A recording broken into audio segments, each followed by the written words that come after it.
Chapter 697. Facing the true form of Huang Feng, immortal monarch, Li Ya and the young man in simple clothes felt immense pressure. Especially the young man, who felt like he might explode and die at any moment. The oppressive aura around them squeezed his body, causing his chi blood to become chaotic. Li Ya was terrified. He could feel Huang Feng, immortal monarch's killing intent. If he refused again, Huang Feng, immortal monarch would definitely kill him. Moreover, he would have no power to resist. At this moment, memories of the past unexpectedly surfaced in Li Ya's mind. Those were memories of the profound valley, when he, Gu En, and Meng Lang followed senior brother Zhang Chuanqiu to sow seeds. Back then, Meng Lang liked to order Gu En around, while he always watched from the side. These memories had long become blurry, but for some reason, they became clear once again at this moment. SAR the Novel Fire. NT website on Google to access chapters of novels early and in the highest quality. Huang Feng, immortal monarch, quietly watched him, waiting for his decision. The grand and boundless heavenly ascension stairs still stood behind Huang Feng, immortal monarch, like the end of the world, an insurmountable chasm. The young man in simple clothes couldn't turn his head to look at his master, but he could feel his master's agony. The immortal god spoke eloquently, but with such aggression, it was obviously not with good intentions. However, if he died here, he would miss his chance for revenge. The young man's heart was filled with fear and unease. Li Ya remained silent for a long while. Only when Huang Feng, immortal monarch, shifted his gaze to the young man did he finally speak. I refuse to comply with you, even if you kill my disciple. Doing this will only make me angrier. If I survive, I will regard you as my greatest enemy, and even with the celestial court's protection, I will use all means and all my strength to take revenge on you. Until death. His tone wasn't fierce, even sounded strained, but his gaze was icy cold. Huang Feng, immortal monarch's brow slightly furrowed, and the killing intent in his eyes grew stronger. A mere mortal dared to threaten him like this. Boom! The young man in simple clothes suddenly exploded, flesh and blood flying everywhere, splattering onto Li Ya, covering half of his body with a bloody hue. His face was still marked with the remnants of the flesh and blood, yet his expression did not change. He continued to stare tightly at Huang Feng, immortal monarch, as if his disciple's death didn't affect him. Huang Feng, immortal monarch, sneered with disdain, saying, Do you think you still have a chance? Refuse me, and not only will you die, but everyone related to you will also suffer misfortune, living a life worse than death in the human purgatory, until death. He raised his right hand, reaching towards Li Ya. Li Ya's face remained stoic. Only the chill in his eyes intensified. Snap! A hand suddenly rested on Huang Feng, immortal monarch's left shoulder, directly facing him. Li Ya's expression finally changed, and the corners of his mouth slightly lifted.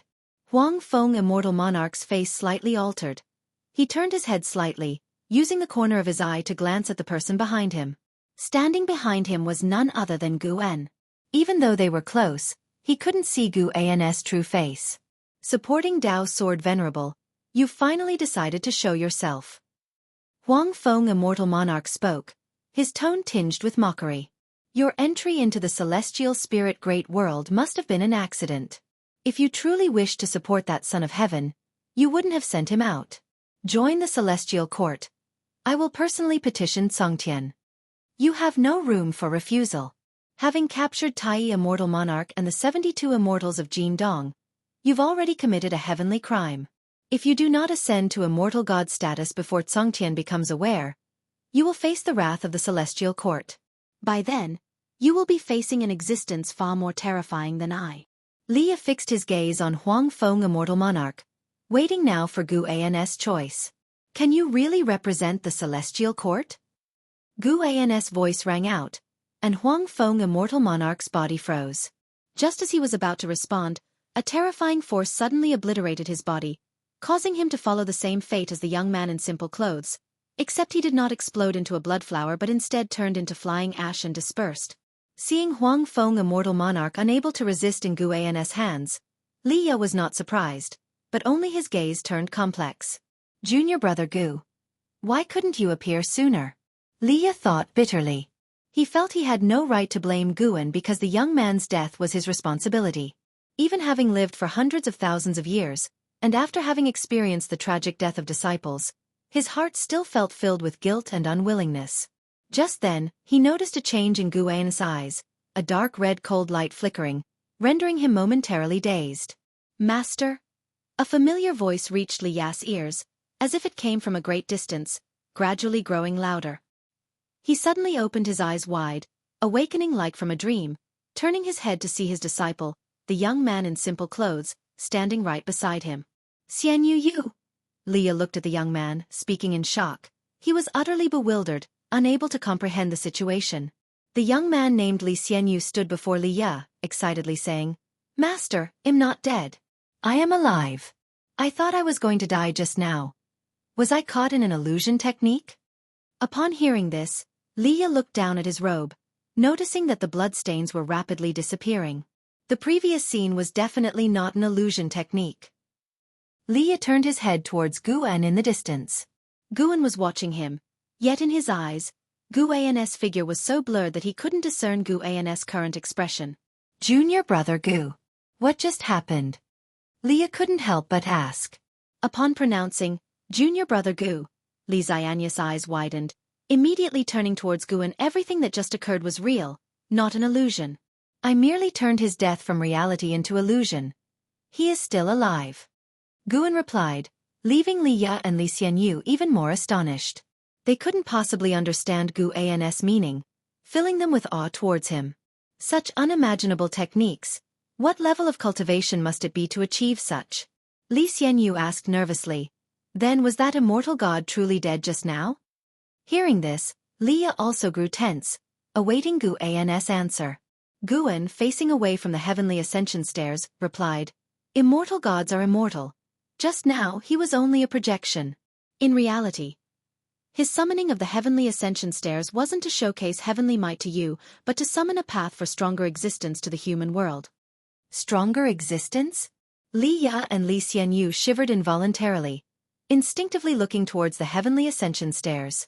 At the top of the heavenly ascension stairs, leading to the end of the universe, a ball of white light had unknowingly appeared, slowly expanding. Their hearts raced, feeling a chilling sensation as if being watched by an unknown presence. Supporting Dao's sword venerable, since you know, yet dare to come. Who are you truly? Whom do you serve, and what do you seek? Huang Feng Immortal Monarch's voice echoed, cold and foreboding, with killing intent engulfing the limitless cloud sea. Gu An slowly turned around, facing the heavenly ascension stairs. At the top of the heavenly ascension stairs, within the dazzling white light, a figure descended. The million-zhang high stairs were like ordinary stone steps from the mortal world beneath his feet. He bathed in the strong light of the heavenly Tao, making it impossible to see his true form, yet merely his silhouette brought immense pressure to Li Ya and the others. Every step he took echoed with the terrifying momentum of a collapsing sky. If you find any errors, ads pop up, ads redirect, broken links, non-standard content, etc., please let us know. Report so we can fix it as soon as possible. Chapter 698. Golden Crow Divine Sovereign. The heavenly Tao's brilliant light grew larger and larger, resembling the arrival of a bright sun. The mysterious figure descending from the peak of the heavenly ascension stairs moved neither fast nor slow, but his footsteps grew louder and louder, resounding like the trembling of the heavens and the earth. Li Ya and Li Xianyu raised their heads, their expressions dazed as they gazed at the figure on the heavenly ascension stairs. The true form of Huang Feng Immortal Monarch had already filled them with great despair. But compared to this figure, Huang Feng Immortal Monarch seemed insignificant. An overwhelming aura enveloped the entire world, causing the sea of clouds to come to a standstill. Boom! Boom! Boom! The rumbling grew more intense. The mysterious figure's footsteps seemed to tread on the hearts of Li Ya and Li Xianyu, making their souls tremble in fear. Li Ya forced himself to hold his fears in check and looked towards Gu An's back. Gu An stood in front, facing the heavenly ascension stairs. His vague figure exuded an unshakable aura of steadiness, giving Li Ya some relief. Li Ya's emotions eased slightly, and he chose to trust in Gu An. Gu An dared to come. He must have confidence. As time passed, the figure on the heavenly ascension stairs grew larger and larger, so large that the celestial vault seemed cramped in comparison. At this moment, another figure appeared on the first step of the heavenly ascension stairs.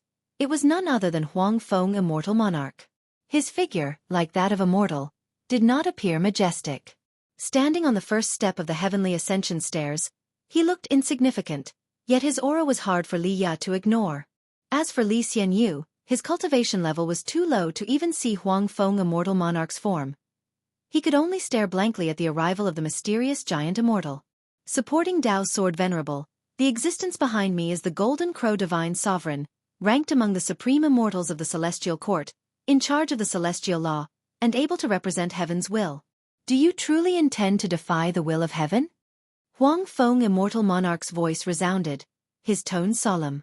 Guan gazed at the figure of the Golden Crow Divine Sovereign. With the celestial destiny of the Celestial Court upon him, Guan couldn't perform lifespan detection on him but could sense his cultivation level. Late stage of Miaojin Daluo Immortal Realm.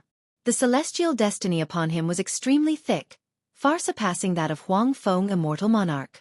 Even if faced with the early stage of Dao Extreme Daluo Immortal Realm, it should still be difficult to extinguish him in a short time. Of course, he was by no means a match for a Dao Extreme Daluo Immortal either. Guan did not fear too much, nor was he afraid of offending the Celestial Court because of this. Huang Feng Immortal Monarch acted too cautiously, clearly fearing that the matter would be exposed. The Celestial Court was so powerful that if Guan had really offended them, they could easily suppress him instead of constantly probing him. Guan surmised it had to do with Tian Hao. Tian Hao was the son of heaven reincarnated. Huang Feng Immortal Monarch, Tai Immortal Monarch, and others had come for him. From their perspective, Guan might be the protector of the Son of Heaven, possibly with other powerful immortal gods backing him. It was precisely because of this that Huang Feng Immortal Monarch continually asked if Guan wanted to join the Celestial Court. If he truly wanted to recruit Guan, why would he seek out Li Ya? So far, Huang Feng Immortal Monarch had not revealed how to make Guan and Li Ya become immortal gods, only constantly demonstrating the power of the Celestial Court. The Golden Crow Divine Sovereign did not stop walking, but as his distance to the Sea of Clouds shortened, his form became clearer. He seemed to be clad in thick divine armor, with a divine bird perched on his shoulder. Golden Crow. This Golden Crow was also enveloped in the strong light of the heavenly Tao, without revealing its true form. Sir the Oval Fire. Et website on Google to access chapters of novels early and in the highest quality. Do you also dare to represent heaven's will? Guan's voice rang out, breaking the oppressive aura of the Golden Crow Divine Sovereign and Huang Feng Immortal Monarch, allowing Li Ya and his student to breathe a sigh of relief and cease their nervous tension throughout their bodies. Huang Feng Immortal Monarch squinted, his eyes bursting with coldness. He stopped speaking, waiting for the Golden Crow Divine Sovereign to make a move. What is your relationship with the Eternal Life Venerable? Do you know what consequences your actions will bring? An authoritative voice echoed, devoid of any emotion. Eternal Life Venerable? Could it be the existence backing Tian Hao? Guan spoke. The person you are looking for is no longer in the celestial spirit great world. You have been bothering me incessantly, and it really troubles me. Humph, by aiding him, you become our enemy. Since you refuse to speak, then prepare to die and feel the true wrath of heaven. The voice of the Golden Crow Divine Sovereign resumed, domineering and starkly contrasting Huang Feng Immortal Monarch's demeanor. He stopped his steps, stood on the heavenly ascension stairs, and looked down at Guan raising his right arm. The golden crow on his shoulder fiercely flapped its wings, diving downward. After leaving the strong light of the heavenly Tao, the golden crow revealed its true form, enveloped in true sun fire, with a shape resembling a crow, its wings spanning millions of miles, as if bringing a sea of flames raining down from a celestial vault, unstoppable. Li Ya and Li Xianya's faces changed drastically at this scene. Guan suddenly raised his hand, the Cyan Hong sword appearing out of thin air. Holding the sword, he slashed towards the sky. With one slash, the sword chi shot out like a bright moon, the true meaning of the 3,000 great Tao gathering upon the sword chi, causing numerous stars to appear behind it, as if a galaxy soared. Almost instantaneously, the sword chi collided with the golden crow. Boom! Dazzling light burst forth, the world lost its color, fierce winds crushed the Sea of Clouds, forcing Li Ya to channel all his mana to protect both himself and Li Xianyu. Even though Guan intentionally enveloped them with Dao intent, the powerful gusts of the great Dao still made their hearts race. The Golden Crow Divine Race stood lofty above. A pair of cold and terrifying eyes appeared on that face whose features were indistinct. He raised his hand, a roaring fire wave surged behind him, rolling like dragons. Outrageous! The Golden Crow Divine Sovereign's tone revealed extreme anger, and with this explosive shout, the sea of clouds beneath Guan and his companions dispersed directly. The terrifying true sun fire descended from the sky, dispelling the powerful light between heaven and earth. Leah looked up, witnessing an unbelievable sight. Countless massive fire dragons coiling above the celestial vault. The golden crow divine sovereign stood among them, his golden armor blazing like the sun, his visage stern, his eyes continuously seeping with flame, without pupils. His red hair coiled beneath the divine crown, like an unrivaled divine king descending with overwhelming celestial might. Guan could sense a certain special power contained within those fire dragons, transformed from the celestial Tao destiny. Could this be the celestial law that Huang Feng immortal monarch mentioned? Miaozhen Daluo immortal realm perfection. No wonder you dare to oppose us. The eternal life venerable truly is a master of fine maneuvers. The golden crow divine sovereign's voice arose, causing Huang Feng immortal monarch's face to change dramatically. He had guessed that Guan might be a Miaozhen Daluo immortal, but hadn't expected him to have reached the perfection realm. Little did he know, this was Guan's disguise. For Guan, suppressing his cultivation level to Miaozhen Daluo immortal realm perfection was enough to defeat the golden crow divine sovereign. Today, he intended to crush the golden crow divine sovereign's courage completely, so he would dare not trouble him again. The wind stirred Guan's black Tao robe. He stood holding his sword with one hand, facing the wind, his silhouette imparting an indelible impact on Li Ya and Li Xuanyu. Before Guan in the air, a huge sword shadow of silvery light appeared, larger than any single step of the heavenly ascension stairs, its tip pointing towards the golden crow divine sovereign and the countless fire dragons. A sword intent capable of shaking the clouds and disturbing the great Tao locked onto the golden crow divine sovereign. Standing on the heavenly ascension stairs, Huang Feng immortal monarch widened his eyes and exclaimed, "Such sword intent, how is it possible? What is your relationship with the one from the river of sword Tao? If you find any errors, ads pop up, ads redirect, broken links, non-standard content, etc. Please let us know report so we can fix it as soon as possible." Chapter 699. Guan's realm. The sword intent of the 3,000 slaying Tao swords condensed into an image, hanging in the celestial vault, pointing at the heavenly constitutional dharma aspect of the golden crow divine sovereign. Facing this sword intent, the golden crow divine sovereign felt an immense threat, immediately gathering celestial Tao destiny to continually elevate his aura. The celestial vault began to collapse, space twisted, revealing patches of strange light spots. Leah looked up at the magnificent scene in the sky, his face filled with excitement.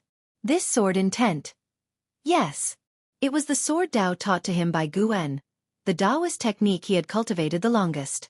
Before this, Leah had hesitated, thinking he needed to seek more powerful divine skills as his achievements in sword Tao couldn't keep up with his cultivation level advancement. But now, witnessing the might of the 3,000 slaying Tao swords, the confusion in his heart was dispelled. The path of sword Tao could always be pursued. Guan held the Cyan Hong sword, the tip pointed downward as he looked up at the celestial vault, the sword shadows of the 3,000 slaying Tao swords directed at the direction within his gaze. He deliberately waited for a moment, allowing the mana of the golden crow divine sovereign to reach its utmost limit. He heard the words of the Huang Feng immortal monarch, but he didn't care. Now, he wanted to slay both the golden crow divine sovereign and the Huang Feng immortal monarch. Even if they could rely on the celestial court's destiny to revive, today he must shatter the courage of these two immortal gods. Guan's eyes grew cold, and the sword intent avatar, which had paused for a moment, suddenly erupted with a terrifying momentum capable of shattering everything. Boom! The silver light sword shadows moved like thunder, instantly scattering the sky full of fire dragons, revealing the magnificent scene of the cosmos. The golden crow divine sovereign stared wide-eyed, casting spells with both hands, unleashing his immense mana without reservation. Yet, in the face of Guan's sword intent, even with the blessing of celestial Tao destiny, he still felt his heart tremble with fear. How could Miaozhen Daluo immortal be so powerful? The golden crow divine sovereign was himself a Miaozhen Daluo immortal. Inside and outside the celestial court, he had encountered Miaozhen Daluo immortal realm perfection before, but no one had ever filled him with such fear as Guan. His fear arose quickly, and his demise came just as swiftly. Li Ya and Li Xianyu only sensed the world brighten. In an instant, the celestial vault shattered suddenly, the universe following swallowed by darkness. They felt as though they had fallen into an abyss, the endless darkness assaulting their sight, causing their hearts to feel intense dread. This was an instinctive emotion. Even though they had the protection of Guan's Dao intent, the impact on their vision still affected their minds. Fortunately, this fear was short-lived. When they regained their senses and looked closely, they could no longer see the figures of the Golden Crow Divine Sovereign and Huang Feng Immortal Monarch. They were in the dark universe, void and desolate, with only the three of them remaining along with the Heavenly Ascension Stairs.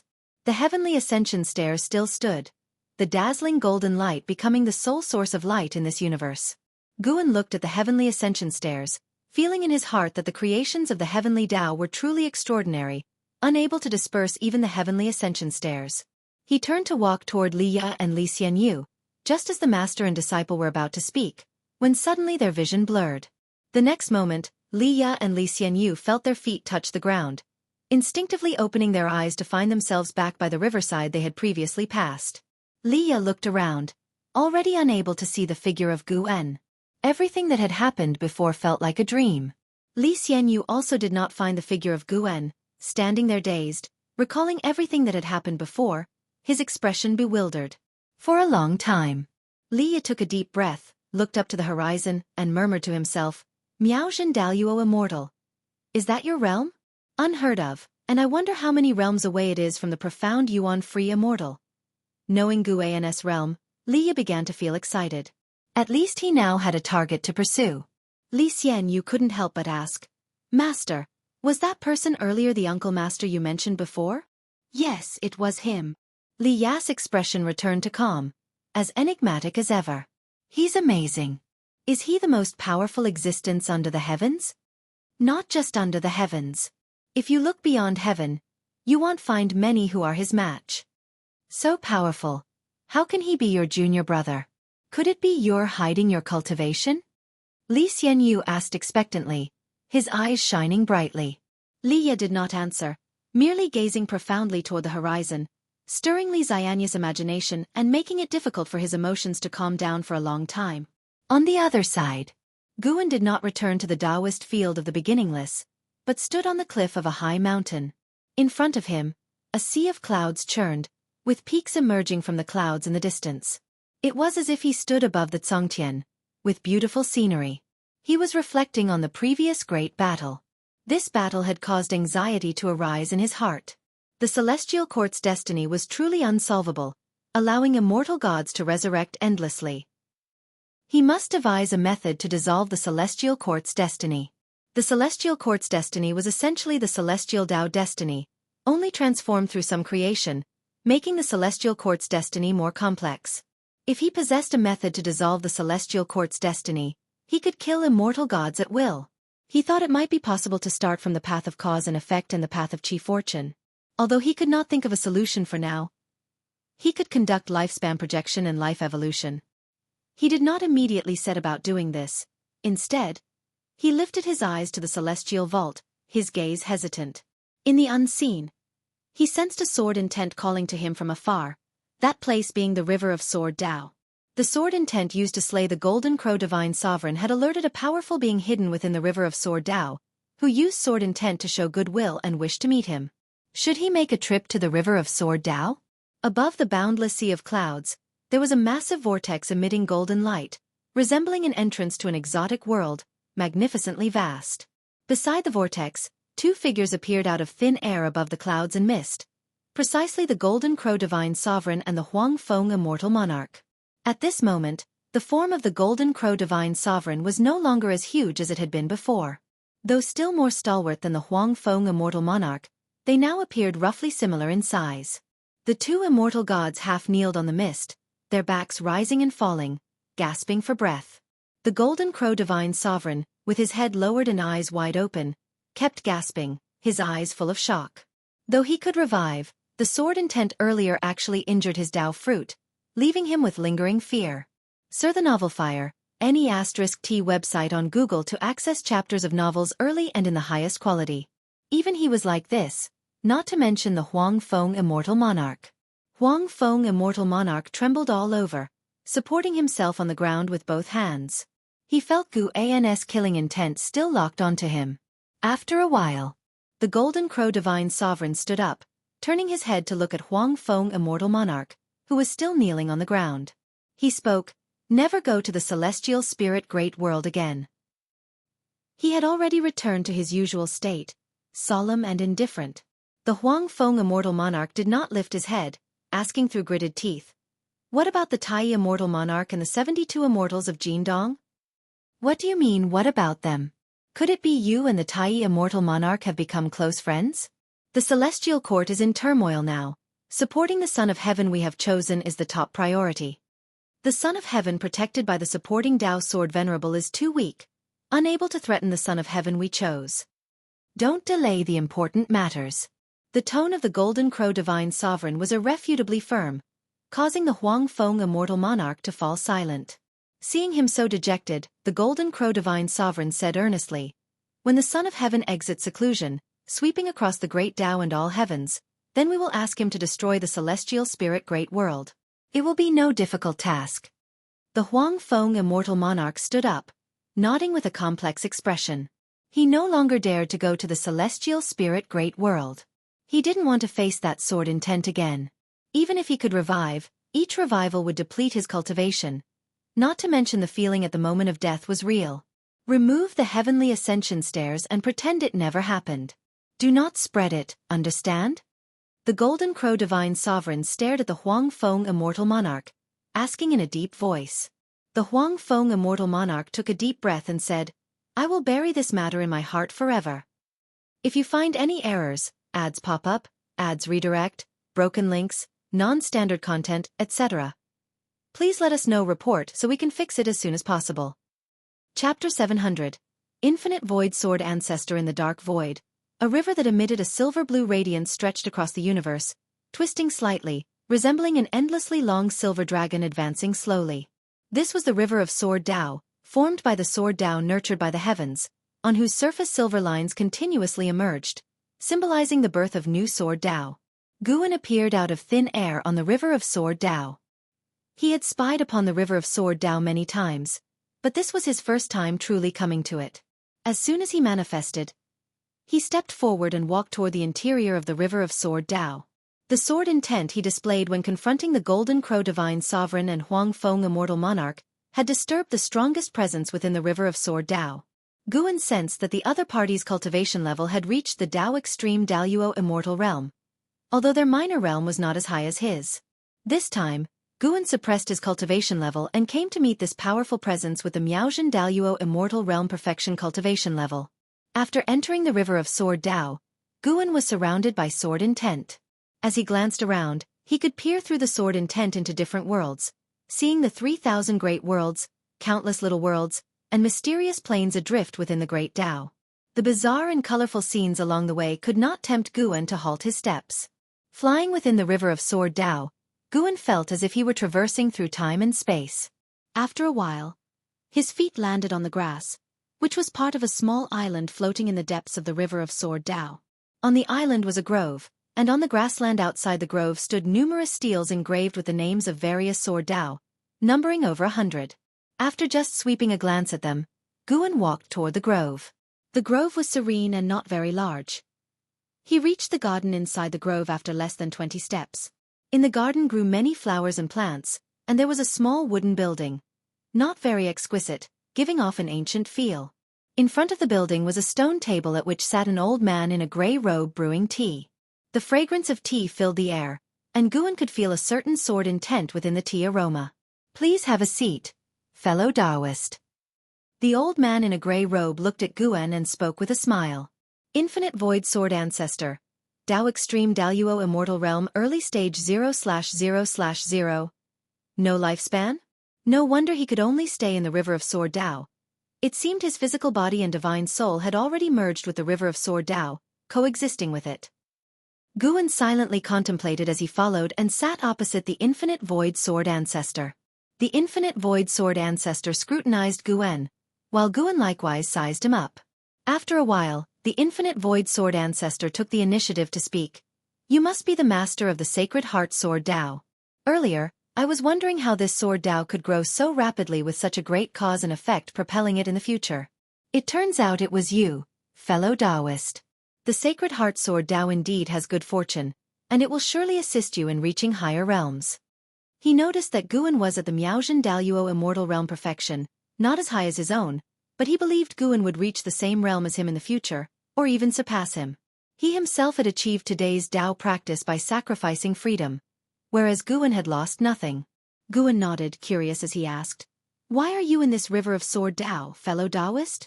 With the ability of a Dao extreme Daluo immortal, plus the connection with the river of sword Dao, seeing through the origins of the sacred heart sword Dao did not seem difficult to Guan. The infinite void sword ancestor stroked his beard and smiled. "To be honest, I was once a disciple of the immortal cave heaven. Back then, while I was still in the heaven-opening Daluo immortal realm, I offended a supreme immortal of the celestial court. To avoid implicating the immortal cave heaven, I came to the river of sword Dao to self-destruct. By a stroke of luck, I didn't die but was reborn. Sadly, I can no longer leave the river of sword Dao and can only study the sword Dao here, spying on the evolution of the great Dao in the worlds. Actually, the reason I asked you to come is not just because of your sword intent but also because your clash with the Golden Crow Divine Sovereign reminded me of my past. Dare I ask what grievances you have with the celestial court?" Guan did not hide anything and replied, "I secluded myself in a great thousand world, wanting to stay away from trouble. By chance, I took on a disciple, little knowing he was the reincarnation of the Son of Heaven, attracting the heavenly court immortals. Even though I sent him to the misty immortal court, these immortals still won't let me go, and am at a loss." At the end, he gave a bitter smile. The infinite void sword ancestor listened and shook his head, saying, "The heavenly court immortals do indeed act overbearingly. Back then, I didn't intentionally offend that supreme immortal either, yet it still brought about disastrous consequences." Guan knew of the existence of the immortal cave heaven. The name had appeared before when he used lifespan breakthrough, but he wasn't sure of the foundation of the immortal cave heaven. The infinite void sword ancestor began recounting his past. Those grievances were not surprising. He had merely stepped up to save a group of cultivators being harmed by a demon, but it turned out that the demon was backed by a supreme immortal. Since then, he had been beset by endless pursuits. As the two conversed, Guan began gathering information about the celestial court, and the infinite void sword ancestor did not hold back. The celestial positions in the celestial court, from low to high, are classified as celestial god, star monarch, main deity, immortal monarch, supreme immortal, celestial Dao venerable, and the supreme celestial emperor. The celestial positions in the celestial court are not entirely determined by cultivation level. With sufficient merit, one could also be promoted, though the gap between each celestial position wasn't excessively wide. Some supreme immortals are Miaozhen Daluo immortals, while others have surpassed the Miaozhen Daluo immortal realm. Additionally, the duties for each celestial position vary, as do the celestial Dao destinies they receive.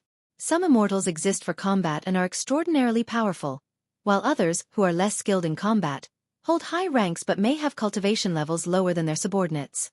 Besides these celestial positions in the celestial court, there are also some formidable presences that only partake in destiny, not holding specific celestial offices, and would only appear when the celestial court was in turmoil. Through the infinite void sword ancestor, although Guan could not determine the exact realm of the immortals by their celestial positions, he could at least confirm one point. Within the celestial court, the most powerful was the celestial emperor. In Guan's previous life in Wuxia, there were also many legends, including a celestial court, but within that celestial court, the celestial emperor was not the strongest. This was indeed a difference. Yet, they were both called celestial courts. Perhaps the mythology from Wuxia was related to the celestial court he was confronting. Could it be that the celestial emperor in myths was not the strongest due to the internal struggles of the celestial court? Guan silently speculated. The infinite void sword ancestor continued, "I observed that the one who first provoked you was an immortal monarch. Therefore, the Golden Crow Divine Sovereign should indeed be the end of this cause and effect. As it involves the Son of Heaven, they certainly dare not call upon Songtian. Although you could stand against the Golden Crow Divine Sovereign, it is best for you to think of more strategies. If you do not reject the celestial court, joining it is actually a good plan, or letting your disciple enter the celestial court to share the burden for you." Guan developed a favorable impression of the infinite void sword ancestor. His suggestion was also one Guan had considered. Despite having a vendetta with the celestial court, he was still being advised in this manner. The infinite void sword ancestor was indeed sincere with him. "I will consider it, though I am quite curious about the fight for the Son of Heaven." Could you tell me about it, fellow Taoist? Guan agreed and then inquired further. CTH Novelfire, net website on Google to access chapters of novels early and in the highest quality. If you find any errors, ads pop up, ads redirect, broken links, non-standard content, etc., please let us know. Report so we can fix it as soon as possible. Chapter 701. Legend of the Celestial Court. The Great Tao was born from chaos. Since its birth, the cosmic planes have continuously multiplied and expanded. When the Celestial Court was born, no one knows. The Celestial Emperor is one of the oldest living beings. During his reign, the 3,000 great worlds have been destroyed and rebuilt. In other words, the existence of the 3,000 great worlds does not last as long as the Celestial Emperor's life. The infinite void sword ancestor looked at the teapot on the table, speaking with a leisurely tone, while Guan listened intently. Over the long years, the Celestial Emperor has had many children. The sons of heaven are innumerable, and perhaps there are more hidden among the human world. The talents of the sons of heaven are very high. As their cultivation level increases, their ambitions naturally grow. The struggle among the sons of heaven in the Celestial Court has become commonplace. I heard of such struggles even when I was in the immortal cave heaven. The top 10 sons of heaven have all grown up, even surpassing the Celestial Tao Venerable. They have stayed in the position of son of heaven for too long, and their ambition has led them to covet the position of the Celestial Emperor. But as long as the Celestial Emperor remains, it is difficult for the Celestial Court to fall into chaos. The Celestial Emperor's favor towards a son of heaven influences the camp of the immortal gods. Some sons of heaven capture the Celestial Emperor's favor just by meeting him once, while others are cast into reincarnation for offending him, implicating the immortal gods who are close to them. Of course, there is another situation where after being abandoned by the Celestial Emperor, he still keeps them in mind. This happened a long time ago, so some immortal gods try to recruit those sons of heaven reincarnated in the human world to gain maximum benefits. The Celestial Emperor's heart is unfathomable by immortals or gods. The Celestial Emperor holds the greatest celestial power and can dismiss the destiny of immortal gods. He has even executed many sons of heaven.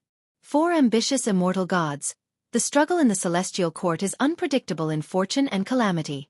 Your disciple probably once received the Celestial Emperor's favor, which is why some immortal gods tried to recruit, leading to dissatisfaction among other sons of heaven. The words of the infinite void sword ancestor left Guan deeply moved. The struggle between the Celestial Emperor and the sons of heaven was strikingly similar to the human world's royal family battles, only more cruel and complex. Some celestial gods, upon just being promoted to star monarch, are recruited and forced to take sides. Until their demise, they don't even realize they died due to the sons of heaven's struggle. Although the Celestial Court is the place of highest authority on the Great Tao, how different are the immortal gods at the bottom of the Celestial Court from mortals? Merely stronger, but their life and death are equally beyond their control. Since you are aware of the sons of heaven's struggle, whether you enter the Celestial Court personally in the future or let a disciple join, you can take precautions and not be so passive. The infinite void sword ancestor said this as he picked up the teapot on the table and began pouring tea for Guan. Guan noted that the small furnace on the table was burning with a special Taoist fire, no less potent than the flames of the Golden Crow Divine Sovereign.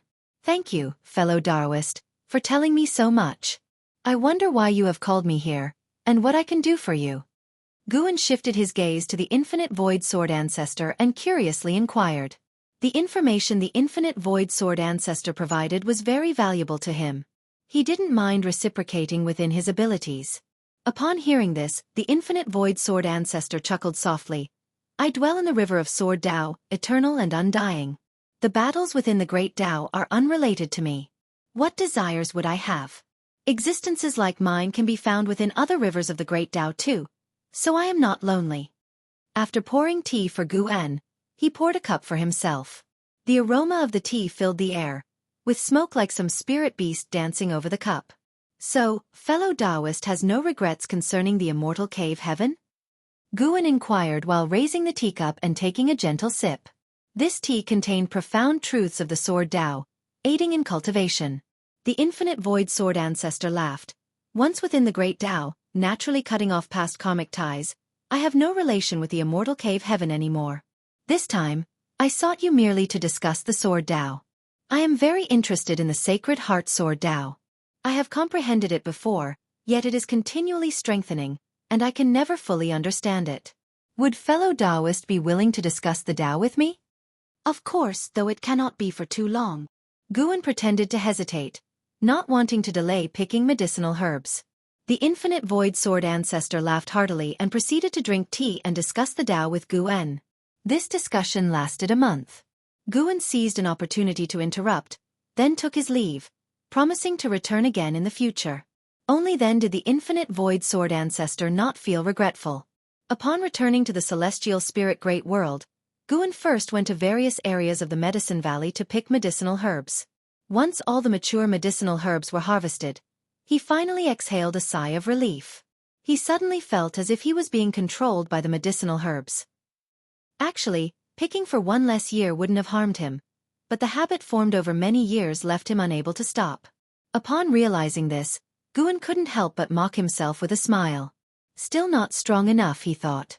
When his strength reaches a level where he no longer cares about the income from 10 or 100 years of lifespan, his mentality should change. He returned to the Taoist field of the beginningless and began recalling his discussion of the Tao with the infinite void sword ancestor. The sword Tao achievement of the infinite void sword ancestor was undoubtedly the strongest head ever encountered, and even a month of such discussion benefited him greatly. The turmoil in the human world continued to evolve. Even though his grand disciples frequently came to him to chat about these matters, he paid them no heed. His thoughts were concentrated on the celestial court. He had to think about how to place profound mysterious Zhenren within the celestial court without being detected. At the same time, he also had to think about how to resolve the celestial court's destiny. In the blink of an eye, 100 years passed. Guan made no progress concerning destiny, hence he chose a minor approach, frequently performing lifespan phantoms. With each lifespan phantom, he left behind a legend in the 3,000 great worlds. Fortunately, the reincarnated lives concerned themselves solely with their own cultivation, leaving no ties or karma, so their legends had limited impact. After a consecutive 10 lifespan phantoms, Guan's understanding of the path of Qi fortune reached another level. But it still wasn't enough. He still had a long way to go to fully comprehend the celestial Tao destiny. In the depths of the universe, the world gate still stood. The celestial spirit god was meditating in front of the gate when he suddenly sensed something. Opening his eyes, he calculated with his fingers, his face changed dramatically, and he stood up abruptly. He took a few steps forward and knelt halfway down in front of the world gate. Soon, a strong light burst from within the gate, illuminating the dim void, stretching the shadow of the celestial spirit god long. A figure slowly emerged from the world gate, an old man in white robes holding a horsetail whisk, with crane-white hair and youthful complexion. His figure appeared slightly thin, and clouds rose beneath his feet. Behind him presented a sea of stars Dharma aspect, his eyes calm, seemingly containing two great worlds. The celestial spirit god kept his head low, not daring to look at the white-robed elder. At this moment, the celestial spirit god was filled with shock. He didn't recognize this white-robed elder, but the elder's celestial Tao destiny was the heaviest he had ever seen in his life. The elder's immortal position must be exceedingly high, beyond his imagination. Why would such a being personally come to the celestial spirit great world? Search * the Nell Fire. NT website on Google to access chapters of novels early and in the highest quality. Friend or foe? Is he here to find him, or to find Guan? Or perhaps he has come for the Tai immortal monarch or the 72 immortals of Golden Cave. His mind was in turmoil, filled with extreme tension. He didn't even dare to send a transmission to Guan, fearing being detected by this powerful immortal god. If you find any errors, ads pop up, ads redirect, broken links, non-standard content, etc., please let us know. Report so we can fix it as soon as possible. Chapter 702. Heavenly Court's Heavenly Order. Rise. I have come this time for personal matters. The elder in white robe spoke, and these words made the celestial spirit god even more nervous, as coming for personal matters likely meant vendetta. Do you know the cause and effect of your son? The elder in white robe stopped in front of the celestial spirit god and asked with an indifferent expression. The celestial spirit god raised his eyes to look at him, hesitated for a moment, and said, "Is he the reincarnation of the Son of Heaven?" Since the other party could ask this, it was certain they knew the situation. Hiding the facts he knew would only make things more troublesome. That's right, he is the Son of Heaven, Xian Qing, and also my disciple. I entrusted Emperor Ziwei to cover up his cause and effect. To have kept it hidden for so long, I am quite satisfied." The response from the elder in white robes made the celestial spirit god sigh with relief. So, he was Tian Hao's former master. In that case, he shouldn't be an enemy. I am titled Eternal Life Venerable, and I wish to meet supporting Dao Sword Venerable.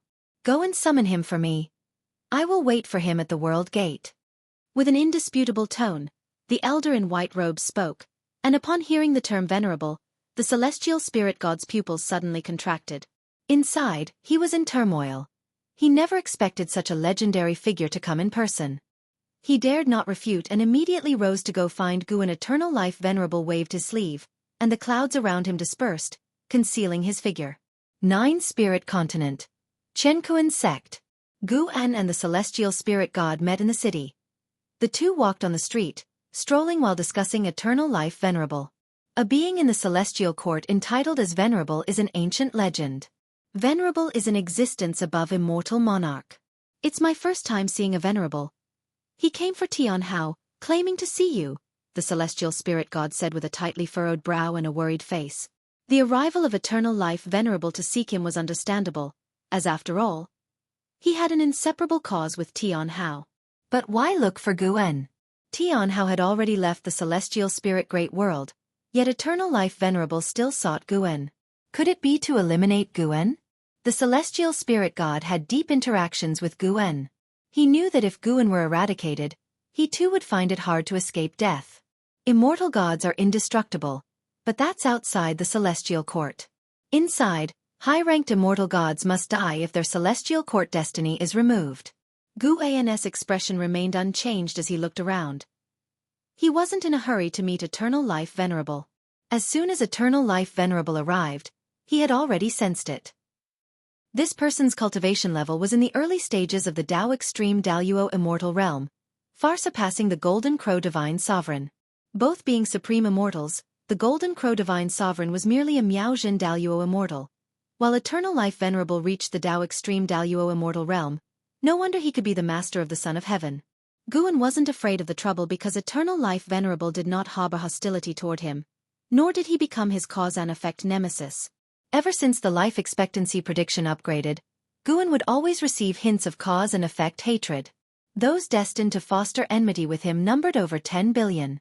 This was still despite not venturing everywhere, making it hard to imagine how many enemies those cultivators, exploring the heavens, would encounter in a lifetime. Search *the novel Fire. Net website on Google to access chapters of novels early and in the highest quality. I'll go meet him later. It's rare for you to come by, so why not take a look at the new novelties in the Chenkuan sect?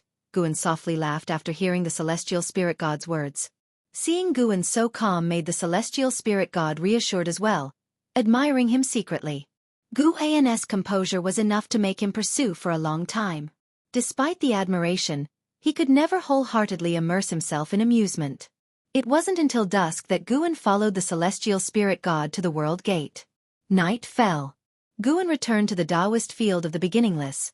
He entered his courtyard where only Shen Zhen sat before the artifact refining cauldron. Seeing Guan return, Shen Zhen turned her head, noticing the golden token in his hand, asked curiously, "What is that in your hand?" Guan walked over to his deck chair and sat down. Lying on it, he raised the golden token with his right hand, seemingly wanting to admire it under the moonlight. "This is the Heavenly Court's heavenly order. With this token, one may be ranked in the immortal class," Guan replied. Eternal Life Venerable sought him out specifically to offer such an opportunity, which appeared as a repayment for caring for Tian Hao, but was very clear to him that Eternal Life Venerable wished to tie him completely to Tian Hao, becoming part of the same faction. This Heavenly Court's heavenly order could allow one to directly enter the celestial court without undergoing trials, starting at a rank higher than a celestial god. The celestial spirit god was taken aback when he heard about the power of this order, nearly shattering his beliefs. Unable to part with Tian Hao, Guan naturally did not refuse this opportunity. He was now considering whom to give it to. Profound mysterious Zhenren did not count as he needed to prepare for both possibilities and not be led by Eternal Life Venerable. He decided to choose one disciple to ascend to immortality, based on who had the greatest desire. Rank in the immortal class. Shen Zhen was taken aback, immediately stood up, squatted down beside Guan, and curiously examined the heavenly court's heavenly order. She inquired how the order came to be, and Guan did not hide it. Shen Zhen had long known about the existence of the celestial court and Tian Hao's origins through Gu En. But even so, she was still amazed when she heard about Gu An's engagement with the immortal gods. Even always at Gu An's side, she couldn't fully gauge how high Gu An's level was. Who do you think this order should be given to? Guan asked nonchalantly. Shen Zhen thought for a moment and said, Do you remember your other disciple, Yang Jian? Yang Jian once wished to pursue An Hao. Now that An Hao has already reincarnated and is ascending to immortality, why not let Yang Jian ascend and continue to pursue An Hao? I always feel there's something hidden when you want a disciple in the dojo to ascend. Having been in the Taoist field of the beginningless for so many years, how could she not realize the dojo's uniqueness? Moreover, having delved into the path of cause and effect, she understood the fearsome nature of cause and effect and thus did not wish for someone from the Taoist field of the beginningless to ascend to immortality. Guan glanced at Shen Zhen. A smile touched his lips. Guan, what is the celestial court really like? How many immortal gods are there? And where are they? Shen Zhen curiously asked. Guan narrated all the information he had learned, which left Shen Zhen full of emotion. It seems even the so-called immortal gods cannot escape the strife of interests, but what heights would true transcendence reach? Shen Zhen sincerely sighed, and Guan did not answer her. He was also pondering this very question. Is the Supreme Celestial Emperor transcendent? If transcendent, why is there a struggle for the position of Celestial Emperor? And the countless vast great Taos still exist in places where even the Celestial Tao destiny cannot cover, indicating that the Celestial Tao is not the mightiest. That night, Guan and Shen Zhen admired the moon together, discussing their imaginations of transcendence. Until the next morning, Guan left the Taoist field of the beginningless with Shen Zhen and an Xin. On the way, an Xin learned of Gu An's intention for Yang Jian to ascend to immortality, and thus learned of the interaction between Gu An and Eternal Life Venerable, which piqued her curiosity about An Hao's identity as the Son of Heaven. Yang Jian currently remained in the Tai Tsong dynasty, but he was in long-term seclusion, away from the court. The Tai Tsong dynasty's foremost great general was Long Teng, whose presence allowed him to cultivate peacefully. Having reached the free immortal state, he was considering undergoing the reincarnation tribulation. If you find any errors, ads pop up, ads redirect, broken links, non-standard content, etc., please let us know report so we can fix it as soon as possible. Chapter 703. It was early autumn, and in the Holy King Palace, Yang Jian sat in the courtyard, sipping tea and enjoying the scenery. He wore a loose embroidered robe, his expression gentle, making it hard to believe he was once the great general who helped establish the Taitsong dynasty with great achievements. I didn't expect you to be so leisurely now. Do you no longer have higher pursuits in life? A female voice rang out in the garden, startling Yang Jian to turn his head, only to see an Xin entering through the garden's archway, followed by Shen Zhen, and behind Shen Zhen was someone else. When Yang Jian saw who that last person was, his expression changed drastically, and he immediately stood up and knelt on the ground. Disciple Yang Jian pays respects to master. Guan walked at the end, and upon hearing Yang Jian's words, he did not respond immediately but instead glanced around the garden. This garden's structure and scenery were exactly the same as a garden in the Third Medicine Valley from years ago, showing Yang Jian's deep longing for the past. An Xin approached Yang Jian and said irritably, "You still remember you have a master. So many years have passed, why haven't you come to see your master? Don't say you couldn't find him. If you had the heart, 1,000,000 years wouldn't be enough to find him?" Yang Jian looked up, helplessly said, "Although I have retired, I cannot leave the Tai Tsong dynasty. The imperial dynasty has enemies all over the world. I truly feel powerless." An Xin snorted and said no more, moving to the side. Yang Jian watched as Guan approached, his face showing excitement. In the past 1,000,000 years, he often imagined meeting Guan, but when the day finally came, his 1,000 words were stuck in his throat, unable to be expressed. "Stand up, let's sit and talk." Guan smiled, and his smile made Yang Jian feel relieved. Although they hadn't seen each other for many years, Guan had always been concerned about Yang Jian, never blaming him for not visiting. After all, the vastness of the world couldn't be ignored, and as long as Yang Jian held him in his heart, he was satisfied. After all, Yang Jian had grown up under his care and was once his most beloved disciple. Times had changed, and Yang Jian was no longer his most powerful disciple. But Guan did not assess his disciples based solely on strength. He nurtured disciples out of interest, never relying on them. Yang Jian quickly got up, then invited Shen Zhan to sit down as well. After the four sat down, Guan began asking about Yang Jian's experiences over the years, and Yang Jian spoke at length while Shen Zhan and an Xin listened intently. After an hour, Guan then stated his purpose, discussing the pros and cons of becoming an immortal god and even disclosed En Hao's background. Upon hearing that En Hao was the reincarnation of the Celestial Emperor's son, Yang Jian was shocked but found it reasonable. Even as the world was reshaped and the cultivation speed of human prodigies grew increasingly exaggerated, En Hao's impact on him was the greatest. Such a genius being the Celestial Emperor's son made sense. I am willing. Facing Guan's gaze, Yang Jian agreed directly. Guan smiled. No rush, you can think about it more. There will be no regrets later. Yang Jian said seriously, becoming an immortal god means losing freedom, but such an opportunity is something mortal spirits can never touch. How can I refuse my master's kindness? Moreover, as you said, it involves senior brother En Hao.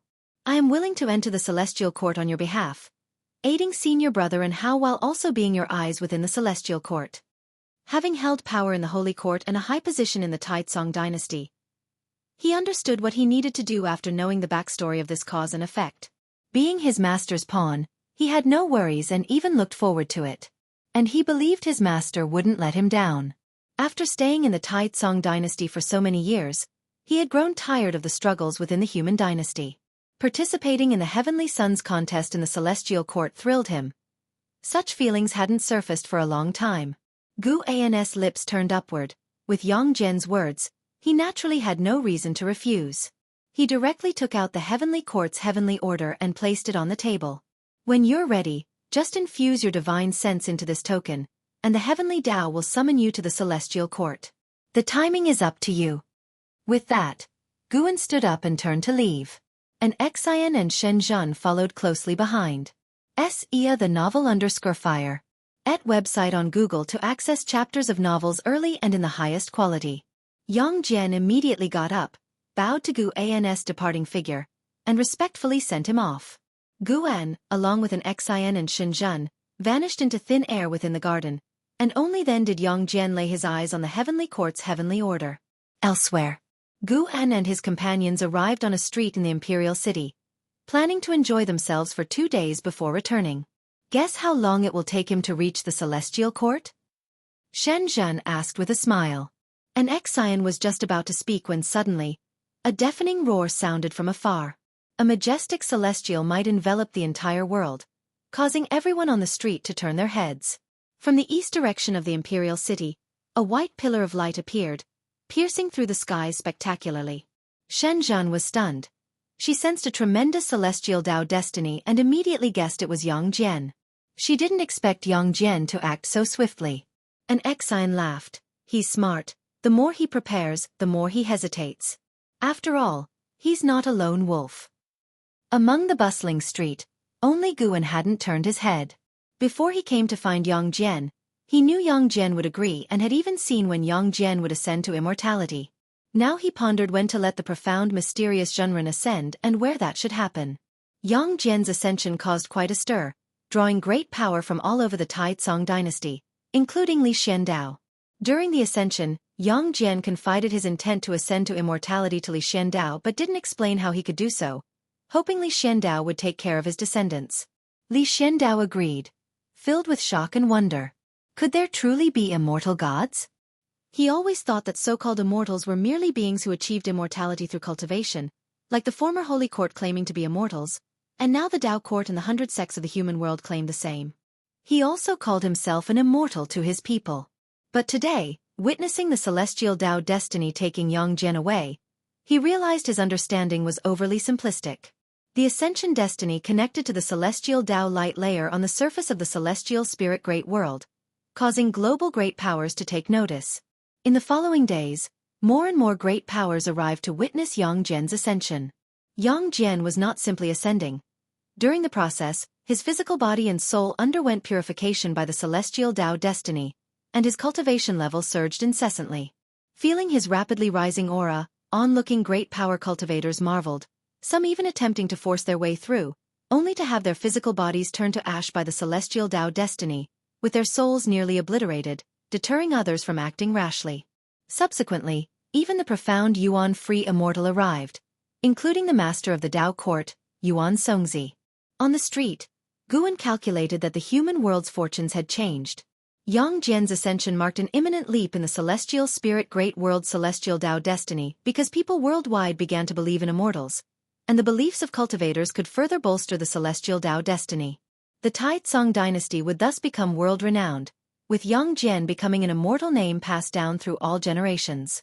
If you find any errors, ads pop up, ads redirect, broken links, non-standard content, etc., please let us know report so we can fix it as soon as possible. Chapter 704. Immortal Gods era Yang Jian's ascension had a profound influence, spreading wider with time, and years later, the matter reached the Chenkuan sect, triggering widespread discussion. In the years that followed, the search for immortal traces and the pursuit of opportunities to ascend to immortality became the main theme of the human world's immortal cultivation realm. Even mortals began chasing such traces. Yang Jian never ventured beyond heaven, yet was able to ascend to immortality in the human world, indicating that the human world harbors immortal fate. Once this news broke, the vanished celestial Tao followers reappeared like bamboo shoots after a rain, filling the human world with legends of ascension, making this phenomenon increasingly mystical. Time passed quickly. 10,000 years later, the human world fully entered a mythical era, with all beings driven mad in the pursuit of immortal fate, leading more cultivators to pretend to have divine powers. In this process, some cultivators discovered the power of faith, causing the number of immortal gods in the human world to grow. 100,000 years after Yang Jian's ascension, the number of free immortals in the human world reached new heights, and factions, races, cities, and little worlds in the void outside heaven also became more numerous, with the celestial spirit great world moving towards its peak. Taizong Continent, North Sea Mountain Ridge, Mountain God Temple. In the courtyard, profound mysterious Zhenren knelt on the ground, gasping for breath, drenched in sweat. And Guan sat on the steps in front of him, scrutinizing him, a look of satisfaction in his eyes. If you intend to ascend in the future, don't use the name Zhenren anymore, revert to your original name, henceforth called Li Xuanmiao. Guan spoke, to which profound mysterious Zhenren had no objection, as he had long left Mount Sanqing and the title of Zhenren was no longer important. Senior, do I really have the qualifications to pass the celestial Tao examination? Li Xuanmiao looked up at Guan, hesitantly asking. Guan had already told him the way to ascend to immortality. He needed to qualify for the immortal class by winning against immortal gods. Over hundreds of thousands of years, Guan taught him many divine skills, yet he had never won a victory. Do not underestimate yourself. Your opponent in the illusion realm was me. Looking across the world, there is no free immortal who could be your match. Guan softly chuckled, knowing fully well the strength of Li Xuanmiao.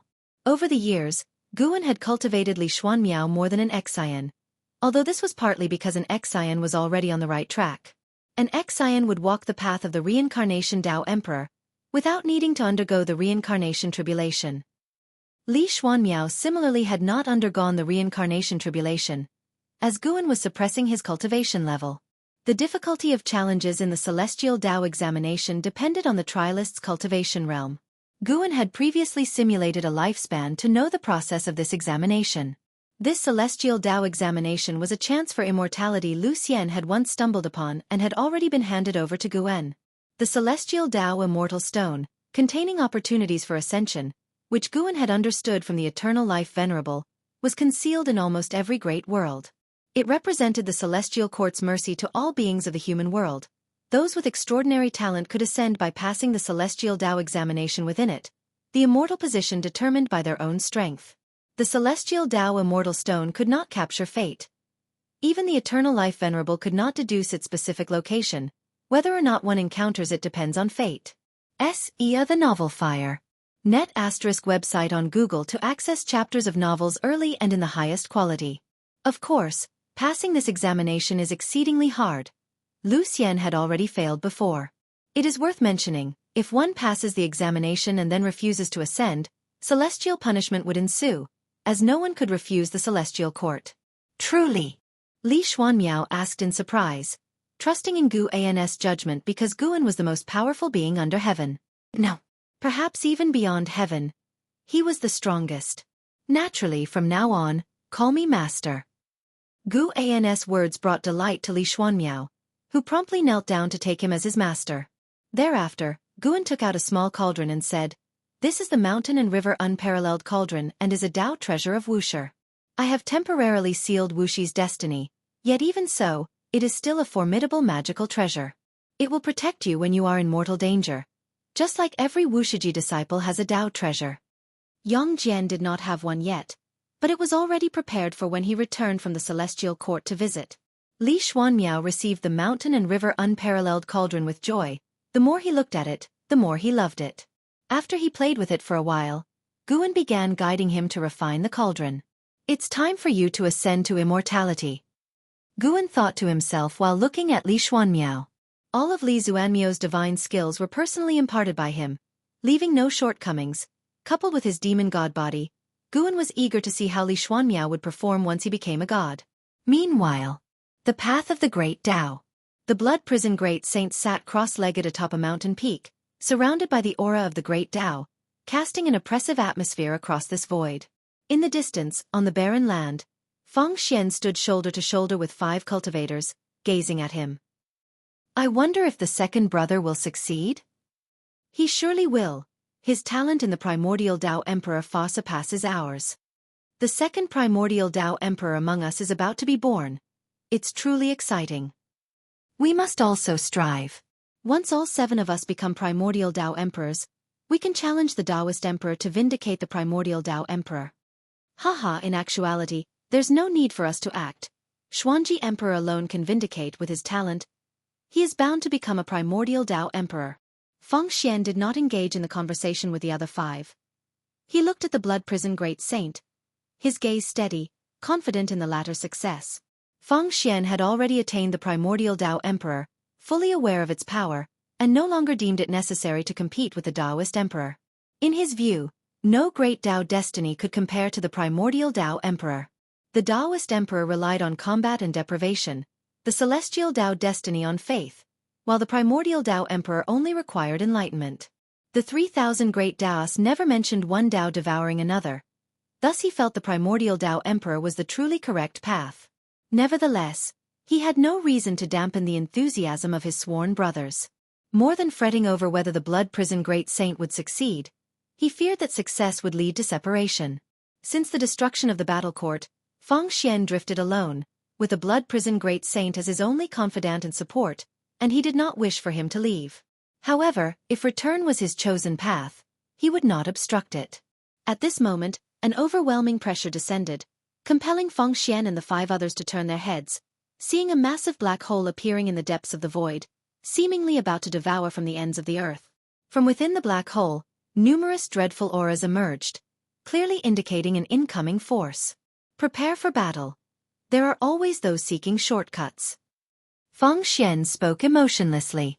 As the heaven-encompassing free immortal, bolstered by the primordial Tao Emperor, he would not fear anything short of a golden immortal. Upon hearing this, the other 5 each brought out their magical treasures, not surprised by the arrival of adversaries. This group had plagued them for tens of thousands of years, coveting Feng Xian's body as a primordial Tao Emperor to understand its mysteries.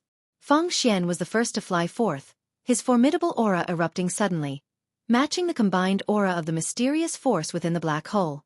If you find any errors, ads pop up, ads redirect, broken links, non-standard content, etc., please let us know. Report so we can fix it as soon as possible. Chapter 705. Dojo Expansion. It has been 100 years since Li Xuanmiao started calling Guan his master. The human world has not changed much, with life and death occurring daily, while the 100 great sects and the Tao court in the immortal cultivation realm are still in friction, leaving the situation unclear. On this day, after the new year, Guan brought Li Xuanmiao to the dust world, a great thousand world more prosperous than the celestial spirit great world, even hiding an innate golden immortal. He planned for Li Xuanmiao to ascend to immortality in dust world. To this end, he even altered Li Xuanmiao's cause and effect, making him a native creature of dust world. Not only did Li Xuanmiao's karma appear this way, but memories of him also emerged among the great cultivators of the world. Now, Li Xuanmiao is a renowned talent known across Dust World. He practically changed the entire Dust World's cause and effect, such as the power of a Dao Extreme Daluo Immortal. Even the celestial gods of this world were unaware. At the ocean's edge, on the beach, Li Xuanmiao held the celestial Dao Immortal Stone, looking at Guan with a serious expression.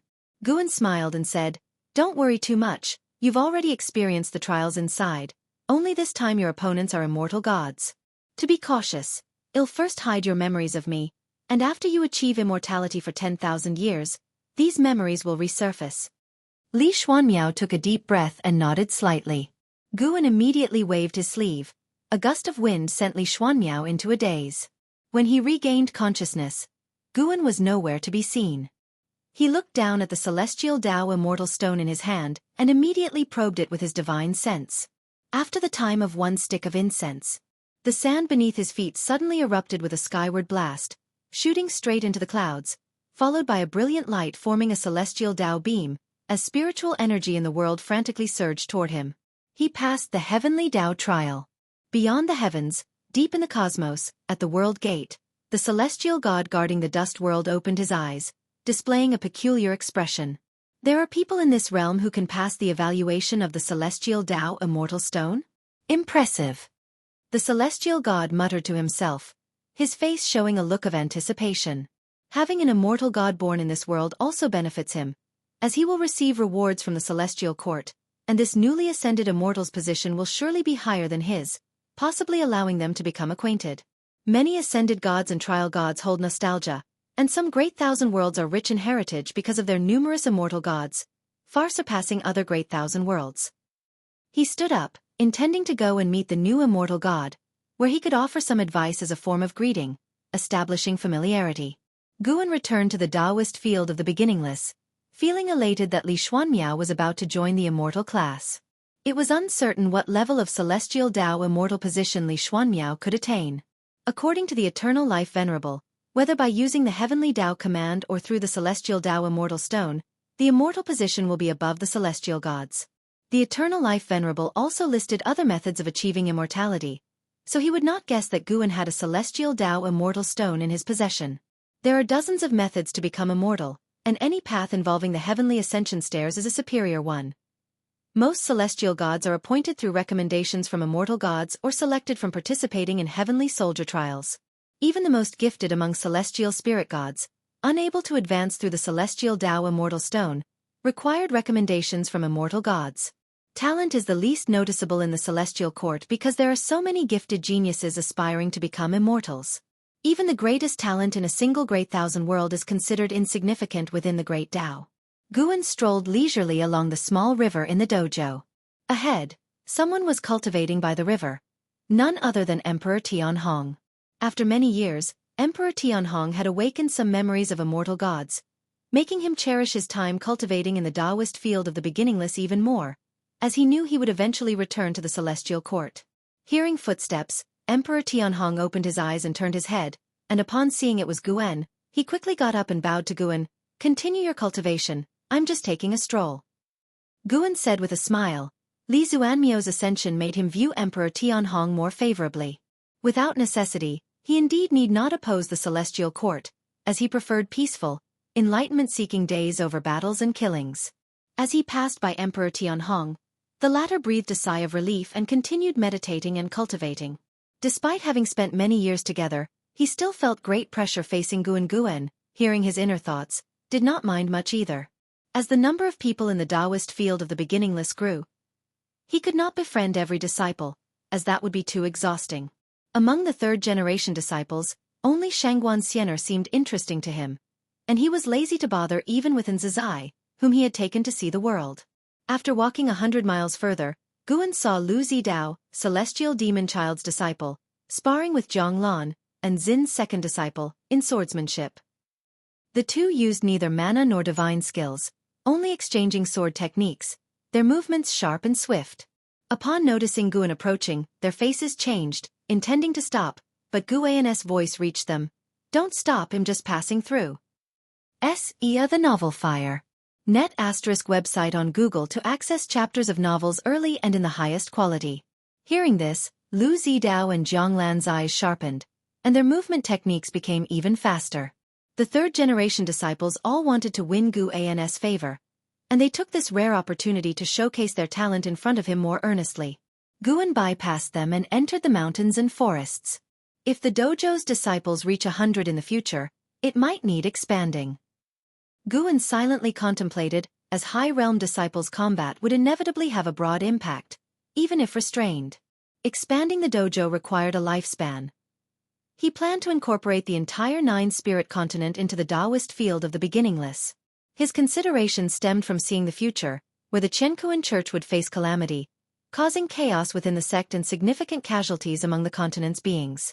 This was caused by internal strife, and Guan still would not interfere, perfectly aligned with his wish for Chenkuan Church to stand independently. He had sheltered the Chenkuan Church for so long, and continuing to protect it would violate his principles, as relying on the Taoist field of the beginningless to become the world ruler would be against his creed. The Chenkuan Church could be the world's premier sect but could not solely rely on the Taoist field of the beginningless. The world's leading sect must not only be strong but also command public respect. An hour later, Guan leisurely returned to his courtyard. As he passed the artifact refining cauldron, Shen Zhen suddenly asked, "Can you discern Yang Jian's current immortal position now?"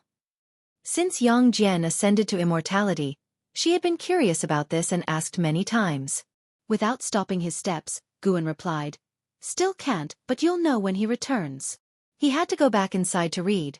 Recently, Shangguan Xianer had another magnificent work, and he needed to appreciate it carefully. Shen Zhen pursed her lips, secretly resolving not to let Shangguan Xianer surpass her. She too should start writing again. As the sun set and the moon rose, a night passed. The next morning, Guan walked out of the house, holding a book in his hand, with a smile on his face. "Where are you going again?" Shen Zhen asked curiously. Guan glanced at her and said, "Going to Chenkuan's sect." "I'll go too." Shen Zhen immediately stood up, guessing what Guan was about to do and wanting to join in on the excitement. Guan did not refuse her, and headed straight to the courtyard gate. Just as he reached the gate, an Xian appeared out of nowhere, frowned and said, "Master, I received news that Yuan Luo has turned into a demon. If you find any errors, ads pop up, ads redirect, broken links, non-standard content, etc., please let us know report so we can fix it as soon as possible." Chapter 706. Inheritance of Heaven and Earth. Yuan Luo, once the top genius of the Chenkuan sect, is now a free immortal, famous throughout the world. His descent into a demon is a great blow to the Chenkuan sect, which prides itself on being an orthodox Taoist sect. An Xian received the news that Yuan Luo, during his training outside, encountered many sections. For some reason, he suddenly turned into a demon, slaughtering tens of thousands of cultivators, including hundreds of fellow disciples. The news spread back to the Chenkuan sect, and they couldn't contain it. Other sects are also using this incident to damage the reputation of the Chenkuan sect. An Xian felt that this was an unprecedented crisis for the Chenkuan sect, and if not handled properly, it could affect its future development. Let nature take its course. This calamity can just test the resolve of the Chenkuan sect, Guan replied casually. Yuan Luo hadn't truly become a demon. He merely acted out in a fit of rage. In fact, he had always had a streak of fierceness since childhood, and the higher-ups of the Chenkuan sect were aware of it. As the reincarnation of Chaos Grudge Luo, Yuan Luo's power would grow with his resentment and anger. During his conflicts with the Dao court, he became increasingly aware of this and began consciously allowing himself to enter extreme emotions. Currently, Yuan Luo isn't powerful enough, at least not capable of endangering the world.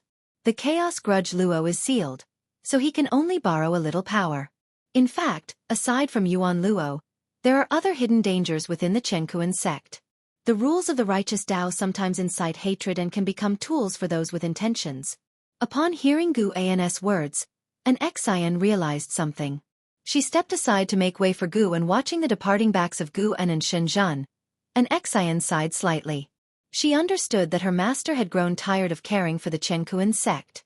Although she got along well with the Chenkuan sect, she wouldn't go against or doubt her master's decision. An Xian stopped thinking about it and turned to leave.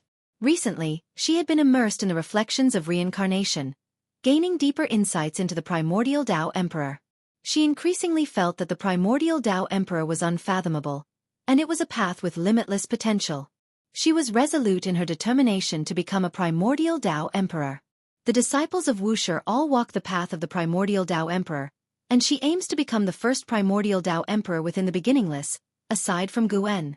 The sun was bright, and amidst the surrounding mountains, Xiaofan in a white dress, walked on the stone path beside a stream, curiously admiring the scenery along the way. Senior Sister Xiaofan. A voice came from the side, and a young man in blue descended from the sky, landing beside her with a smile on his face.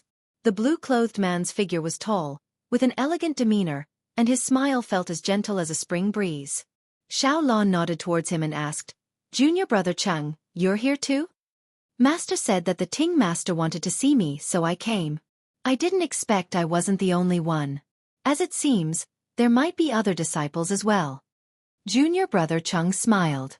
Xiaofan couldn't help but become interested. It seemed the Ting Master had something major to arrange. The two continued forward, chatting along the way. On their journey, they encountered other disciples, heightening their curiosity about the purpose of this trip. Upon arriving at a courtyard, they saw a dozen or so disciples waiting there, and Xiaofan also spotted Zhao Rushan. Even he's here, it must be something significant. Xiaofan thought silently. Zhao Rushan now wielded immense power, second only to Ting Master Yuan Songzi within the Tao court. Everyone regarded Zhao Rushan as the next Ting Master. Not only Xiaofan, but the other disciples were also surprised to see Zhao Rushan. Zhao Rushan sat beside Yuan Songzi in a black robe, exuding a domineering aura. His gaze was penetrating, and except for a few, most didn't dare meet his eyes. Yuan Songzi looked at the group and said with a smile, "Everyone who's supposed to be here is here. I have something to announce today." The disciples stood in a line, not daring to sit like Zhao Rushan. Xiaofan wasn't necessarily afraid, but she didn't want to be too close to Yuan Songzi or Zhao Rushan. She spent years in seclusion, avoiding the factional struggles within the court as much as possible. Although Yuan Songzi had taken her to the path of the Great Tao, her master wasn't in the same faction as Zhao Rushan. "Ting Master, what has happened? Could it be that the 100 sects in the human world are planning to besiege us?" Junior brother Cheng couldn't help but ask first. His words made the other disciples tense up. Over the years, there have been more sects causing trouble for the Tao court. Various kinds of conflicts have been reported internally. The Tao court flaunts itself as the righteous Tao and the world ruler, but their handling of certain matters has left the disciples dismayed. Everyone could feel the pressure from other sects and perceive the Tao court's growing weakness. Normally, they are dissatisfied with the upper echelons, but when it comes to going to war with 100 sects, they feel apprehensive. Today's situation is unlike the past. The Tao court indeed lacks the power to suppress the entire human world. That's not it, but the situation you foresee will happen sooner or later. Yuan Songzi smiled softly. His words made the disciples' faces change dramatically, but seeing his smile, they felt he wasn't worried. Perhaps the Ting Master already had a plan. Thinking this way, the disciples felt at ease. "You all are the brightest disciples of the Tao court, and your reputation is extremely high. I plan to let you inherit the various legacies of the Tao court. Once the Tao court is dissolved in the future, you can establish your own sections. Are you confident?" When Yuan Songzi said this, his smile didn't fade, as if he was discussing something trivial. Upon hearing this, the courtyard burst into an uproar. The disciples were all shocked and began to object. "Ting Master, what do you mean? Why dissolve the Tao court? We are not afraid to fight, even if it means a life-and-death struggle with 100 sects. We are not afraid." "That's right, with all the storms we've seen since the Tao court's establishment, what's there to fear?" "Exactly, Ting Master, why don't we just start a war with the 100 sects and catch them off guard?" While the disciples were passionately excited, Xiaofan kept silent, her eyes fixed on Yuan Songzi. She didn't think Yuan Songzi was a coward. Back when the undefeated Emperor clan wanted to kill them, Yuan Songzi showed no fear and was at the forefront. The combined 100 sects of the human world are no match for the undefeated Emperor clan. Yuan Songzi raised his hand, signaling everyone to calm down. The group could only suppress their emotions. The Tao court has presided over the world for 1,000,000 years. It has been long enough. In fact, you might not know that the Tao court itself wasn't founded by me alone. It was formed by the unification of the greatest sects from the great heaven and earth before the world's reformation, and I merely facilitated it. After the Tao court dissolves, you will establish your sects, creating a new order for the era. This itself is a form of legacy. Yuan Songzi spoke seriously, paused and continued. Of course, the Tao court will not easily be dissolved. At the very least, it should make other sects realize how precious this throne is and serve as a warning for future generations, thus better benefiting all living beings under heaven. CTH Novel Fire. Net ** website on Google to access chapters of novels early and in the highest quality. If you find any errors, ads pop up, ads redirect, broken links, non-standard content, etc., please let us know. Report so we can fix it as soon as possible. Chapter 707. Vast Law Great Light God Honor. Inside the grotto heaven, Guan and Xiaofan sat on the mountain cliff, chatting while enjoying the scenery. The Ting Master's vision is indeed grand, having already thought of dissolving the Tao court, but surely the other higher-ups will not agree. Xiaofan spoke of Yuan Songzi's decision, her face full of sentiment. She did not feel regret about the dissolution of the Tao court. She thought Yuan Songzi had made a good point, as the troubles of the Tao court could no longer be resolved by just 1 or 2 wars. Xiaofan looked at Guan, curiously asking, Brother Gu, with your cultivation level seeing this world, who do you think will be the sect to unify the realm next? Guan shook the wine gourd, smiling. How could I know? Even if I did, that would be a heavenly secret. Xiaofan pouted. Through these years, the two often sparred, and no matter how strong she became, she was never a match for Guan. She always felt Guan was stronger than Yuan Songzi.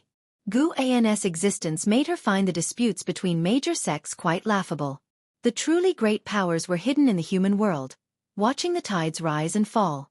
If someone like Guan were willing to take action, they would surely be able to overturn the world structure. Thinking of this, Xiaofan looked at Guan with eyes full of admiration. Guan was not interested in Yuan Songzi's decision, for it had appeared in his vision long ago. He could even foresee the situation in the human world after the Tao court dissolved. Have you gained any deeper insights into the primordial Tao Emperor recently? Guan changed the subject and asked. An Xian was already very close to the primordial Tao Emperor. She would become the first primordial Tao Emperor beyond the path of the great Tao, and once successful, the primordial crystal would disperse to the 3,000 great worlds, entering a new stage of the primordial Emperor road. Xiaolan's aptitude was not bad, and combined with the accumulation of the innate reincarnation skill, she had high comprehension of the path of reincarnation. Xiaofan nodded and said, Yes, but it feels like I still need to continue projecting to reach the primordial Tao Emperor. Recalling the reincarnation projection, she felt astonished. The cultivation method of the primordial Tao Emperor was indeed too profound. Even though she had not personally experienced reincarnation, she had memories of reincarnation, and those memories were not false. She was now very curious about how strong the real primordial Tao Emperor was. She believed Guan was the primordial Tao Emperor. After all, he was the one who led her on this path, though she still couldn't figure out how strong Guan was, as the gap between their strengths was too vast. She began to discuss her cultivation dilemmas with Guan Gu and accompanied her for 3 days before leaving. After leaving the Tao court, he first went around collecting medicinal herbs. After profound mystery left, the mountain god temple was considered abandoned, and Guan had already moved those herbs to the Taoist field of the beginningless. To commemorate this place, he left a legacy in the mountain god temple. After picking mature medicinal herbs outside the dojo, Guan returned to the Taoist field of the beginningless, leisurely walking towards the peak where he resided. Everything was moving in a positive direction, and next, he looked forward to his own progress. When he achieved a lifespan of 100 million years, he would go to break through. CTH Novel, F. Iyer. NT website on Google to access chapters of novels early and in the highest quality. What realm would be above Dao Extreme Daluo Immortal? He could first invest some of his lifespan to probe the name of a higher realm, but he did not do so, knowing that names meant nothing and preferred to keep its mystery, which made him more expectant. The sun set in the west, casting a long shadow of Guan. On a grand and magnificent hall, Long Mia, also known as the Celestial Destruction Divine Dragon, walked forward with powerful strides, wearing golden armor, valiant in appearance, as if dragon shadows circled around him. This hall was vast, with immortal mist covering the floor, and huge stone pillars stood upright, each coiled with different flood dragons, all living creatures, some asleep, some watching the celestial destruction god. He advanced all the way to the white jade stairs, which had 100 steps, towering 100 zhang high, and at the top sat a giant azure lotus seat, upon which sat a giant immortal. This giant immortal, though sitting, exceeded 1,000 zhang in height, wearing a large dark robe, with white hair but an exceptionally youthful face, ruddy complexion, and a jade hairpin inserted above, with a tail end ablaze. This immortal was a supreme immortal of the celestial court, titled Guangfa Taiguang Divine Lord. Celestial Destruction God greets the Divine Lord. The Celestial Destruction God bowed and raised hands in a salute, his tone respectful. Guangfa Taiguang Divine Lord opened his eyes, and the entire hall grew even brighter. He looked down at the Celestial Destruction God and slowly spoke. Your past, this Lord already knows. You have rendered significant contributions to the Celestial Court. This Lord will assist you in advancing to Star Monarch. Before that, you will cultivate in this Lord's dojo and strive to achieve Taiching Golden Immortal as soon as possible. Thank you, Divine Lord, replied the Celestial Destruction God, his tone not too surprised nor overly excited. Profound mystery. Guangfa Taiguang Divine Lord spoke, and as the words fell, a figure appeared out of thin air in the hall, less than 100 zhang away from the Celestial Destruction God. The Celestial Destruction God glanced over, his eyes squinting. He could feel the celestial Tao destiny of the other, whose immortal position tier was higher than his, but the other's cultivation level was only at the profound Yuan-free immortal realm. Could such a cultivation level achieve Star Monarch? The Celestial Destruction God did not underestimate the other. He knew that such achievements couldn't be through connections, and the other might have ascended through a superior path to immortality. The one who appeared was indeed Li Xuanmiao, who had passed the trial of the Celestial Tao Immortal Stone. Li Xuanmiao wore a gold-threaded white robe and a peacock silver crown, with a transcendent bearing, like an immortal from a painting. He was not as dominant as the Celestial Destruction God, but his own immortal god qualities were outstanding. Li Xuanmiao saluted Guangfa Taiguang Divine Lord, saying, Master. He is this Lord's new disciple, coming from a great world within dust, passing the test of the Celestial Tao Immortal Stone, and being awarded by Tsongtian, ranking among the Star Monarchs. His cultivation is too low. Before the realm improves, this Lord will not let him take any immortal positions. Celestial Destruction God, henceforth you are responsible for guiding him. This will be your first task from this Lord. If you wish to descend to the lower realm, you may do so yourself, but each time you may not exceed 100 immortal years. Guangfa Taiguang Divine Lord's voice echoed. Upon hearing this, the Celestial Destruction God immediately accepted the order, without refusal or further questions. Shortly after, Guangfa Taiguang Divine Lord closed his eyes. Li Xuanmiao raised his hand towards the Celestial Destruction God, signaling to leave the hall together. The Celestial Destruction God nodded, and the two turned and left together. After walking out of the Golden Hall, they arrived on a cloud, looking out to where numerous palaces emitted 10,000 rays of golden light, and a giant rainbow hung in the sky. Master has already informed me of your arrival and asked me to prepare a dojo for you in advance. Come with me, Li Xuanmiao said, looking at the Celestial Destruction God. Since ascending, he had met many immortal gods, and he had already accepted the disparity in status among immortal gods.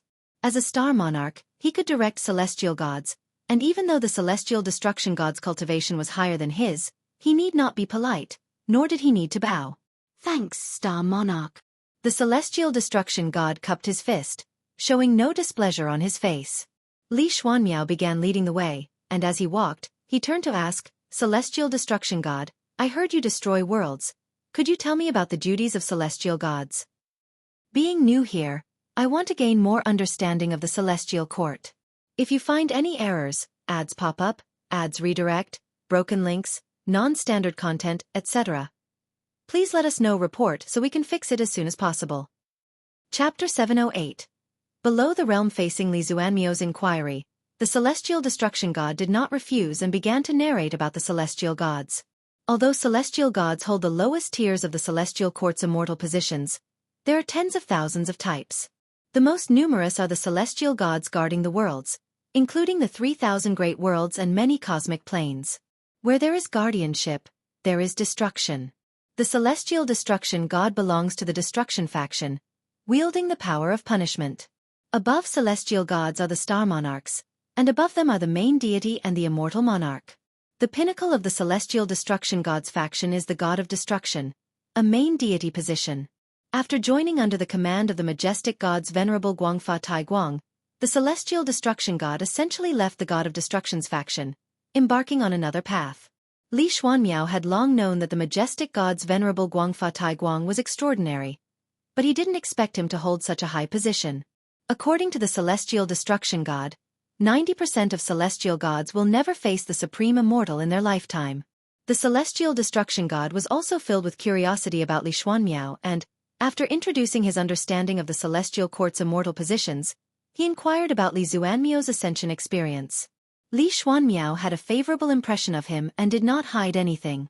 Hearing that Li Xuanmiao passed the test of the celestial Dao immortal stone in the Zizai immortal realm, the celestial destruction god was quite impressed. With this person's talent, he might very well achieve the rank of supreme immortal in the future. The two chatted more and more enjoyably, and their relationship was drawing closer. Conflicts between the 100 sects of the human world and the Dao court increased, and each of the 100 great sects was a regional overlord. They joined forces to oppress the Dao court, causing its prestige in the eyes of the world to diminish, leading even weaker sects to show disrespect towards the Dao court. Eventually, an unprecedented war broke out in the human world. In just 10 years, the 100 sects of the human world launched an attack on the Dao court, and in the subsequent years, more sects continued to join. The Dao court, like an ancient towering tree, was on the verge of collapse, and everyone wanted a piece of its flesh. The Qiankuan sect also got involved. In the end, they forgave Yuan Luo, merely imprisoning him for 10,000 years, before they too threw themselves into the war against the Dao court. The enmity between the Qiankuan sect and the Dao court was deep, mainly sparked by Yuan Luo and Zhao Rushan. The two sides had been in constant friction, accumulating hatred over hundreds of thousands of years, waiting to explode. The Dao court, after all, was a colossal entity that dominated the heavens and the earth for millions of years. Its depths were unimaginable to the world, and even when facing attacks from all over the world, they could still exhibit resilience. Sarch * The Oval Fire. Net website on Google to access chapters of novels early and in the highest quality. 100,000 years later. The war in the human world still had not ended, and constantly new outstanding talents emerged between heaven and earth, having to venture to the ancient battlefields to prove themselves. Within the Taoist field of the beginningless, Guan was lecturing disciples, including even the third-generation disciples. In recent years, 3 new members were added: Mo Xuandi, the second disciple of Jiang Shishou, Li Qing, disciple of Emperor Tianhong, and Chang Jie, disciple of Tian Bai. Among these 3, only one came from the Qiankuan sect. The other 2 were common people from the 9-spirit continent. Guan was sharing his insights on the primordial Dao Emperor, and even the third-generation disciples could listen and benefit greatly. He intended to make the beginningless a formidable force on the primordial Emperor road. The primordial Dao Emperor would surely surpass the Taoist Emperor one day.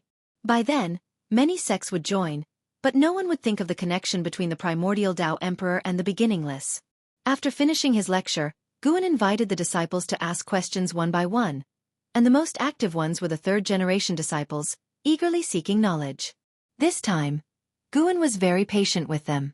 Although he usually was not interested in his disciples, when it came to cultivation, he was fair. He carefully answered every question from each disciple and provided a suitable path for their cultivation. Ancestor, the primordial Dao Emperor seeks insight from nature, not the path of killing enemies. What is your view of this calamity in the human world? Mo Xuandi suddenly asked, his gaze fixed on Guan.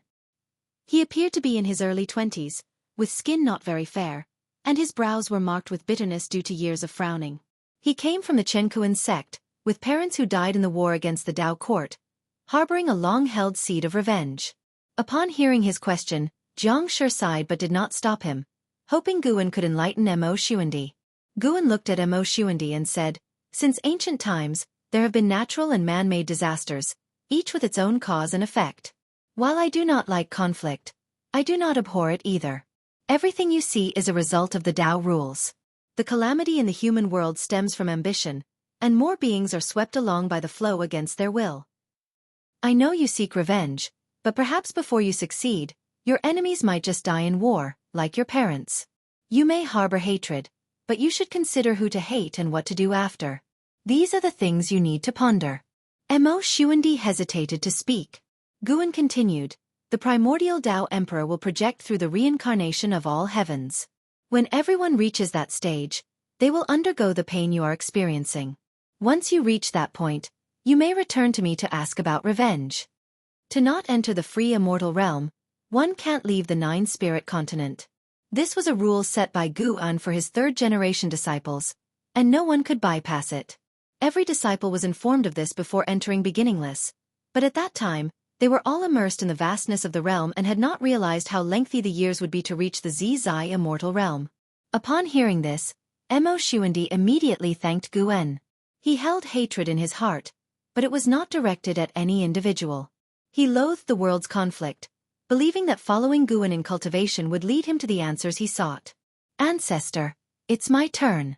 If the primordial Tao Emperor projects through the heavens, can I inject my consciousness, for example, to spread my writings?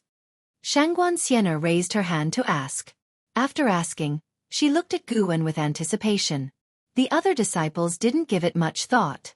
They knew Shangguan Sienna loved writing, but were unaware of how broad her range was. With an unchanged expression, Guan replied, that's a good idea. If you can achieve it, you might pave a path of your own. To inject your consciousness, you need to study the great Tao of cause and effect, soul, and reincarnation comprehensively. Just comprehending one great Tao won't suffice. Time continued to pass. Only until the next morning did the question and answer session conclude. Guan stood up, ready to go for a walk. Boom! A tremendous explosion erupted in the distance, causing the ground to tremble. The disciples discussing their insights from the lecture all stood up and turned to look in the direction of the sound. Guan paid no attention and left alone. The third-generation disciples gathered around their respective mentors to ask where the commotion came from. The war is about to reach the 9-spirit continent. An Xin gazed towards the horizon, murmuring. These words changed the complexions of the third-generation disciples. Was the Chenkuan sect going to be attacked? After leaving the courtyard, Guan arrived in front of the world gate in just one step. The celestial spirit god was already waiting there. Upon seeing Guan appear, he immediately stood up and saluted. Guan sat down beside him and asked, after going to the heavenly court realm, what have you discovered? The celestial gods were not qualified to set foot on the heavenly ascension stairs, but below the celestial court, there was a plain. It served as a transit point for the lower realm of the immortal gods, where many immortals would exchange information or conduct transactions. If you find any errors, ads pop up, ads redirect, broken links, non-standard content, etc., please let us know. Report so we can fix it as soon as possible. Chapter 709. The celestial spirit god began to tell Guan the information he had gathered in the lower realm. He hadn't found any news about Yang Jian, but he had discovered information about the struggle for the Son of Heaven. It is said that a Son of Heaven is recruiting immortal gods, seemingly searching for something in the 3,000 great worlds. I heard that 2 Sons of Heaven are preparing to engage in a game in the Great Thousand World. This matter has already been permitted by the Venerable. If it is true, it will be an unprecedented disaster for the 3,000 great worlds. When immortal gods fight in the Great Thousand World, they will inevitably bring about destruction. However, Songtian can repair the Great Thousand World. But even so, 90% of the cultivators will perish.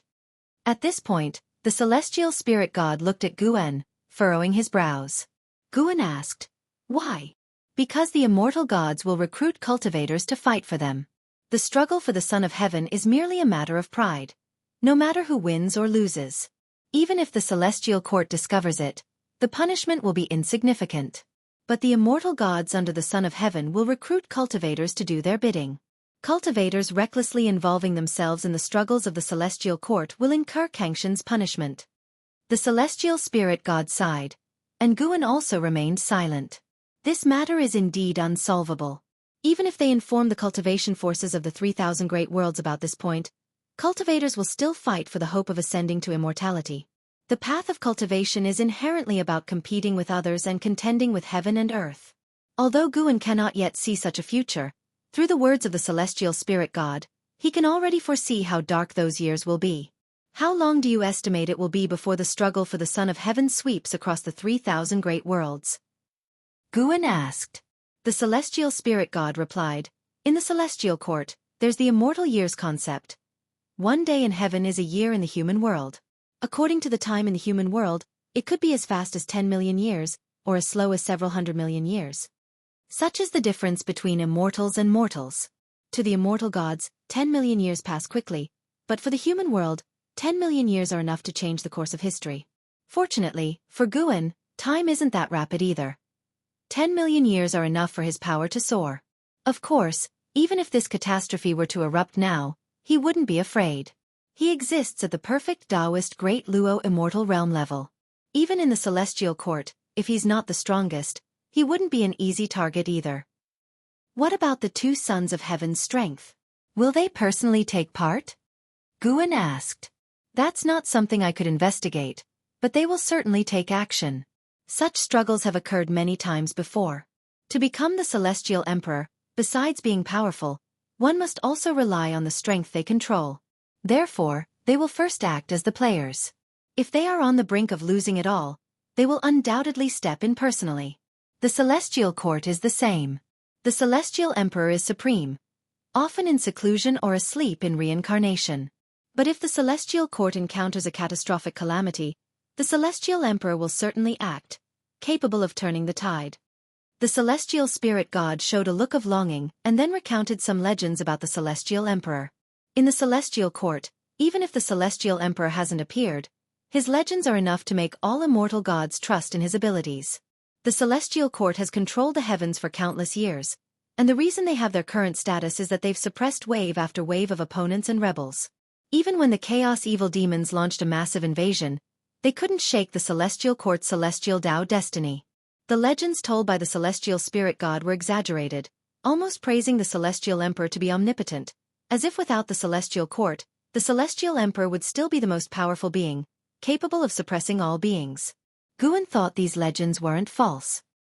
He compared the disparity in strength between the celestial court and the 3,000 great worlds, and even without counting the celestial emperor, the celestial court was terrifyingly powerful.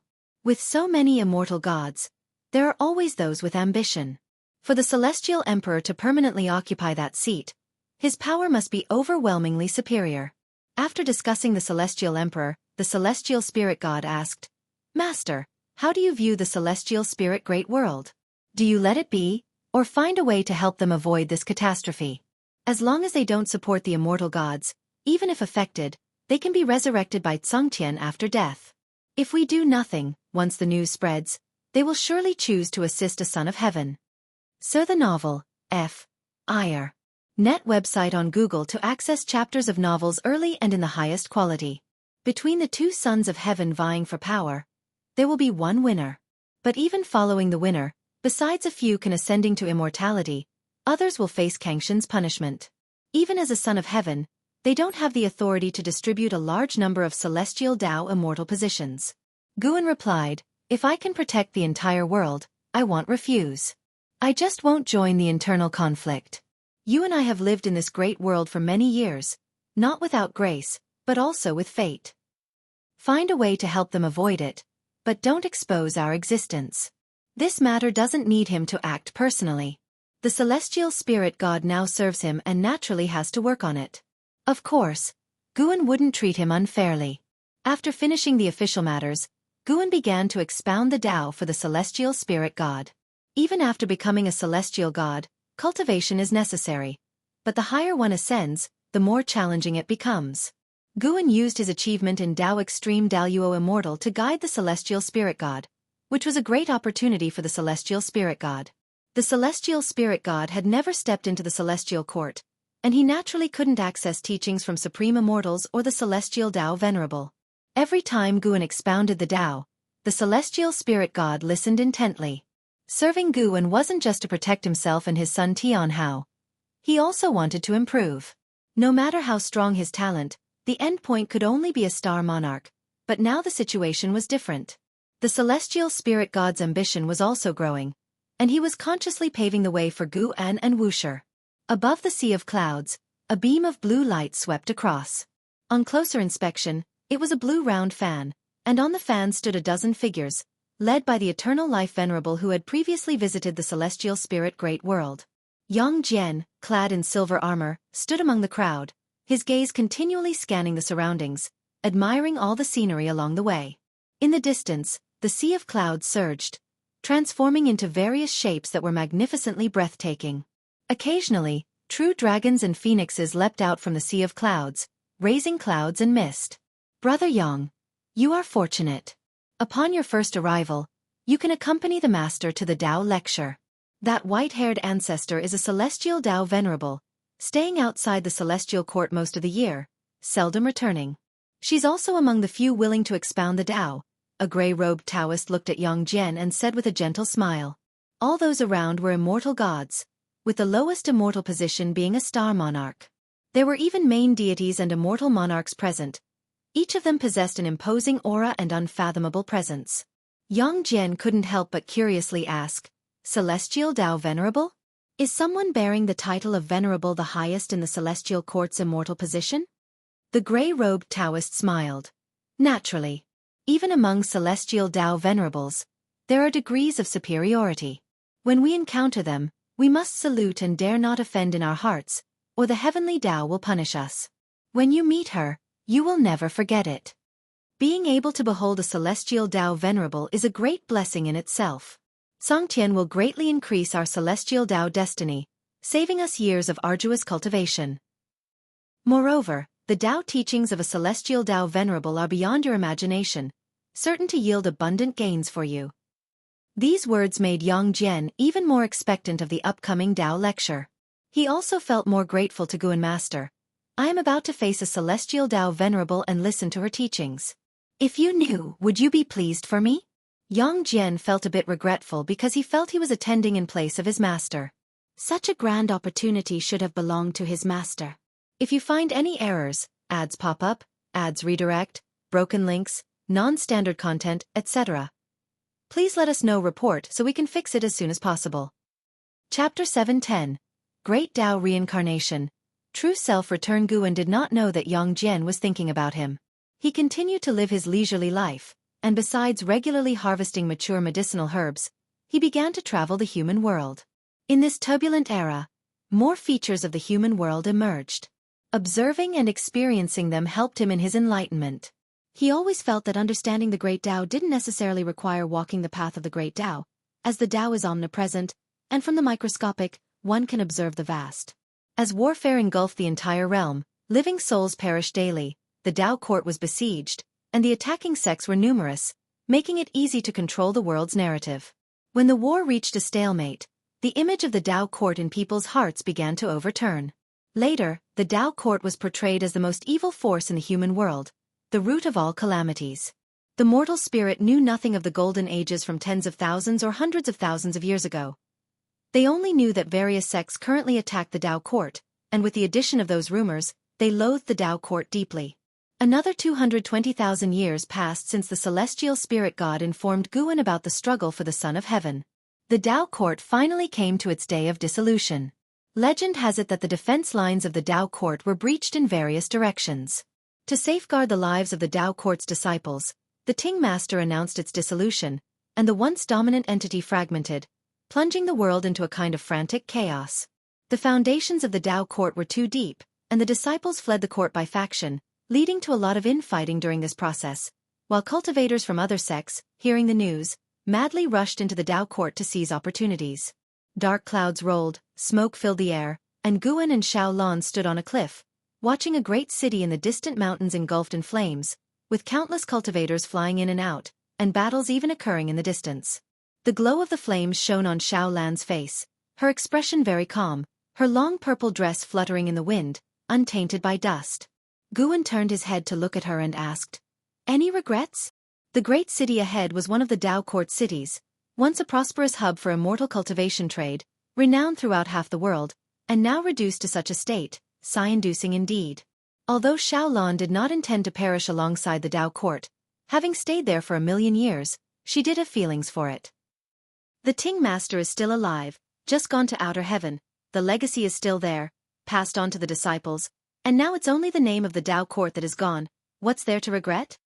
Xiaolon said calmly, gazing into the distance. If Guan couldn't hear her inner thoughts, he might truly believe she didn't care. However, with the Tao court about to become a thing of the past, the living must look forward. Brother Gu, for the first time, I feel the fierce current of the human world's greater situation. Even the strong Ting Master and the Tao court couldn't withstand the overwhelming will of the masses. The so-called Taoist lineage, what is its true meaning of existence? Xiaolon asked softly, her eyes subtle. Over the years, she felt the pressure on the Tao court, with endless enemies coming from all directions, everything in heaven and earth condemning the Tao court, and even many disciples within the Tao court reflecting on what went wrong with it. However, the fact is, the 100 sects of the human world wanted to overturn the Tao court, and the Tao court lacked absolute strength to suppress them. If it were only a matter of strength, it would be fine, but the fall of the Tao court was so disgraced, collapsing in an evil guise. Years later, would the world think of the Tao court as the demon sect? A Taoist lineage originally serves the purpose of spreading the Tao, imparting knowledge, mutually discussing the Tao, and jointly promoting the exploration of the great Tao. What you worry about may not happen.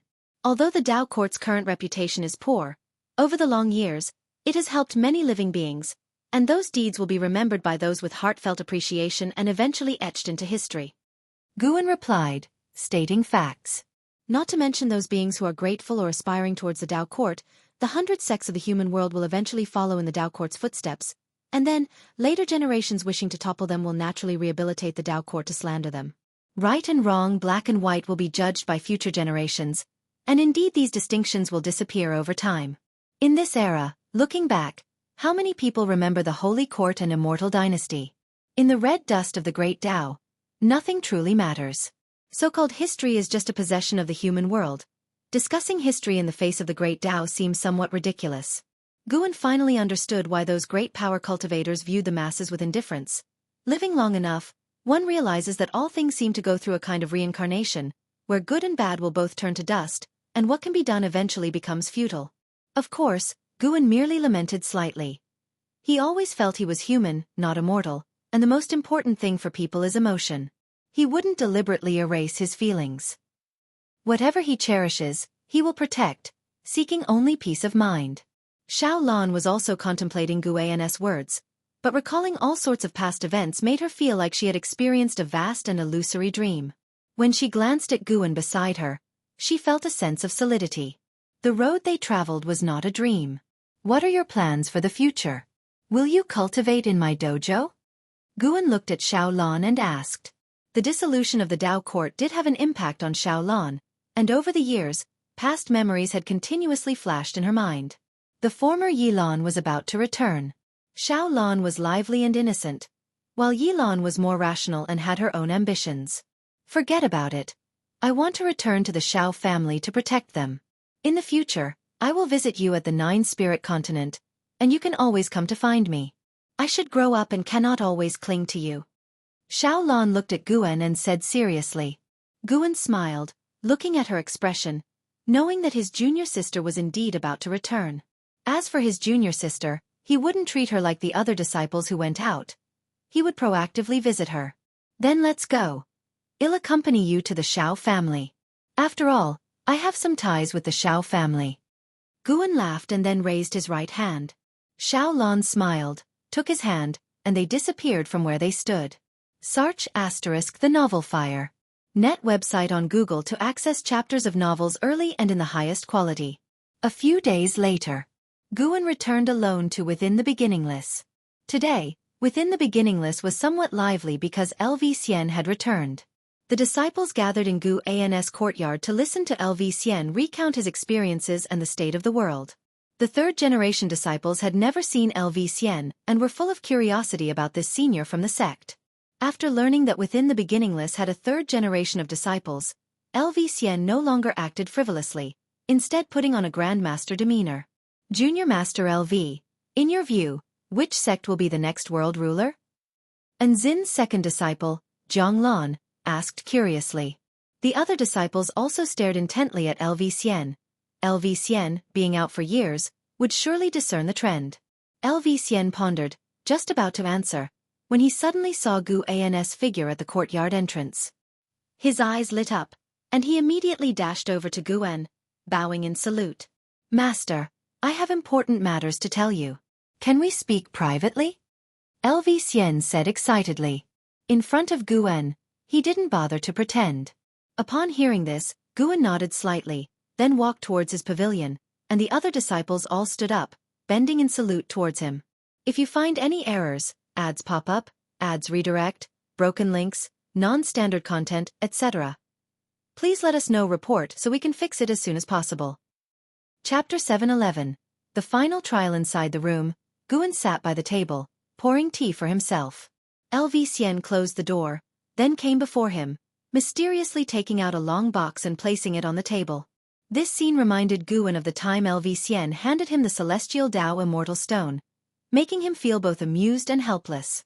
Before LV Xian arrived, Guan already knew what this guy was going to present, but he still chose to ask LV Xian, "What is this?" In response to Guan's inquiry, LV Xian chuckled, "Another immortal god's opportunity." In beginning to suspect him, an immortal god descended to the mortal world.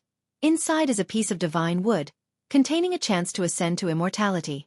It's said that there's a supreme immortal god traveling through the Dao universe, seemingly searching for something. If you can assist him, you may gain immortal fate. Guan nodded slightly but felt contemptuous in his heart. The Son of Heaven and his immortal gods, resorting to such petty tricks, creating mystique out of nonsense. Guan spoke, "Don't get involved in this causality." He recounted the competition between the Son of Heaven to LV Xian, who listened in astonishment. LV Xian had suspected whether it was a scheme or a trap, but didn't expect such a struggle hidden behind it. Would the Son of Heaven use all living beings as chess pieces in the competition between his children? Afterward, the heavenly Dao won't severely punish the Son of Heaven but will impose celestial punishment on those cultivators participating in the immortal gods' conflicts? LV Xian felt both absurd and aggrieved. He had a certain admiration for immortal gods.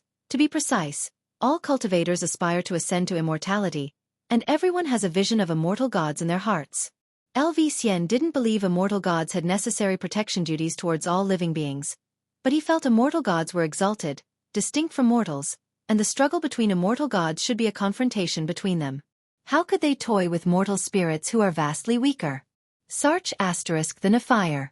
@ website on Google to access chapters of novels early and in the highest quality. He suddenly understood why his master refused to ascend to immortality. Such immortal gods, such a celestial court, indeed seemed narrow-minded. Maybe in the future, another group of immortal gods will replace them. Master, then how should we handle this? LV Xian looked up at Guan and asked. Guan glanced at the long box on the table, which immediately caught fire. LV Xian opened his mouth but ultimately chose to remain silent. Even knowing the scheme behind this causality, he still harbored a slight delusion in his heart, thinking, what if he chose the right side and they kept their promise? Seeing the long box turn to ashes, he felt a sense of relief. Even he has such complex thoughts, let alone those cultivators with stronger ambitions. This item is truly dreadful. LV Xian could already envision the terrifying scenes of various heavens waging war for the sake of immortal gods, surely much more dreadful than the human world battles that lasted hundreds of thousands of years before. Guan looked at LV Xian and said, "Now that you're back, spend some more time cultivating in the dojo. Unlike Chen Chuan, you're not entangled by the sect." Faced with his instruction, LV Xian naturally dared not refuse and could only agree. Guan waved his hand, signaling LV Xian to withdraw. Once the door was closed, Guan brought up the attribute panel. Name, Guan. Lifespan, 1487, 902/99, 890, 816, 785, 408. Physique, primordial Dao creation body. Cultivation level, perfect Taoist Great Luo immortal realm, approaching 100 trillion year lifespan. By then, he would be able to break through. Thinking about reaching a higher realm soon, Guan couldn't help but feel excited. Even without an imminent strong enemy, he enjoyed the feeling of continuously growing stronger, especially when he could compare himself with others. Besides the next realm, he was curious about what features a 100 trillion year lifespan would unlock. Would there be another feature upgrade? The enhancements in life expectancy predictions suited his taste. Although occasional hints would disturb his mind, knowing how many potential foes there were, and who they were, brought him more anticipation. Since I have so much lifespan, Should I use 10 million years for a lifespan reincarnation? Guan suddenly had a whim. Because of the long family causality, he dared not easily implement lifespan reincarnation, opting more to use lifespan projection now. Anyway, he had interfered with enough causality. Why trouble himself unnecessarily?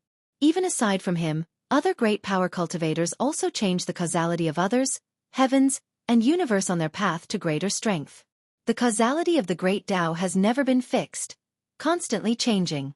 True glimpse into the future isn't seeing one outcome, but seeing countless outcomes, choosing the most suitable one for oneself. With this thought, Guan immediately initiated the lifespan reincarnation. An overdue prompt appeared before his eyes, symbolizing the imminent start of lifespan reincarnation.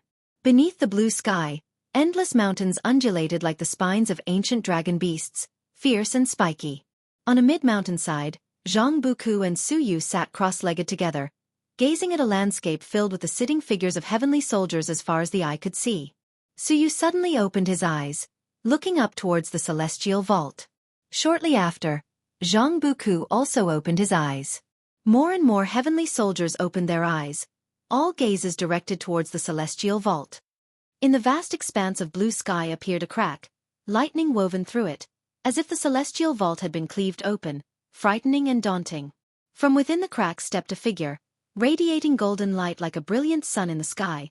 It was the celestial calming god. Upon seeing the celestial calming god, all the heavenly soldiers stood up. After their previous defeat on the path of the great Tao, they had been cultivating in this realm, waiting for the celestial calming god to arrange a new trial. They were still a long way from ascending to immortality and becoming gods, far enough to make many feel like giving up, yet helplessly so. Next will be the final trial. Only 100,000 heavenly soldiers can emerge, and these top 100,000 will gain celestial Tao destiny. Once their cultivation level is sufficient, they can become gods like me. The voice of the celestial calming god resonated across the entire world, causing every heavenly soldier's breathing to quicken, Zhang Buku included. Yet Zhang Buku felt a bit regretful. He wanted more time to accumulate cultivation. Compared to other heavenly soldiers, he was too young, and facing the final trial now was quite a disadvantage for him. Though his cultivation level didn't hold an advantage, Zhang Buku still had some confidence. 100,000 spots, more than he had anticipated. Su Yu smirked, saying in a low voice, "Looks like some immortal gods need to use us, blessings or curses unknown." Zhang Buku didn't care after hearing this. Ever since following the celestial calming god, they had undertaken various missions, escaping death multiple times. Having come this far, he was determined to ascend to immortality. He would ascend not just for himself. He aimed to find his parents in reincarnation and visit Master Gu and Li Ya. In his view, Master Gu and Li Ya had long passed away. Over 1,000,000 years had passed, and the foundation of that realm was far from enough to allow the two to live till today, not to mention their talent wasn't extraordinary. Zhang Buku took a deep breath, fists clenched, with a fire of determination burning in his eyes. Su Yu glanced at him and couldn't help but shake his head. This guy was getting hyped again. Even after all these years together, Su Yu still couldn't understand why he got so easily excited. This final trial will begin in this realm. You need not kill each other but will decide victory through reincarnation. The top 100,000 heavenly soldiers who emerge from reincarnation will succeed, while the remainder will be lost in reincarnation forever, never to transcend. The voice of the celestial calming god sounded once more, dampening the fervor of the heavenly soldiers. Lost in reincarnation forever? If you find any errors, ads pop up, ads redirect, broken links, non-standard content, etc., please let us know. Report so we can fix it as soon as possible. Chapter 712. In the Taiwei Great World. Zhu Shi, clad in white, stood on the clouds gazing down at the vast earth below. Behind her followed hundreds of people, all exuding extraordinary auras, similarly looking down at the earth, their faces filled with shock. Following their gaze, the endless land below was in complete disarray, with potholes everywhere, mountains flattened, and smoke pervading the heavens and earth, threatening to overturn the sea of clouds. At the edge of the land was a sea of fire, tens of thousands of feet high, seemingly about to devour the entire world, a truly majestic sight. Zhu Shi narrowed her eyes. In that terrifying sea of fire, she saw a figure that filled her eyes with fear. Who is that? How dare he attack the divine court's boundary mountain? How terrifying! Those divine court's great powers were annihilated instantly. He seems somewhat deranged. Could he be in demonic possession? Even if he's possessed, to have such terrifying power, his cultivation level must be extraordinarily high. It doesn't matter. As long as he's not coming for us, we shouldn't act rashly. The cultivators discussed among themselves. Although Zhu Xi didn't participate in their discussion, she was equally curious. Having stood in the Taiwei Great World for hundreds of thousands of years, it was the first time she had seen anyone so powerful and daring to take such action against the divine court. Her intuition told her that even more terrifying events were about to unfold, and the Taiwei Great World would face an unprecedented catastrophe. She hesitated, unsure whether she should flee the Taiwei Great World.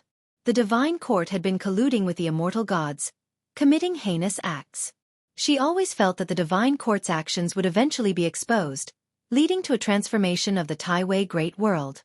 She wanted to replace the divine court and establish a new holy court. After hundreds of thousands of years of effort, she finally built a force. To give it up so easily was an excruciating decision.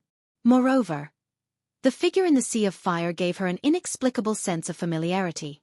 At that moment, an immense oppressive force descended upon the entire world. Zhu Xi and the others looked up, only to see a mass of black energy diving from the horizon beyond the sea of clouds, unstoppable. This mass of black energy plunged into the endless sea of fire at an incredible speed. The sea of fire scattered, stirring up strong winds that ravaged the heavens and earth. Zhu Xi and the others immediately began cultivating energy to resist the scorching fire winds. Zhu Xi squinted, seeing the black energy disappear as it crashed into the sea of fire. She had seen this black energy before. It belonged to a great power of the divine court, whose cultivation reached the heavens and earth, once plunging her into despair. Fortunately, in that battle, the target was another person, and she was merely caught up in it, eventually narrowly escaping danger. Zhu Xi harbored an absurd suspicion in her heart. You? Who are you indeed? A terrified voice echoed, shocking the other cultivators around Zhu Xi. They recognized this voice as well. It belonged to Li Changfeng, a great cultivator of the divine court. Li Changfeng was a heaven-encompassing free immortal, a famous divine general of the divine court, known for slaughtering countless enemies and having a fearsome reputation. When they faced Li Changfeng, they could only look up in fear. They had never heard him speak in such a tone. Fear, despair. Did Li Changfeng get defeated just after descending? Hundreds of divine senses probed simultaneously, followed by gasps of shock. Retreat! Zhu Xi immediately ordered, turning around to leave first, with the others following closely.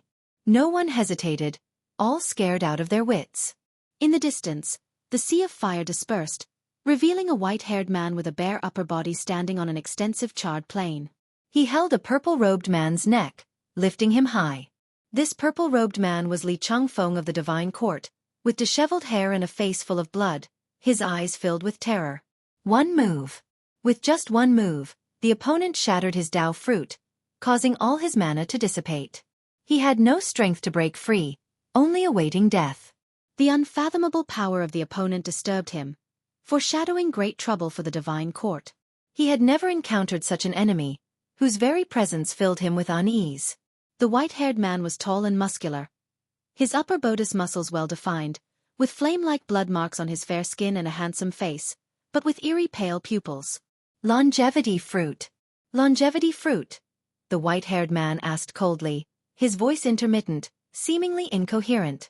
Li Changfeng gritted his teeth and said, I have never heard of the longevity fruit. If that is your only goal, I can have the divine court help you search for it. Crunch! Li Changfeng's neck was suddenly broken, his words cut short. His eyes widened, his divine soul unable to escape his body, and he turned to ash, scattering with the wind. The white-haired man turned around, flying in a certain direction. Saw the novel, F.I.R. at website on Google to access chapters of novels early and in the highest quality. On the other side, Zhu Xi and her group were still fleeing rapidly, sensing Li Changfeng's aura abruptly vanish, indicating his probable death. What kind of being could make a great power like Li Changfeng fall in such a short time? Zhu Xi was equally shocked, unable to forget the image of the white-haired man in her mind.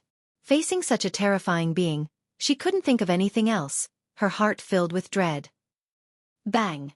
A thunderous roar suddenly erupted from behind, engulfing Zhu Xi and her group in dazzling light, followed by an unfathomable strong wind.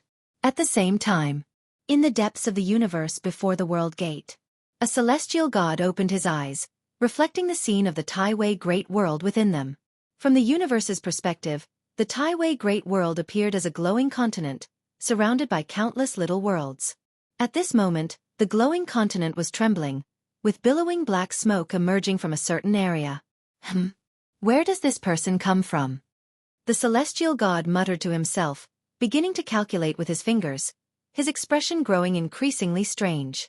War Spirit Holy Mansion. Tai Shangju. It's actually him? He's still alive? The celestial god furrowed his brows, then stood up, turning to walk into the world gate. A storm gusted from the depths of the universe, but the world gate remained unmoved, unaffected. The storm lasted for a long time, and when the turbulence subsided, the celestial god had not returned. On the other side of the universe, the strong light of the Taiwei Great World was gradually fading. The white-haired man suddenly appeared in the void, holding a person in his hand. Does the War Spirit Holy Mansion intend to oppose the Celestial Court? The person held by the white-haired man was an old Taoist with an immortal aura, none other than the immortal monarch Han Sha, hidden within the divine court. He could see the cause and effect of the white-haired man, linked to the War Spirit Holy Mansion, a powerful court outside the jurisdiction of the Celestial Court. The white-haired man, Tai Shangju, ignored him, grabbing his head and stepping into the void. A time-space rift appeared in front, into which he stepped, dragging the immortal monarch Han Sha with him, disappearing without a trace as the rift quickly closed, as if nothing had happened. But the celestial Tao immortal light of the Taiwei Great World was fading, indicating a titanic battle had just occurred. If you find any errors, ads pop up, ads redirect, broken links, non-standard content, etc., please let us know. Report so we can fix it as soon as possible. Chapter 713. Tao Saint Heartswish. The waves incessantly washed up on the beach, crashing against the rocks, sending up sprays of water. In the distance, demon birds hovered over the sea, wary of approaching the shore. On the beach, Guan sat in meditation, his eyes closed, the whirlpool of spiritual energy around him slowly dissipating. The sky gradually turned yellow, dusk nearing. A meteor streaked across the sky, piercing the sea of clouds, aiming towards Guan. Just as the meteor was about to strike Guan, he suddenly raised his hand and caught the meteor in his grasp. He opened his right palm to reveal a white jade stone, the size of a pigeon egg, in his hand, refracting a crystalline light, exuding a mysterious beauty. Guan slowly opened his eyes, looking at the white jade stone in his hand with a complex expression. He had just received the inheritance memories of lifespan reincarnation, his mind awash with emotions and thoughts. He had experienced another life. This lifetime was far longer and grander than the previous ones combined. Perhaps it was related to Gu An's current cultivation level, as this lifetime's cultivation far surpassed the former ones, even reaching the realm of Tao Extreme Daluo Immortal. The endpoint of lifespan reincarnation varies with the state of one's cultivation beforehand. Even with unparalleled talent, one might still succumb to certain misfortunes. Unlike previous reincarnations, this reincarnation body still lived. More precisely, it lived in Gu An's current timeline, destined to die in the future. The reincarnation body was born in the War Spirit Holy Mansion, a Taoist lineage as ancient as Ling Mountain, unrelated to the battle court. Named Tai Shangju, like other reincarnation bodies, he was born in suffering and grew through countless hardships. The current Tai Shangju had already reached the cultivation level of Miao Zhen Daluo Immortal. He would fall to the celestial court when he achieved Tao Extreme Daluo Immortal. Guan could sense that if he tried to contact Tai Shangju, he would face unimaginable repercussions of karmic retribution. Tai Shangju had already vaguely sensed his own karma, so before leaving the Great Thousand World, he scattered many white jade stones imbued with his Tao intent and hidden obsessions. Fearing exposure of his connection with Guan, he created these white jade stones. While they appeared to spread fortune, only his true self could fully comprehend them. Reincarnation is unstoppable, and past lives will eventually become fleeting clouds, yet obsessions might transcend reincarnation. Guan toyed with the white jade stone, pondering silently. Lu Han's obsession was his son Lu Qiuxian. Yang Xian's was the Sacred Heart Sword Dao. The Black Profound Emperor's was his senior sister, Fairy Bai Xian. The Emperor of Eternal Lives' obsession was Fairy Yaoxian. Taishang Ju's obsession was to save his master. Born in War Spirit Holy Mansion, Taishang Ju's family was killed by enemies within the mansion right after his birth. If not for the chance encounter with the Red Dust ancestor, he would have died too, and the Taishang lineage would have been completely eradicated. The Red Dust ancestor took a liking to him because he was born with a Dao Saint heart. The Dao Saint heart is a rare fortune in the Great Dao, allowing effortless comprehension of the Dao, immunity to all evils, and invulnerability to all magic. He cultivated under the Red Dust ancestor for millions of years, reaching the Tai Ching Golden Immortal Realm before venturing out on his own. He traveled to many places, including Ling Mountain. Notably, he encountered the Celestial Buddha before he accepted the Emperor of Eternal Life as his disciple. Guan speculated that this karma might be one reason for the Buddha's protection of the Emperor of Eternal Life. Despite his tragic beginnings, Taishang Ju had a bold and outgoing nature, always making friends through combat. Regardless of gender, if he wished to befriend someone, he first proposed a spar, though never forcing those who refused. He even befriended immortal gods, many of whom sought to ascend to immortality. One celestial god aspired to become the god of destruction. Linking this to the Black Profound Emperor's memories, Guan speculated that the celestial god and the god of destruction might indeed be the same person. Taishang Ju, now a Miaozhen Daluo immortal, was born earlier than previous reincarnation bodies. His life was even more remarkable than that of the Emperor of Eternal Life, filled with justice and enmity, adored by many daughters of heaven. Yet, he was solely devoted to the Tao, saving many worlds and leaving behind legends and myths. However, life's journey was not always smooth. The Celestial Court sought to recruit him into the immortal class, but he refused, even clashing with immortal officials, completely defying celestial rules, incurring the Celestial Court's pursuit. After narrowly escaping death several times, he was attacked by a supreme immortal. As he was about to die, his master, the Red Dust ancestor, appeared and saved him, though suffering severe injuries and a curse from the heavenly Tao. The master and disciple fled to a mysterious universe. The Red Dust ancestor sealed himself, instructing that only the legendary eternal fruit could save him. Taishang Ju was devastated. To him, the Red Dust ancestor was not just a master but a father. This was his first true setback, deeply affecting him. He changed completely, not immediately seeking the eternal fruit but focusing on cultivation, aiming to reach the Supreme Immortals realm before re-emerging. Unfortunately, he underestimated the Celestial Court's power. Just as he set foot on the path of the Great Tao, immortal gods pursued him. Luckily, his cultivation was strong enough that the initial waves of immortal gods couldn't handle him. Until the Celestial Tao Venerable attacked, casting him into the desperate Celestial Tomb, where he endured the curse. Over the long years, Taishang Ju gradually lost consciousness. It wasn't until much later that he sensed a karma similar to his own.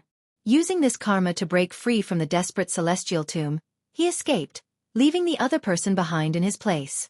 Guan guessed this karma belonged to Fairy Yaoxian, specifically to her unborn child, the son of the Emperor of Eternal Life, Sin. Comprehending his origin and karma, Taishang Ju sensed his connection with the Emperor of Eternal Life. Both men realized they were reincarnation bodies, completing each other's redemption in their respective lives. Fairy Yaoxian suffered a karmic backlash, unable to return to the Tao. But the desperate Celestial Tomb was unique. Her child could hide there with time standing still. The giant palace where Sin resided was created by Taishang Ju, shielding him from the tomb's evil forces.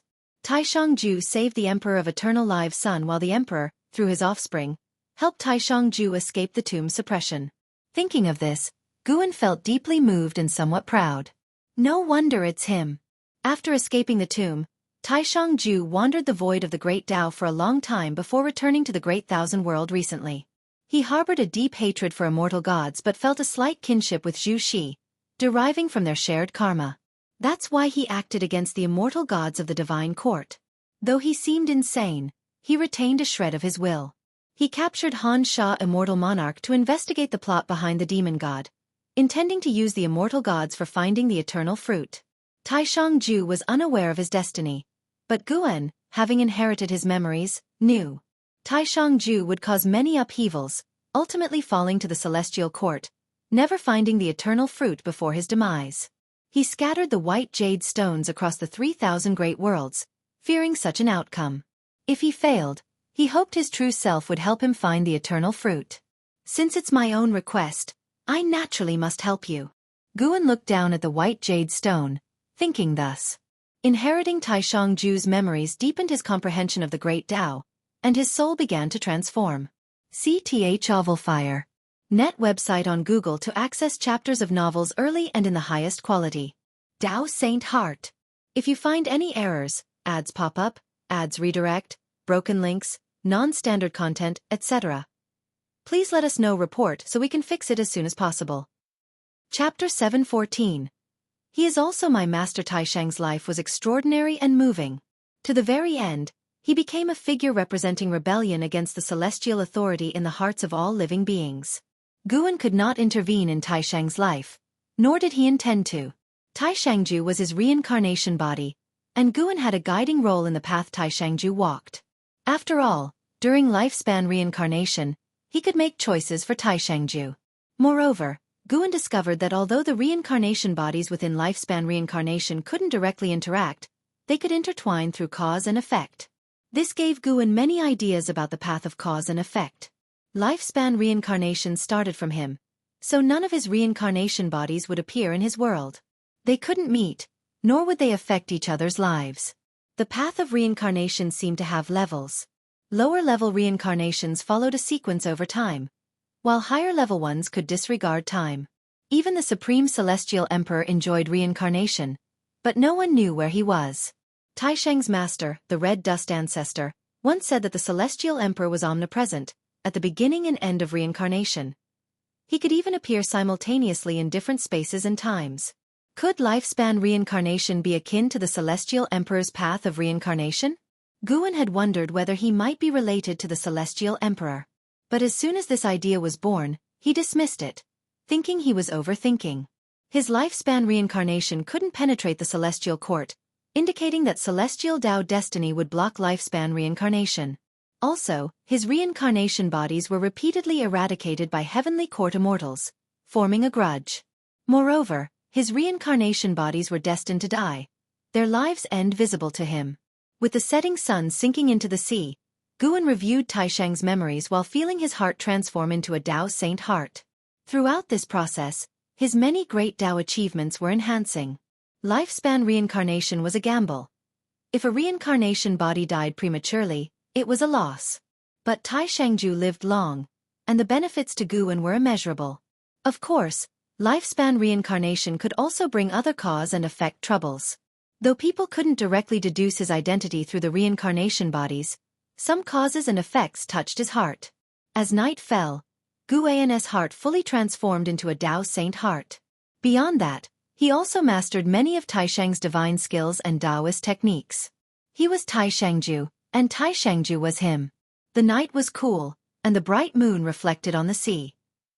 Guan lowered his eyes, crushed the white jade stone in his hand, feeling the Tao intent left by Taishangju, which would guide him to find the seal of the Red Dust Ancestor. After a while. Sar the novel _fire.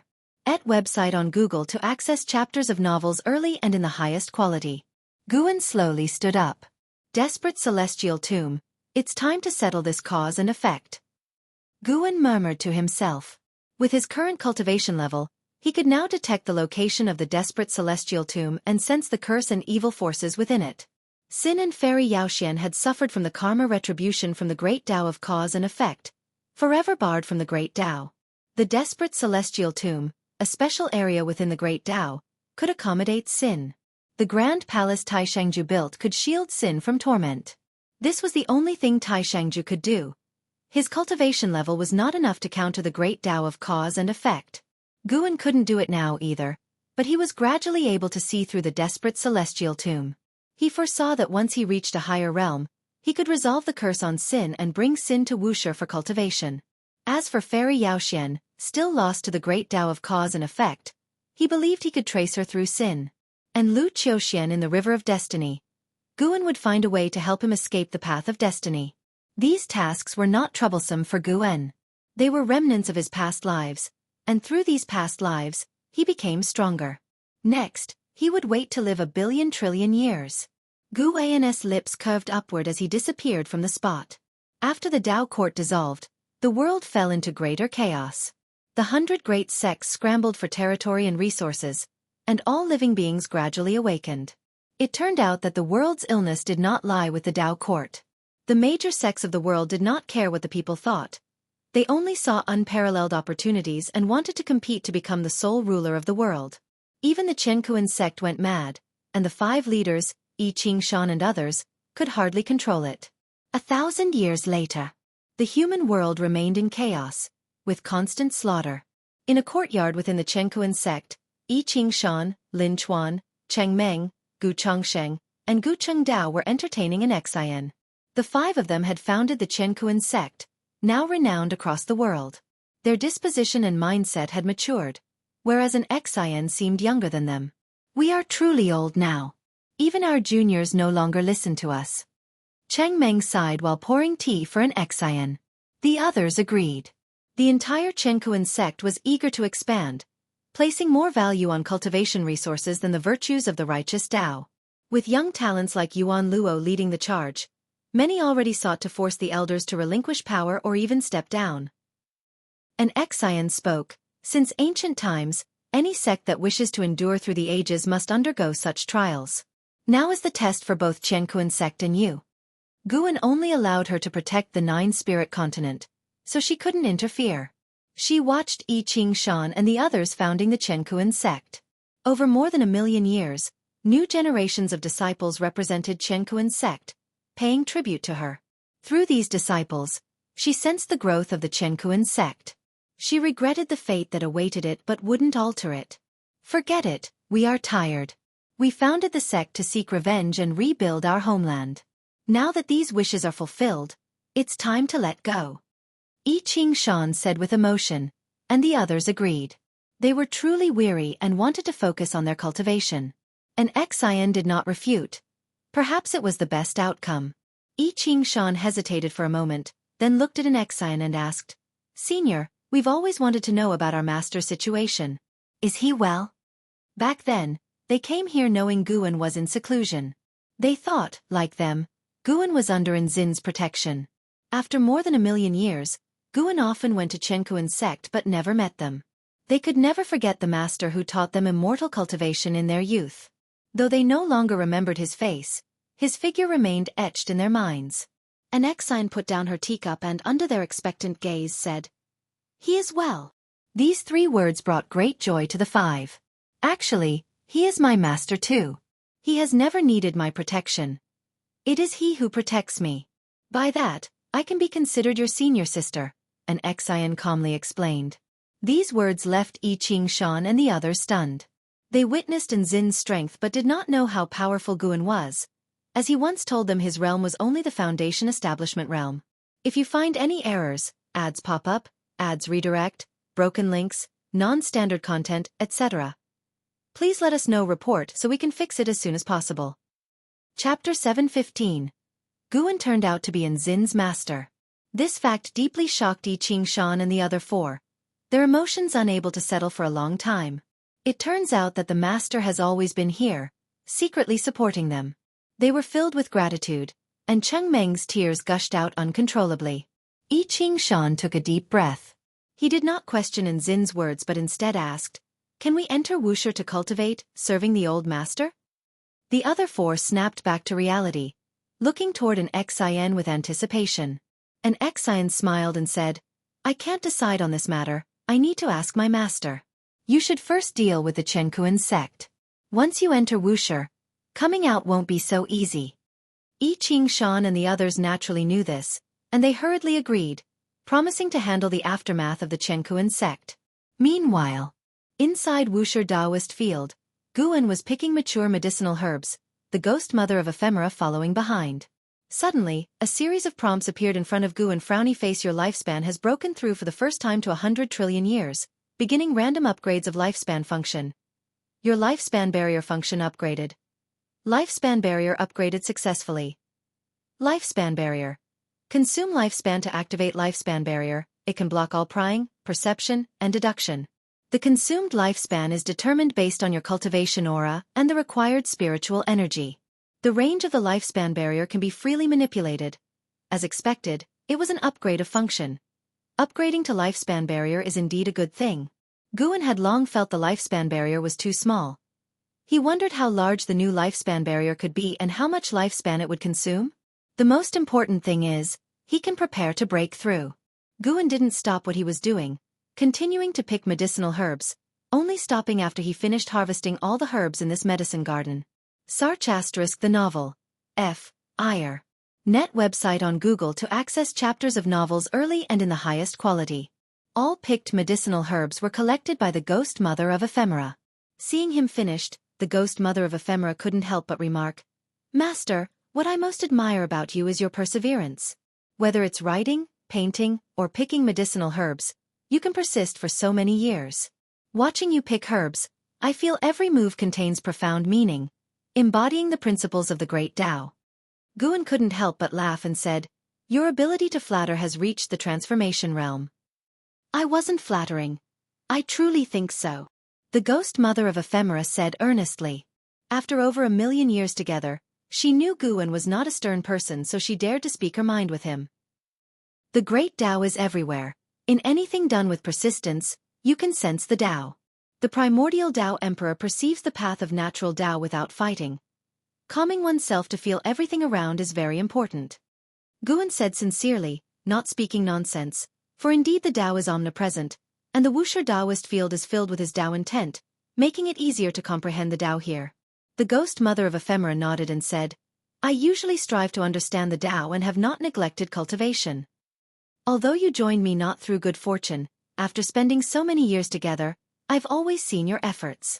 You should feel that I treat you like a disciple, right?" Guan said while stretching. The ghost mother of ephemera nodded quickly and said, "Master's kindness to me, I've always seen it." Over 1,000,000 years, she has come to manage the medicinal herbs planting, with the third-generation disciples only assisting her. These treatments made her understand Guan indeed valued her, proving her efforts have moved him. The two chatted casually as they moved forward, with the ghost mother of ephemera cherishing such opportunities. An hour later, Guan finally left Wuxia Taoist field alone.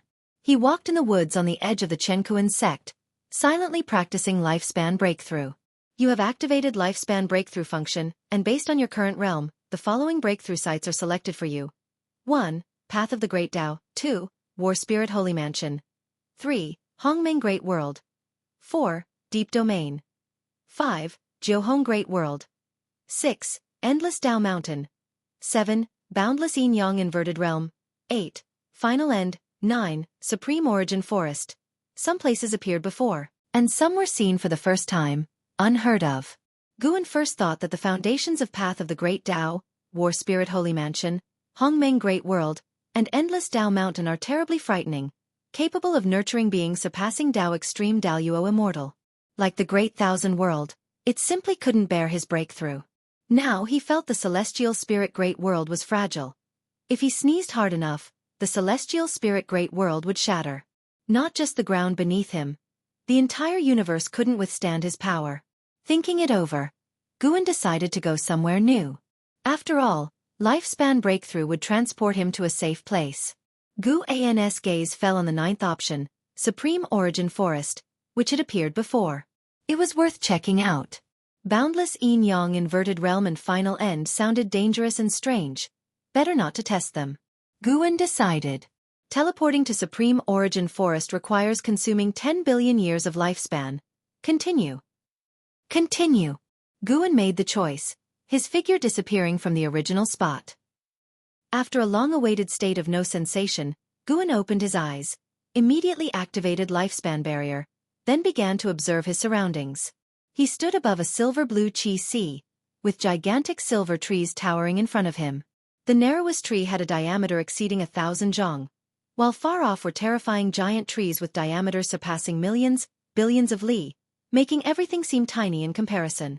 These silver trees were peculiar, entwined with various Tao rules, some even bearing fruits which were transparent, containing slices of heavens and worlds within. He could even sense the vitality of living spirits. Such heavens and worlds numbered countless, more than the stars outside the celestial spirit great world. This is the supreme origin forest.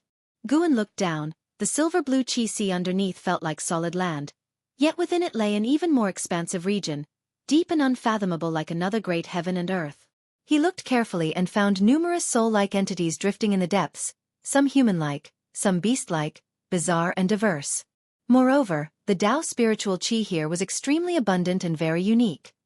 He had never felt such fresh spiritual chi. He looked up again, gazing at the source trees all around. This mysterious and grandiose forest contained a special Tao mystery. Each tree seemed like a part of a formation. The supreme origin forest is extraordinary. Guan stopped thinking further and focused on the lifespan barrier. With the lifespan barrier successfully upgraded, he could use his mind to enter the macro manipulation scene of the lifespan barrier and expand it through thought. The expansion seemed endless. If you find any errors, ads pop up, ads redirect, broken links, non-standard content, etc., please let us know report so we can fix it as soon as possible. Chapter 716. Breakthrough to Xian Qi Primordial Immortal Guan fumbled around the lifespan barrier at the original spot, eventually expanding the barrier to cover an area equivalent to that of the 9-spirit continent. He called up his attribute panel and invested 100 billion years of lifespan into his physique. Using 400 billion years of lifespan, the primordial reincarnation undying body upgraded to the primordial Tao creation body, but even 1,000 billion years wouldn't be enough for the next advancement. This time, he didn't plan to enhance himself comprehensively but instead focused entirely on his cultivation level. The reason for upgrading his physique was to observe how quickly the lifespan barrier now consumed lifespan. Numerous prompts quickly appeared before his eyes. The 100 billion years of lifespan did not upgrade his physique. Since he already invested in it, he had to succeed. Guan continued to invest lifespan, putting in increments of 100 billion years each time. This investment turned out to be much greater than he anticipated, rapidly surpassing 1 trillion years, making him somewhat regretful. The leap was too significant. From 400 billion years of lifespan to 1 trillion years of lifespan. Guan suddenly felt that even 1,000,000,000 years of lifespan wasn't that much. Eventually, the primordial Tao creation body transformed into the primordial infinite creation Tao body, totaling 5 trillion years of lifespan consumed. From 400 billion years to 5 trillion years, an increase of over 100 times. Just for the addition of infinite?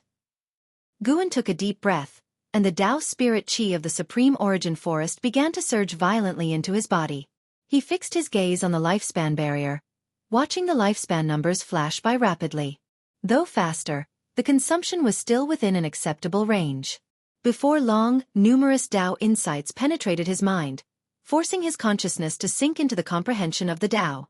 The lifespan barrier extracted Tao spirit chi from the supreme origin forest, causing various phenomena to manifest. Tao spirit winds howling through each source tree, while the blue chi sea below surged ever more intensely.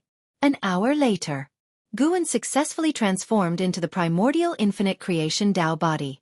He opened his eyes to find the supreme origin forest still in turmoil, with countless blue stars swirling around each source tree, illuminating the entire world.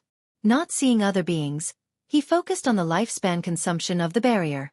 3,000 billion years of lifespan. Still acceptable. He now had 940 trillion years of lifespan remaining, though inexplicably, he felt a slight sense of crunch. Taking a deep breath and clearing his mind, he began to invest lifespan into his cultivation level. Starting with 10 trillion years. You have cultivated through chi absorption for 100 billion years. You forcefully attempted to advance the primordial Tao fruit with great achievement using the myriad Tao extinction skill, began crossing the tribulation, but failed to withstand the primordial 9-yang great celestial tribulation. Tribulation failed.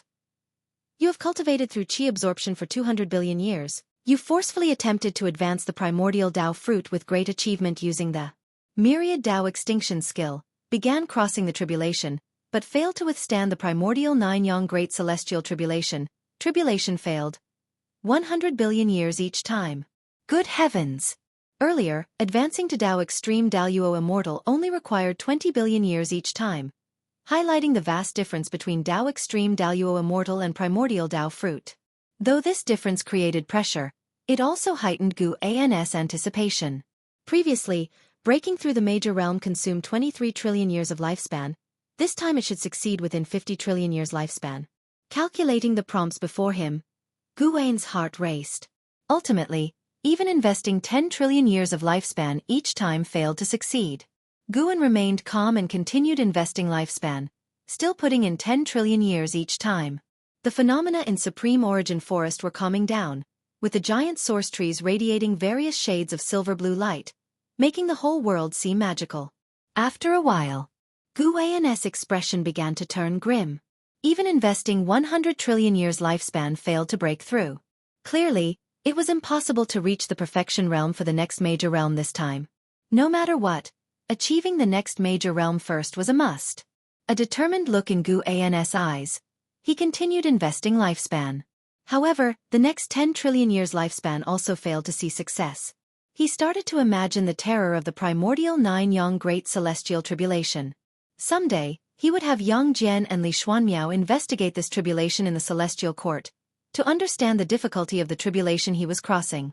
After a while, Guan's investment in his cultivation level surpassed 40 trillion years lifespan but still no success. He continued to invest. You have cultivated through qi absorption for 5,400 billion years. You forcefully attempted to advance the primordial Dao fruit with great achievement using the myriad Dao extinction skill, began crossing the tribulation, but failed to withstand the primordial Nine-Yang Great Celestial Tribulation. Tribulation failed.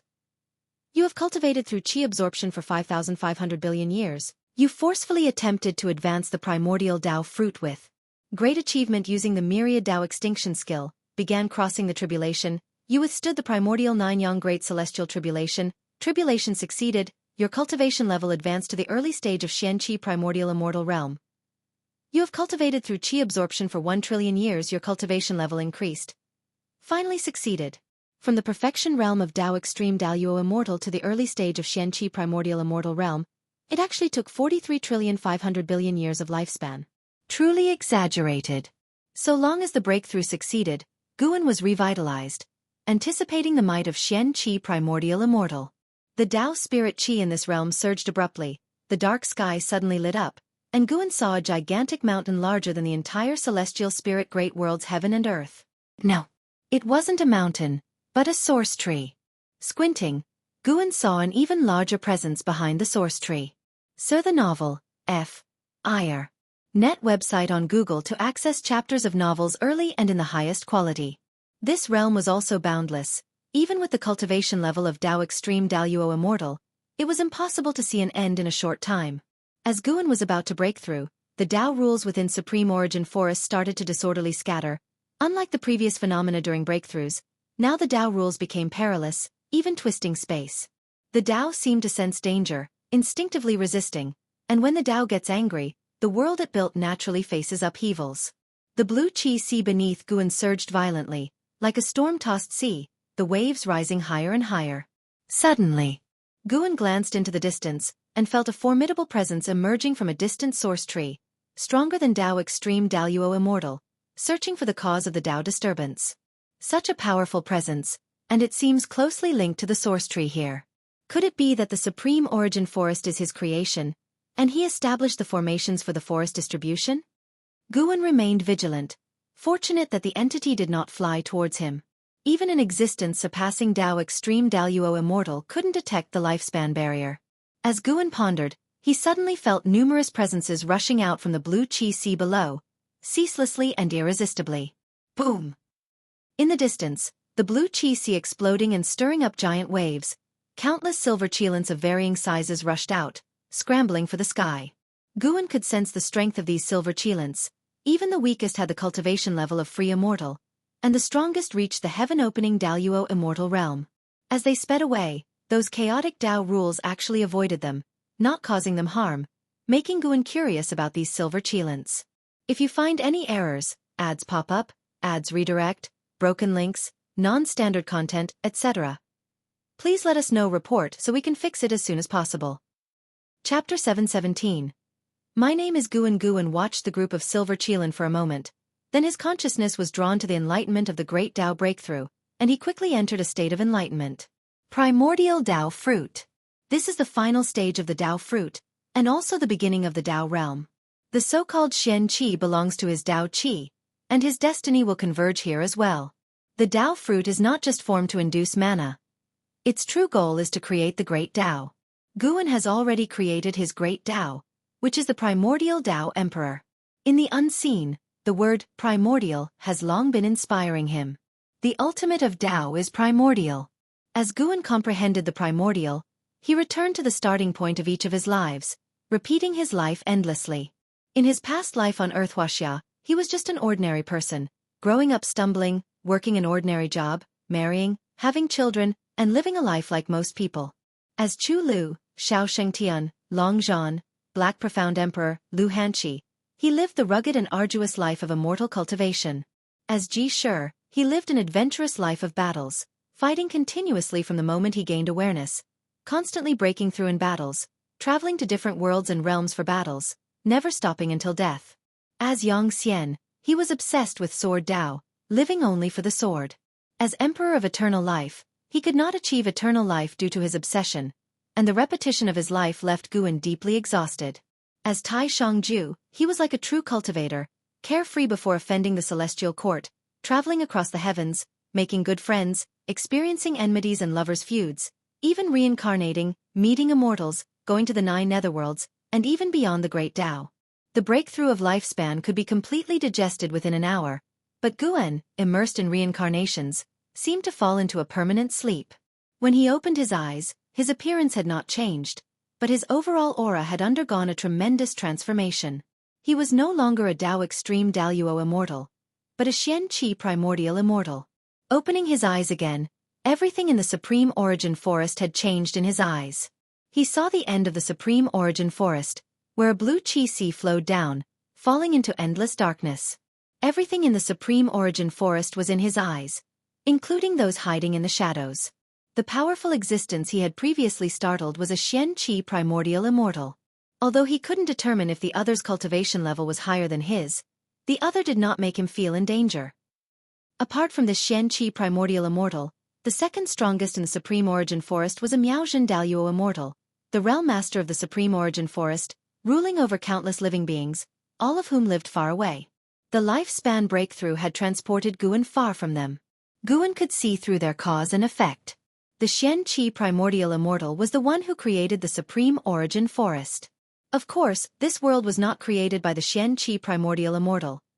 He merely opened those source trees, subduing the Tao spiritual Qi of the world under the trees. Those silver Qilin were Tao source Qilin, divine beasts raised by the Xian Qi primordial immortal. Of course, neither the Tao source Qilin nor those living beings knew of the Xian Qi primordial immortal's existence. Like-minded people, reclusive in the world. Guan withdrew his gaze and lowered his head to look at his hands. So strong. Unbelievable that I could become this powerful.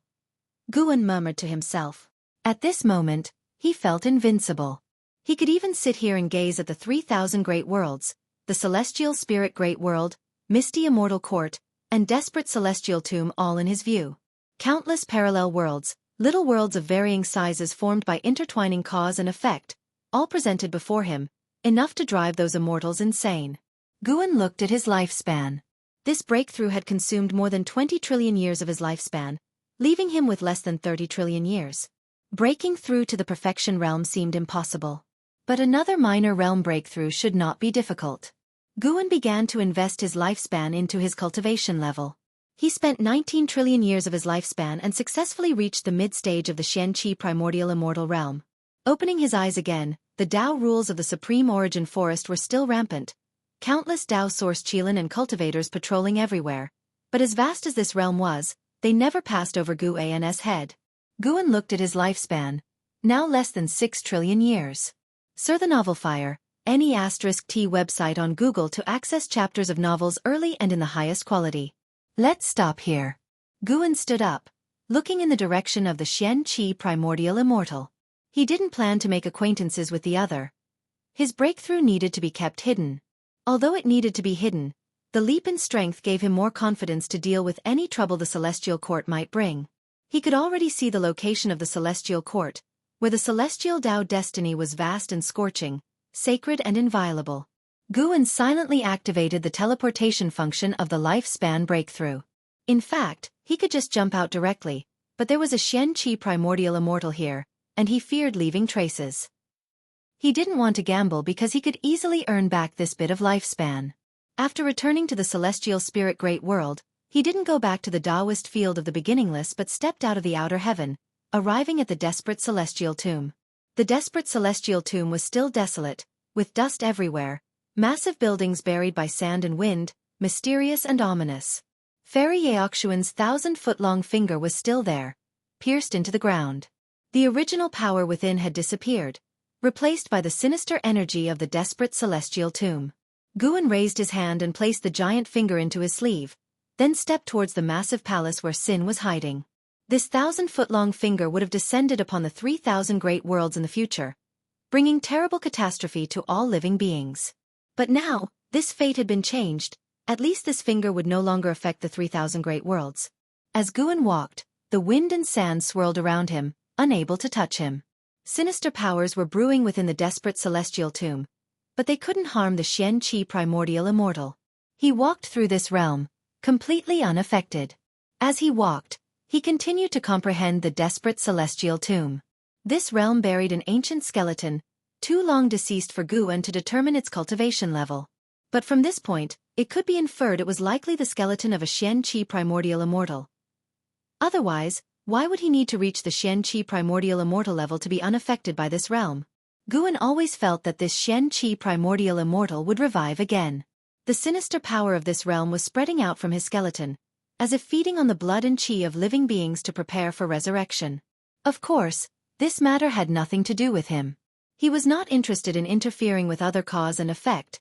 As long as they didn't provoke him, he would not hinder their path of survival. Finally, he arrived in front of the massive palace where Sin lived.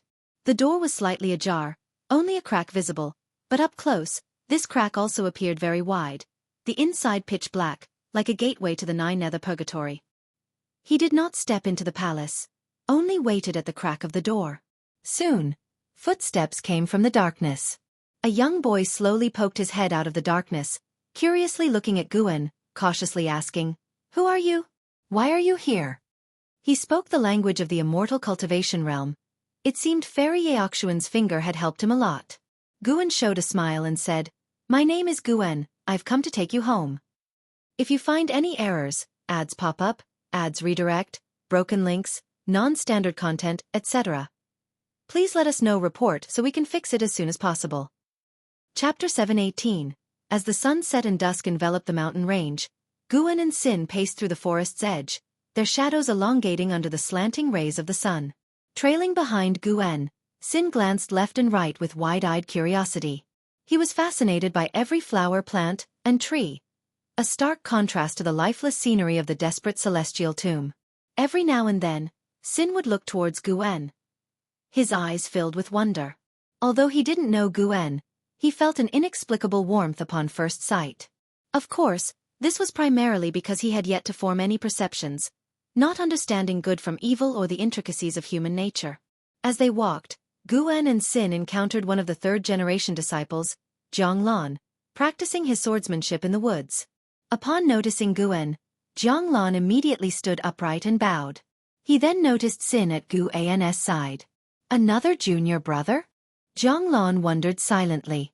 He scrutinized Sin, noting that despite his young appearance, there was something unusually eerie about his aura. After all, those who entered within the beginningless must be extraordinarily talented. However, here within the beginningless, even such talent is measured by another standard. Zhonglan considered himself mediocre among the disciples. Guan nodded slightly towards Zhonglan. As he passed by, he halted and said, "This is your junior uncle named Sin." Junior uncle? Zhonglan was taken aback, feeling a wave of surprise. Did Ancestor just personally take on a disciple? Guan continued on his way as Zhonglan, coming back to his senses, quickly bowed deeply towards Sin and addressed him as junior uncle. Sin, full of curiosity, moved in front of Zhonglan, poking his arm and then his cheek, making Zhonglan quite uneasy. "Sin, hurry and follow," Guan's voice drifted in. Sin quickly caught up. Zhonglan turned and watched as Sin, glancing back, made a playful face at him. For some reason, Zhonglan found this amusing and felt the distance between them shrink. It even made him look forward to the days ahead. With a new junior uncle, the future days within the beginningless seemed sure to be lively. Zhonglan sheathed his sword and quietly followed them. Ia the novel Ire. Net website on Google to access chapters of novels early and in the highest quality. As night fell, all the beginningless disciples gathered in Gu An's courtyard, making the place feel a bit crowded. Everyone curiously examined Xin. Even an Xian and Xinjian were surprised. They never expected Guan to take on a disciple. Xin, not yet understanding what it meant to be nervous or uneasy, curiously scanned the crowd despite their stares. His name is Xin, and I have personally taken him on as my disciple. His origins are unique, coming from beyond the 3,000 great worlds. Although he looks young, he is actually much older than anyone here. He was trapped for a long time, and I expect you all to guide him well, Guan introduced with a smile, causing everyone to be amazed. LV Xian was the first to ask, beyond the 3,000 great worlds? What kind of place is that? The third-generation disciples were hearing for the first time about places beyond the 3,000 great worlds. They knew Ancestor was incredibly powerful, but the extent of his abilities was unclear. Hearing this, they felt a sense of awe and admiration. Not to mention places beyond the 3,000 great worlds, they hadn't even explored this great world entirely. It is a place unimaginably distant. Even if you surpass a free immortal, you won't be able to reach it, but as long as you cultivate diligently, one day you might arrive there yourself, Guan answered simply, not revealing the existence of the desperate celestial tomb. That place held the bones of a Shen Qi primordial immortal and involved complicated cause and effect. The disciples began to discuss animatedly. An Xian softly said to Guan, "Master, don't worry, I will personally teach him." She knew Guan was busy and couldn't keep an eye on every disciple all the time. Of course, she also knew what Guan was preoccupied with, but she believed that after achieving such strength, he deserved to enjoy himself, given the hardships he had faced. "No worries. You focus on your cultivation. I will teach him personally, or let Ghost Mother guide him," Guan smiled and said. Xin had been trapped in the desperate celestial tomb for so many years, and Guan intended to make up for that by guiding him personally and broadening his horizons. Additionally, Guan had his own reasons for involving the Ghost Mother of Ephemera, wishing for her to integrate better into the beginningless. After hearing this, an Xian couldn't help but wonder internally. Could Xin be Master's son? She turned to look at Xin but couldn't see any resemblance to Guan. Everyone could sense Guan's regard for Xin, and together with Xin's mysterious origin, all were filled with curiosity about him. Xin's curiosity about everything made the following days within the beginningless very lively. In the blink of an eye, 100 years passed. The Chenkuan sect plunged into internal strife. After Yi Qing-shan abdicated the sect hierarch position to Yuan Luo, conflicts between various factions became incessant, with hidden dangers lurking everywhere. At the onset of spring that year, Guan took Xin to visit Jiang Qiong at the Gathering Flower sect. The Gathering Flower sect seized an opportunity to rapidly expand, and with Guan's help, Jiang Qiong achieved the status of free immortal, an entity with considerable influence even in the current era. Watching Xin darting around outside the pavilion, Jiang Qiong was filled with curiosity. Although Xin still looked like a youth, dressed in white with a red sash around his waist, his black hair tied up high behind his head, he carried an air of vigor and spirit. "Is he really your disciple?" "He feels more like your son," Jiang Qiong remarked, turning to Guan with a puzzled expression. Looking at Xin, she couldn't help but recall her first meeting with Guan. Though he was already grown then, he seemed much more immature compared to now. Guan laughed. "What's the difference between disciple and son? Once a teacher, forever a father." Jiang Qiong, propping her chin with her hand, looked at Guan with a playful smile. "Do you want a biological son? I could give you one." Guan shook his head with a wry smile. "You and I are cultivators, what need do we have for children?" He truly believed this. He didn't want to complicate things with cause and effect any further. Unlike disciples, one can't sever ties with one's children so easily. Given his current abilities and the resources of the beginningless Dao court, having children might result in raising little tyrants. Most importantly, Guan really didn't have expectations towards having children. "Master, can I go out and play?" Xin stood on the courtyard wall and called out. Guan replied, "Go ahead but don't wander too far." Just as Jiang Qiong was about to speak, Xin vanished from the courtyard wall. This movement technique surprised Jiang Qiong. His speed far surpassed that of his realm. This kid's talent and comprehension seemed extraordinary. Jiang Qiong said, I wanted to ask someone to accompany him, but he's in such a rush. Guan laughed. Don't worry, this kid won't get into trouble. It's good he's out. It gives me the chance to instruct you personally. Jiang Qiong's face lit up with a smile, her eyes narrowing to crescent moons. Actually, I do have some confusions that need your guidance. As she spoke, her hand gently rested on Guan's leg. If you find any errors, ads pop up, ads redirect, broken links, non-standard content, etc., please let us know report so we can fix it as soon as possible. Chapter 719, The Anxious Blood Prison. Great Saint. After staying at the Gathering Flower Sect for 2 days, Guan finally returned to the Taoist field of the beginningless with Zue, walking in the woods at the edge of the dojo. Zue hopped and skipped beside Guan. Master, when are we going back to the Gathering Flower Sect? Zue asked cheerfully. Compared to a century ago, Zue had become more lively. He was already at the Nirvana realm in cultivation, and had officially embarked on the path of immortal cultivation. Fairy Yaoxian had left him some power, which Guan had sealed to prevent karma retribution from the Great Tao. Why? Have you found a girl you like? Guan asked with a smile. Even without Jiang Qiong's arrangements, Zue had quickly made friends with several female disciples of the Gathering Flower Sect in just 2 days. Mainly because he was handsome and young, he attracted the attention of female cultivators wherever he went. He wasn't shy and could chat with anyone. Zue tilted his head and replied, Those little sisters are indeed very cute, and I enjoy interacting with them. But compared to them, I think there are many places and people in the Gathering Flower Sect worth exploring. He wasn't immature. He was just accustomed to his physical form, so he maintained this appearance. His mind was constantly growing, and he understood the feelings between men and women, but he had no interest in such relationships. Guan could hear his thoughts. This kid just wanted to have fun. Then you need to cultivate diligently. If you perform well, it'll take you there again in the future. Guan replied with a smile. Master, you're the best. Zue immediately became happy and hugged Guan's arm, excitedly talking about what he had seen and heard in the past 2 days. After walking for a while, Zue suddenly noticed someone. It was a young woman who was injured and leaning against a large tree, cultivating energy to heal herself. Hearing the conversation and laughter between Guan and Zue, she opened her eyes and looked wary. Guan pretended not to see her and continued forward. As they got closer, the young woman grew increasingly nervous. Zue also stopped talking and curiously looked at the young woman. It was only when Guan passed by her that she secretly relaxed. Seeing that Guan didn't say anything, Zue didn't ask further questions. After the two of them disappeared at the end of the woods, the young woman finally completely let go of her stress. Wait, this is a forbidden area. Are they people from the beginningless? The young woman thought to herself. A sudden impulse to chase after them arose. She was being pursued and had fled here. If she could get help from the beginningless, she might escape from this ordeal. As soon as this thought was born, a surge of unexplained fear rose in her heart, making her quickly give up the idea. On the other side, Guan and Zue stepped into the dojo's range. Although Zue's cultivation level wasn't high, he could feel the sudden surge of spiritual energy, and he knew he was home. Master, that person just now seemed injured.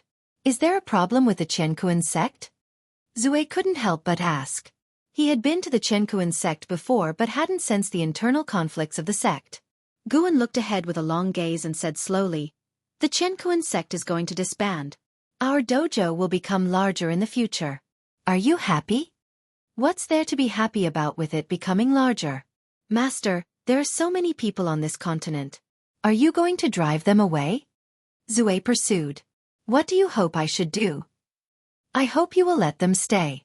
This way, the beginningless will become more lively. Of course, this is just my idea. If you fear disturbance in cultivation, then drive them away. Zue replied. In his heart, his master was already the most important person. He listened to his master's words and would never forget the long, tedious years in the desperate celestial tomb. Since that's the case, let's do as you wish and let them stay on the continent. Guan patted Zue's head and smiled with satisfaction. He cared more about Zue's character than his cultivation level. Without a heart of compassion, one would eventually walk down an extreme path. Hearing this, Zue became even happier, but Guan continued. Letting them stay is fine, but you must not bully them in the future. Regardless of their cultivation level, you must always respect others. Understand? Don't worry, Master. I will remember it, Zue said. The two of them chatted as they walked toward the forest ahead. The mountain forest of the Taoist field of the beginningless seemed vast and boundless, but in the nine-spirit continent, it was just a small piece. The affairs of the world are much the same. The Qiankuan sect is experiencing a great calamity. Many people feel that the sky has fallen, but their sky seems insignificant in the grand scheme of the world. On a meteor along the path of the Great Tao, the Blood Prison Great Saint, Feng Xian, and 5 other cultivators sat together, the atmosphere heavy. A male cultivator looked at the Blood Prison Great Saint and couldn't help but ask, "Second brother, do you have to go back? Haven't our 7 brothers lived a joyful and carefree life?" The others followed in urging him. The reason was that the Blood Prison Great Saint was preparing to leave the path of the Great Tao and return to his sect, which they couldn't understand. Is being someone's steed really that good? Now, the 7 of them roamed the path of the Great Tao. Even if they encountered a Taoist emperor, the 7 of them together had the power to escape. They had already made a name for themselves, and their future was bright. Feng Xian understood Gu An's strength. He knew that the Blood Prison Great Saint's choice was correct, though he was still reluctant. He could only refrain from persuading or agreeing. The Blood Prison Great Saint glared and said, "Shut up! My master is the most powerful existence. You cannot offend him. Moreover, my return is the best choice and leaves you a lifeline." "A lifeline? Why?" another cultivator asked. The Blood Prison Great Saint snorted, "The Great Tao is boundless. You will eventually encounter enormous trouble. When that time comes, ask me, and I can ask my master to help." These words left everyone exchanging glances, unsure of how to respond. "Actually, you can stay," a voice suddenly sounded. The Blood Prison Great Saint was about to retort when he widened his eyes and stood up abruptly, turning around to see Guan and Zue approaching them. "Master!" The Blood Prison Great Saint was immediately thrilled and knelt to the ground. The others stood up, curiously and nervously studying Guan and Zue. Feng Xian's forehead broke out in cold sweat, his entire body stiffening as he recalled the nightmare of following the battle court to attack the celestial spirit great world. Zue followed behind Guan, curiously looking at the 7 of them. Guan walked straight up to the Blood Prison Great Saint, looked down at him and said with a smile, "You can think it over carefully. If you want to stay outside, I won't force you to come back. Our bond remains." Although the Blood Prison Great Saint was said to be his steed, he was actually no different from a disciple, as Guan didn't need a steed in his daily life. Having spent so much time together, Guan had grown very fond of the Blood Prison Great Saint and saw him as one of his own. "Impossible. I said I would be your steed for life. Unless you chase me away, I cannot leave you," the Blood Prison Great Saint said anxiously, his heart in chaos. "Has my master found a new steed during my absence? Is it Celestial Cyan, Tian Bai, or another Demonis? Damn it!" Guan heard his thoughts and felt helpless. Why are they always demonesses? Curse him for thinking such things. Guan said exasperatedly, "All right, then stand up. You can come back with me later." The Blood Prison Great Saint beamed with joy and stood up immediately. Seeing him grinning foolishly in front of Guan, Feng Xian and the other 5 found it absurd. They had never seen the Blood Prison Great Saint so obsequious. Feng Xian was somewhat prepared, knowing Gu An's identity, but the other 5 were filled with curiosity, wanting to know about Gu An's origins. "Master, why are you here? Did you specifically come to pick me up? With your divine skills, a wave of your hand could transport me back," the Blood Prison Great Saint asked curiously. His words made his 5 sworn brothers secretly alarmed. Guan replied, "Indeed, I came to pick you up and to help you all with a problem." "A problem?" The Blood Prison Great Saint and the others were puzzled. Feng Xian cautiously asked, "Sword? Senior, what problem do we have?" Guan looked at him, causing Feng Xian to lower his gaze in fear, feeling very uncomfortable. This surprised the other 5. S.E. the novel. F. IR. Net website on Google to access chapters of novels early and in the highest quality. Why is Big Brother so afraid of second brother's master? Guan answered, "You have been too bold in your actions and have offended a Taoist emperor. Behind him is the ascending to Yellow Heaven sect. This void has already been sealed. You have nowhere to escape. If you find any errors, ads pop up, ads redirect, broken links, non-standard content, etc., please let us know report so we can fix it as soon as possible. Chapter 720. Yellow Heaven Golden Rain Ascending to Yellow Heaven. Hearing this name, the Blood Prison Great Saint, Feng Xian, and the others' faces changed drastically. Having roamed the path of the Great Tao for so many years, they naturally knew the fame of ascending to Yellow Heaven. It was an extremely ancient cosmic plane, mysterious and powerful. The Blood Prison Great Saint turned his head to look at the others, frowning and asking, "Who has a vendetta with ascending to Yellow Heaven?" Everyone looked at each other, and one yellow-robed Taoist carefully said, "I haven't offended ascending to Yellow Heaven, but I encountered a cultivator from ascending to Yellow Heaven before. He was very interested in the primordial Tao Emperor, so we had a conversation." The Blood Prison Great Saint widened his eyes and said angrily, "So you revealed us to him as well?" The yellow-robed Taoist responded aggrievedly, "Second brother, didn't you and eldest brother say that we should promote the primordial Tao Emperor more? The stronger the overall destiny of the primordial Tao Emperor, the more benefit we receive." The Blood Prison Great Saint was stuck, only looking at him angrily. Feng Xian was not nervous because Guan had come personally. Though ascending to Yellow Heaven was renowned, he could never forget the scene of Guan single-handedly suppressing the battle court, a memory that haunted him forever. "Master, will you help us teach ascending to Yellow Heaven a lesson?" The Blood Prison Great Saint turned to Guan, asking expectantly. If Guan could take action, it would greatly boost his reputation. He often boasted to his brothers about his master's strength, but seeing is believing, and he wanted to show his brothers their master's power. Most importantly, the master was taking action for him, proving that he had chosen the right person to follow. The others also looked at Guan, even though they didn't know how strong he was. However, over the long years, they often heard the Blood Prison Great Saint boast about the strength of the Lord of Wuxia, which piqued their curiosity. Moreover, Guan said that ascending to Yellow Heaven had already surrounded this void, yet he could sneak in unnoticed, which indicated his confidence in confronting ascending to Yellow Heaven. Guan did not answer the Blood Prison Great Saint but instead introduced Zue to him. "Blood Prison Great Saint, I've often heard my mentors mention you," Zue said obediently, which made the Blood Prison Great Saint warm to him immediately, responding with a hearty laugh. The Blood Prison Great Saint appeared casual, but his mind was filled with curiosity. Where did this boy come from? He must have an extraordinary background to be brought here by the master for exposure. Guan smiled and said, "You all sit down first, wait for ascending to Yellow Heaven to make the first move." He took out the fate pen, which he had now reforged. It was as long as a treasure sword, its bristles like 3,000 white threads, exuding immortal energy. Their gazes were drawn to the fate pen, and at first sight, they felt it to be an immortal treasure. "Since the master has spoken, everyone sit down and watch the show," said the Blood Prison Great Saint, then beckoned to Zue, letting him sit by his side. He had many questions for Zue. Guan turned his back to them, spinning the fate pen with one hand. He could destroy ascending to Yellow Heaven now, but he wanted to use this opportunity to show others the power of the primordial Tao Emperor. In fact, he had a personal grudge with ascending to Yellow Heaven, or more accurately, a past life grudge. It was the Emperor of Absolute Thought from ascending to Yellow Heaven who killed Long Xian.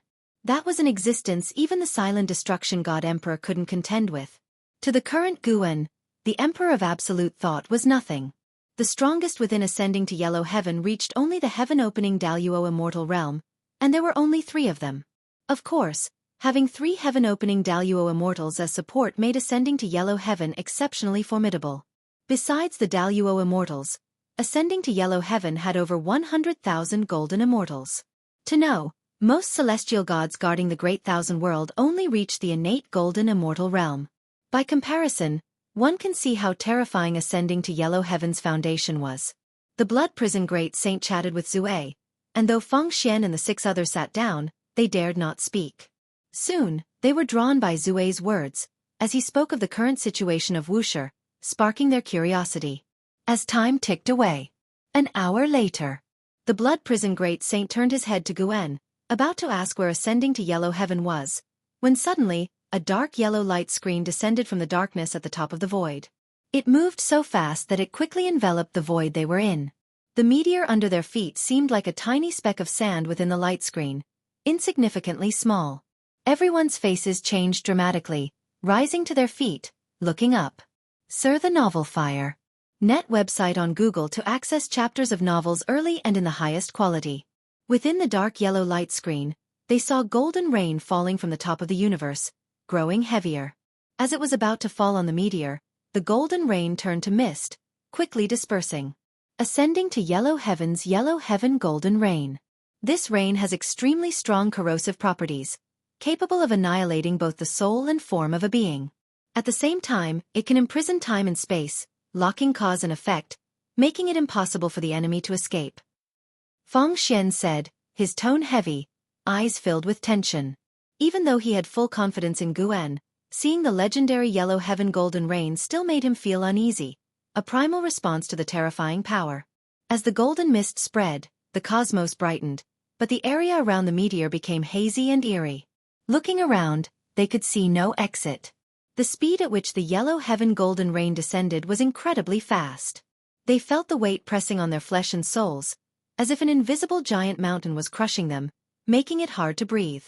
Zhu He, however, was not nervous, only curiously observing his surroundings. After leaving the desperate celestial tomb for so many years, he had seen battles and slaughter, but he had never seen his master fight. This filled him with anticipation. Two primordial Tao emperors, I come today, hoping not to disturb you? A vast and commanding voice echoed through the cosmos. As the words fell, terrifying figures appeared in the golden mist surrounding the meteor. Dragon and phoenix shadows, and other figures resembling Qilins and Suanis flew by. A majestic figure appeared before them, like a creator god overseeing all beings from outer heaven, exuding an overwhelming sense of pressure, making people instinctively want to kneel. The blood prison great saint was secretly shocked. Having achieved the realm of a primordial Tao emperor, he had even fought against the heaven-encompassing free immortal. Though he wasn't a match, he had never felt despair. This mysterious and majestic figure gave him an unbeatable feeling. This aura was stronger than when he faced Gu An in the battle court. Feng Xian also compared the aura with Gu An's previous display, feeling a bead of sweat for Gu An. The one coming was immensely strong. Countless terrifying figures flew within the golden mist, like pets raised by the majestic figure, countless in number, surrounding the meteor where Gu An and the others were, blocking all directions. The blood prison great saint, seeing Gu An remain silent, shouted loudly, "Seniors of ascending to yellow heaven, we have not offended you." He used the respectful form, showing his inner tension. He feared neither heaven nor earth, but that depended on the situation and opponent. The mysterious figure before him had the most terrifying aura he had encountered in all his years. Even as a primordial Tao emperor, he had no will to fight. If you find any errors, ads pop up, ads redirect, broken links, non-standard content, etc., please let us know. Report so we can fix it as soon as possible. Chapter 721. Smiting enemies with a stroke of the pen. Inconceivable. Indeed, you all haven't offended me, but I am very curious about you. The vast voice again echoed, imbued with an indescribable dominance. This condescending attitude brought great pressure to blood prison great saint, Feng Xian, and the others.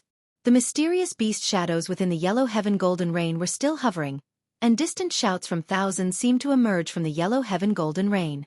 Just as blood prison great saint was about to speak, Guan looked up, and he immediately shut his mouth, not responding further. Everyone else also looked towards Guan, waiting for the upcoming battle. Sinner tilted his head, his gaze toward the majestic figure in the distance filled with curiosity. Compared to the upcoming battle, he was more curious about the opponent's cultivation level.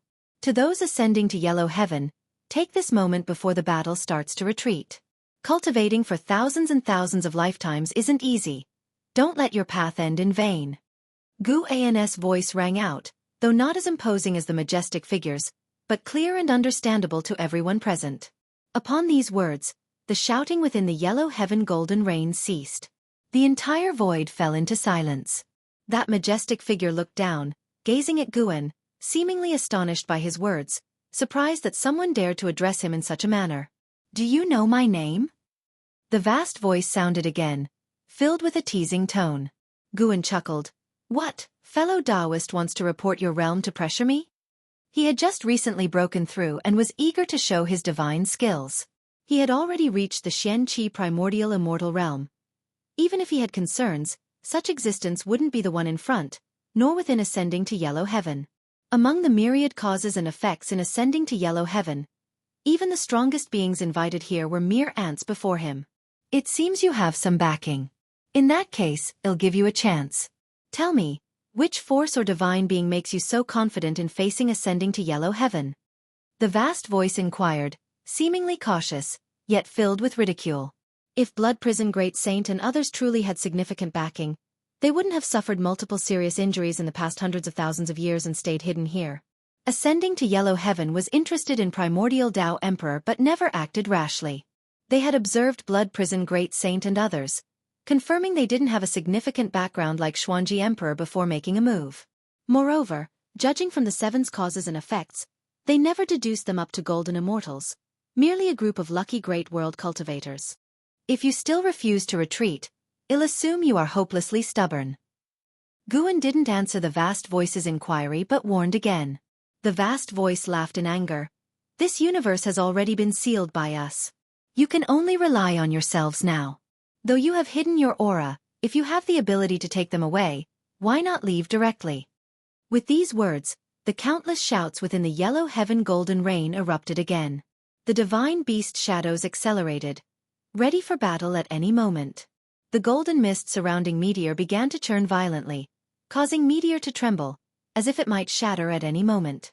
Blood Prison Great Saint, Feng Xian, and the others grew tenser, staring at the majestic figure, unable to imagine the upcoming battle.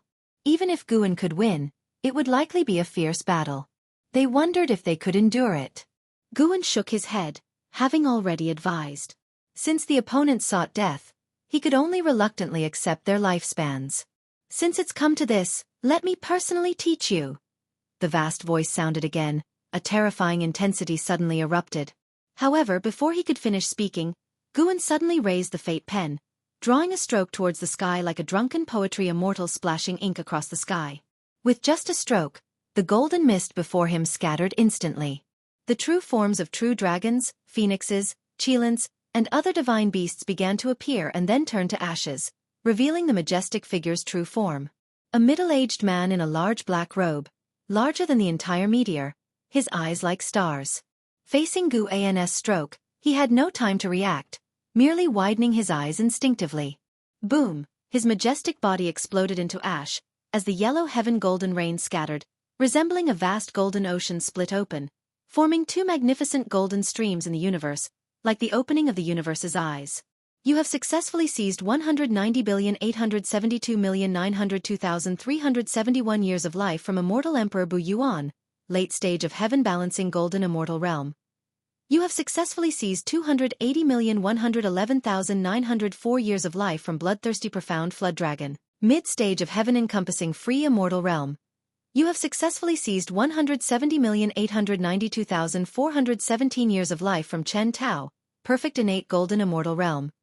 You have successfully seized 31,823 years of life from Taigu Chonglin, early stage of profound Yuan free immortal realm.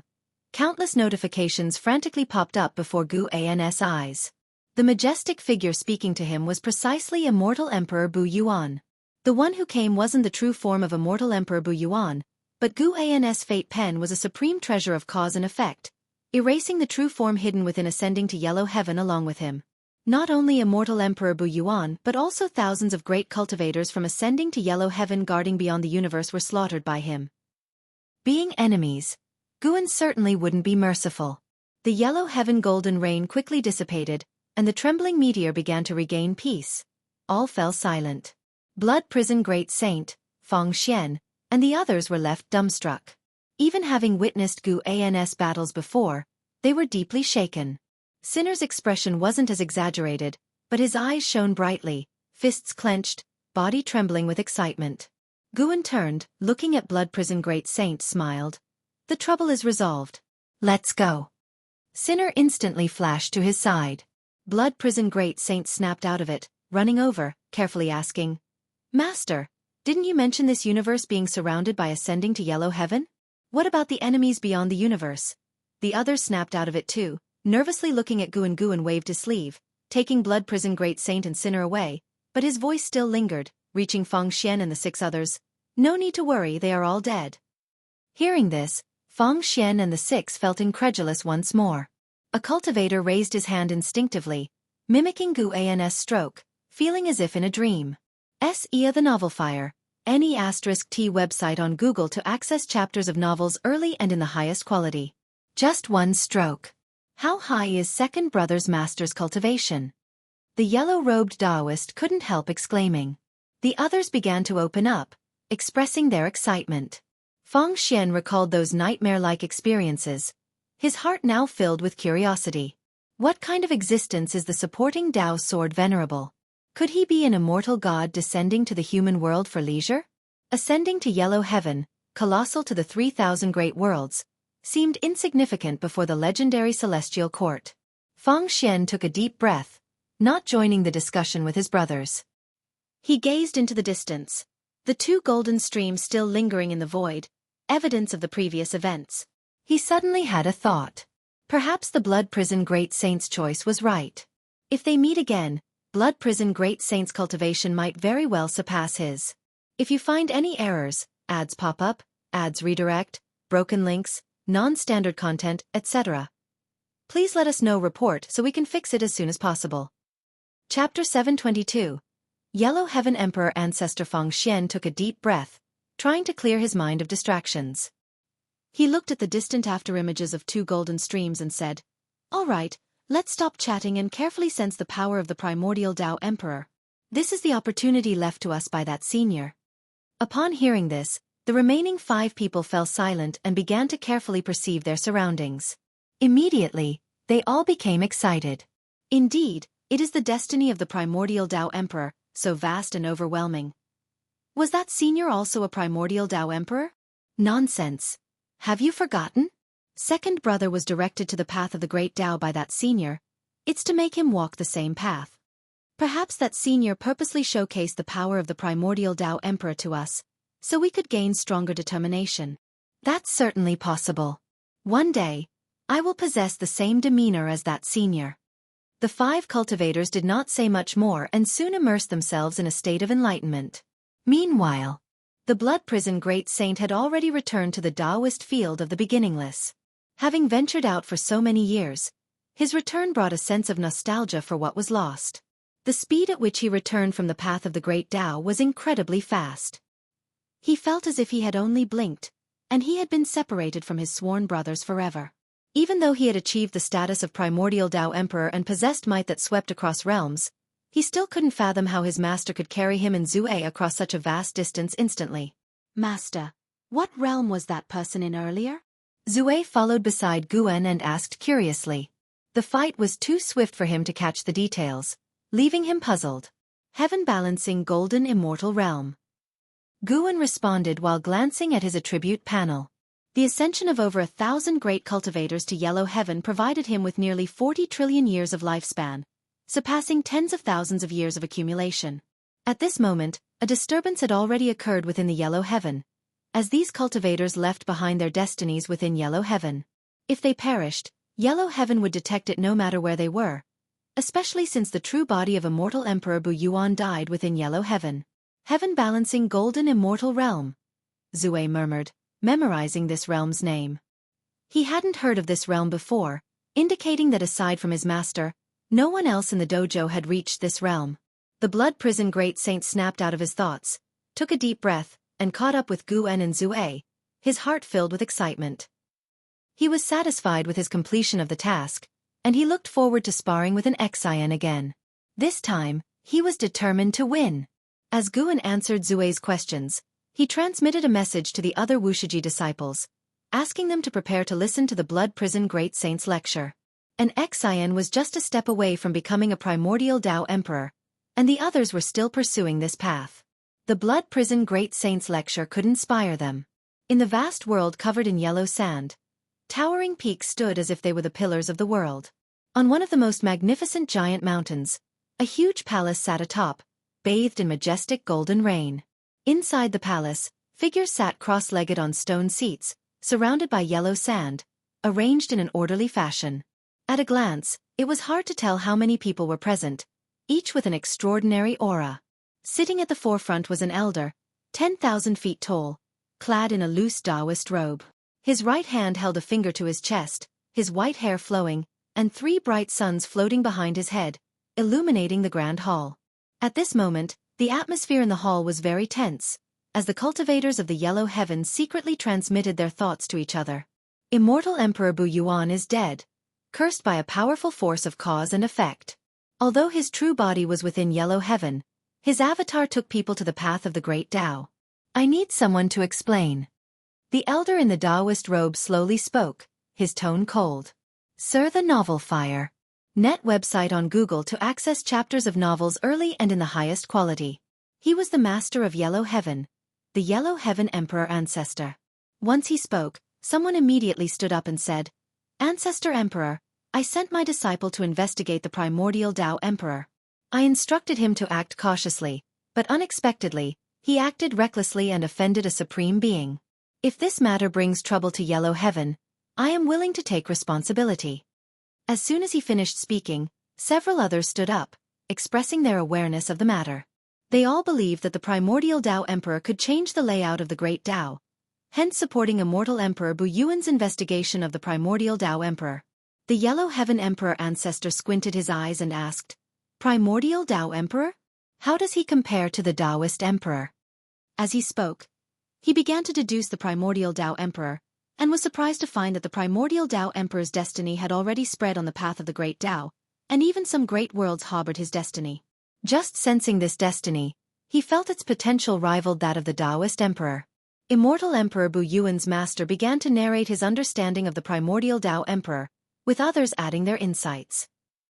They mentioned many names, all of whom were pursuing the primordial Tao Emperor, with the most notable being the Xuanji Emperor. The reputation of the Xuanji Emperor's prodigy was renowned on the path of the great Tao. He switched allegiance from the Taoist Emperor to the primordial Tao Emperor, causing a significant impact. After a while, when the hall quieted down, the Yellow Heaven Emperor ancestor slowly said, Select 10,000 disciples to enter the path of the great Tao and pursue the path of the primordial Tao Emperor. Remember, it is to pursue, no other tricks. As for the matter of Immortal Emperor Bu Yuan, set it aside for now. Yes, ancestor. Everyone in the hall responded in unison. They did not feel wronged as Yellow Heaven had stood tall this long not by seeking revenge for every grudge. To be able to use cause and effect on the path of the great Tao to penetrate Yellow Heaven's destiny and slay Immortal Emperor Bu Yuan. No one wanted to oppose such an existence, not even Immortal Emperor Bu Yuan's master. The great Tao is long and filled with obstacles. Dying on the path is too normal. The living are what matter most. In the autumn season, Guan was watering flowers in the Taoist field of the beginningless. Besides picking medicinal herbs, he occasionally did other chores. No one expected him to pick medicinal herbs, at least all the disciples believed he simply liked rural life, possibly related to his experience before immortal cultivation. An Xian suddenly appeared beside Guan, her expression complex. She asked, Master, is the primordial Tao Emperor really that powerful? Yesterday she had sparred with the blood prison great saint, and the two had fought to a draw. This left her deeply shaken, as she previously believed her immortal emperor's eye was invincible, the most powerful divine skill of her master. Although she aimed to become a primordial Tao Emperor, in her heart, he was merely icing on the cake, not comparable to the power of the immortal emperor's eye. She pondered all night but couldn't figure it out. Little did she know, the blood prison great saint had locked himself away, also spending all night unable to understand why he couldn't defeat an Xian. The blood prison great saint decided never to venture out again, thinking that cultivating with his master was more promising. The primordial Tao Emperor is just a type of destiny power, varying from person to person. You don't need to antagonize it. It can make your immortal emperor's eye stronger. You can become the primordial Tao Emperor, but the blood prison great saint cannot cultivate the immortal emperor's eye. Guan casually replied. The immortal emperor's eye was a secret inheritance. In the entire Taoist field of the beginningless, only an Xian inherited it. Others were not even aware of the term immortal emperor's eye. If you find any errors, ads pop up, ads redirect, broken links, non-standard content, etc., please let us know. Report so we can fix it as soon as possible. Chapter 723. The Fall of the Immortal Gods. After hearing her master's words, an Xian felt justified and immediately relaxed. Indeed, why should she fear the power of the primordial Tao Emperor? Why doubt the immortal Emperor's eye? As long as she becomes the primordial Tao Emperor, the blood prison great saint could never be her match. Master, aren't you teaching the other disciples to cultivate the immortal Emperor's eye? An Xian asked curiously. She wasn't afraid of other disciples knowing it, but she felt that if all Wuxia disciples could master such power, the future of Wuxia would be limitless. Guan replied, the immortal Emperor's eye brings immense trouble and is not suitable for everyone to cultivate. He has many divine skills. There's no need for every disciple to master all his Taoist techniques. Moreover, the immortal Emperor's eye isn't something that can be easily cultivated. Back then, he passed it on to an Xian just to try it out. Unexpectedly, an Xian showed great comprehension in the immortal Emperor's eye. Seeing Guan had made up his mind, an Xian stopped dwelling on the issue. She asked several questions about the primordial Tao Emperor and left satisfied after getting the answers. Guan continued to stroll in the medicine garden. Even if no one was watching him, he needed to maintain such habits. Since Wuxia Dojo became lively after Sin, and now with the return of the blood prison great saint, life could be described as chaotic. The third-generation disciples were all curious about the experiences of the blood prison great saint, and the blood prison great saint also wanted to share, eventually forming a bond with the third-generation disciples. Spring passed and autumn came. 500 years flew by quickly. On this day, in a Chenkuan sect tavern, Guan and the unbeaten emperor ancestor were drinking together. He planned to let the unbeaten emperor ancestor take back the 20 unbeaten emperor clan prodigies. He had called them earlier to help Chenkuan sect establish its foothold. Now Chenkuan sect was nearing its end and no longer needed them. The unbeaten emperor ancestor asked, Master, why not let them stay and establish a sect? If you need them in the future, you can command them any time. Guan laughed and asked, haven't your unbeaten emperor clan been facing troubles recently? Don't you need their power? The unbeaten emperor ancestor was secretly alarmed. Guan could see the situation in the primordial emperor domain even though he stayed in the celestial spirit great world. Master, you jest. If the unbeaten emperor clan needs these juniors' power to overcome difficulties, we wouldn't be worthy of the emperor clan title. The unbeaten emperor ancestor shook his head and laughed. Guan understood the unbeaten emperor ancestor's thoughts. This arrangement was to strengthen their relationship and to leave seeds behind. The unbeaten emperor clan had left their bloodlines in all 3,000 great worlds as a precaution. Guan thought for a while and said, fine, let them stay in the celestial spirit great world. They can develop their own sect, even compete for dominance, but if they commit evil and threaten the great world itself, I won't allow them to act recklessly. The unbeaten emperor ancestor was overjoyed upon hearing this and immediately raised his cup to thank Guan and turned his head to look at the street outside. The bustling Chenkuan sect disciples walked hurriedly, keeping their distance from each other. The whole street lost its usual liveliness, filled with a tense atmosphere. The unbeaten emperor ancestor also turned his head to look, sighing, prosperity and decline are also part of reincarnation. Our emperor clan has experienced it too, even faced near extinction several times. Guan chuckled softly. Indeed, it's all reincarnation. When you come next time, you won't see the current scenery. The unbeaten emperor ancestor thought deeply about Guan's words, feeling there was more to it. Then, Guan continued drinking with him, exchanging 3,000 great worlds' intelligence. About the competition for the Son of Heaven, Guan had already informed the unbeaten emperor ancestor. The unbeaten emperor ancestor had been paying attention over the years. The primordial emperor domain does not belong to the 3,000 great worlds. Often immortal gods descend into the domain, and the unbeaten emperor ancestor learned through his connections that there was indeed a competition for the Son of Heaven. Who these two sons of heaven were, could not be determined for now, but the unbeaten emperor clan knew which planes and sects were involved. Even if it was an intricate conspiracy, destined to be wiped out by Tsongtian, some still chose to enter the fray. Guan patiently listened, driven mainly by curiosity. When it involved the celestial court, he couldn't completely foresee the fate, but he could already see the chaos of the 3,000 great worlds in the future. That calamity would expose many hidden great powers, even causing the fall of immortal gods. When he saw the scene of immortal gods falling, it meant he had the qualification to observe the cause and effect of the celestial court. As his cultivation level grew stronger, the mysterious veil of the celestial court would gradually be lifted in his eyes. The two talked for a long time, until dusk. Then the unbeaten emperor ancestor bid farewell. He had to instruct those 20 juniors first. Guan leisurely walked towards the street. Walking along, he encountered someone, none other than Li Ya's sister Li Xuanyu.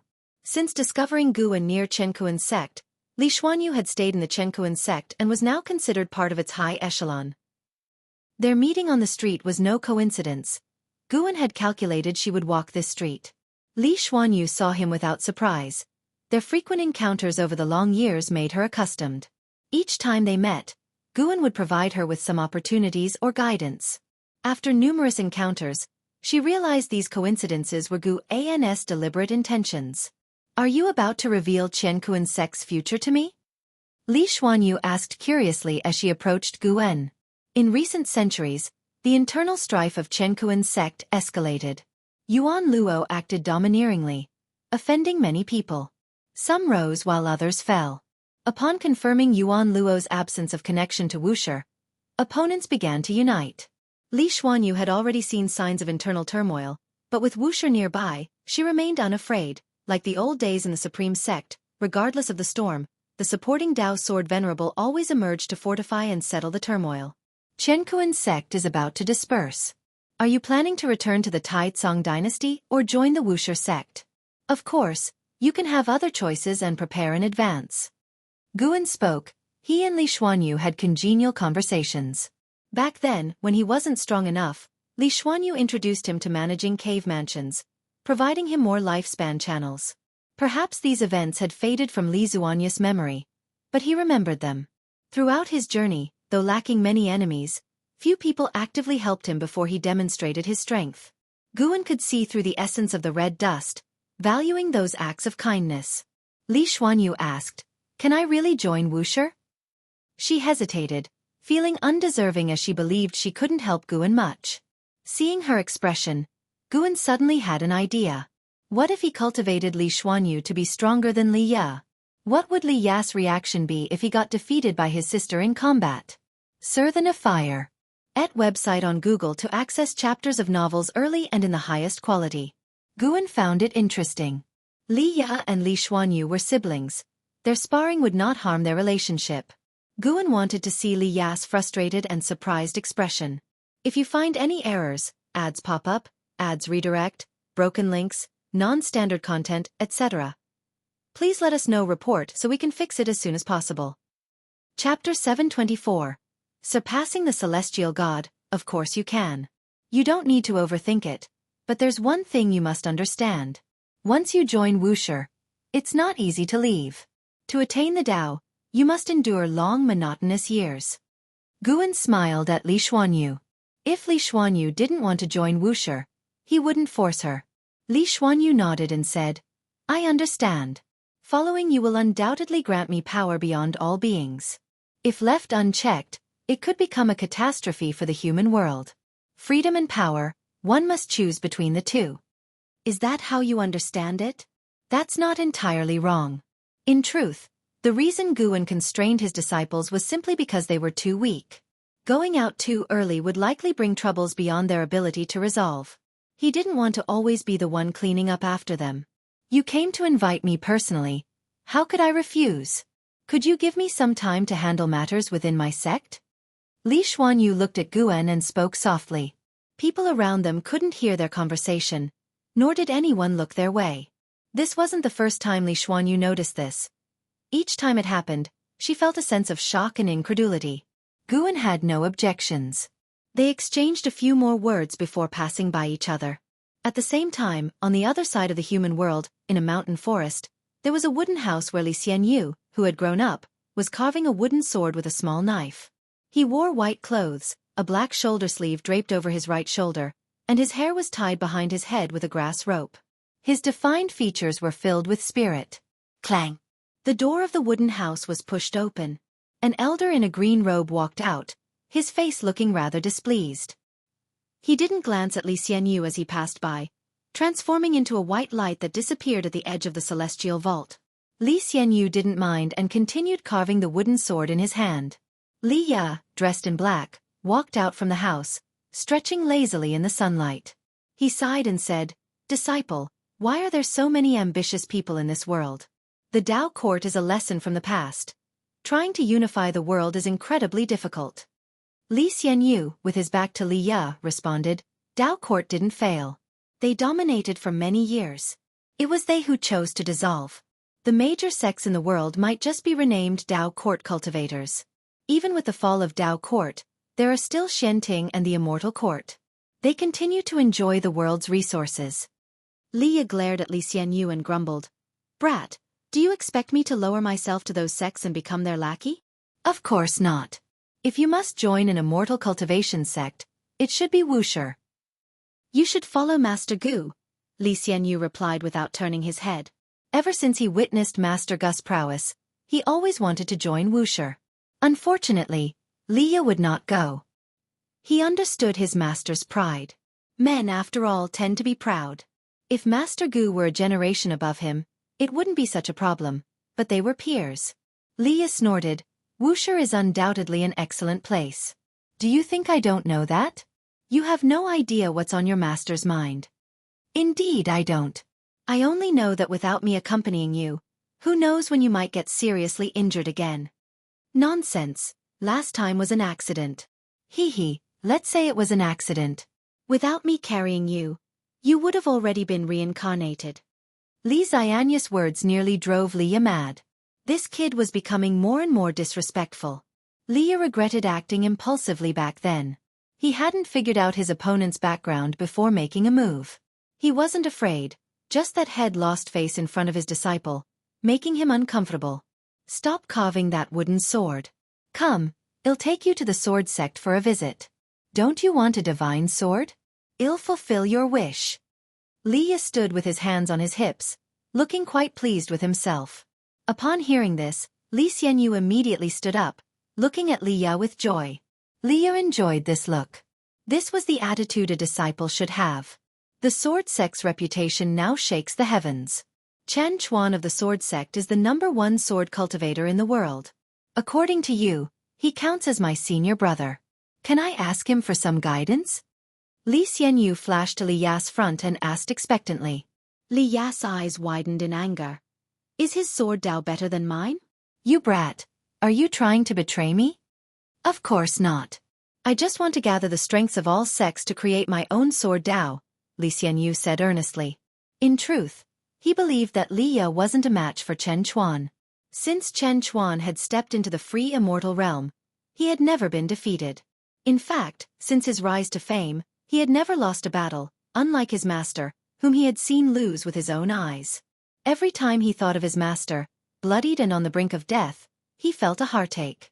Once, Li Ya was an invincible existence in his mind. Even Master Gu was not considered a match for him. His master's defeat shattered a belief in him. Of course, he wouldn't reveal these thoughts, afraid of hurting Li Ya's feelings. He still respected Li Ya, for Li Ya was the most chivalrous person he had ever seen. Li Ya had saved many suffering people like him, never seeking anything in return.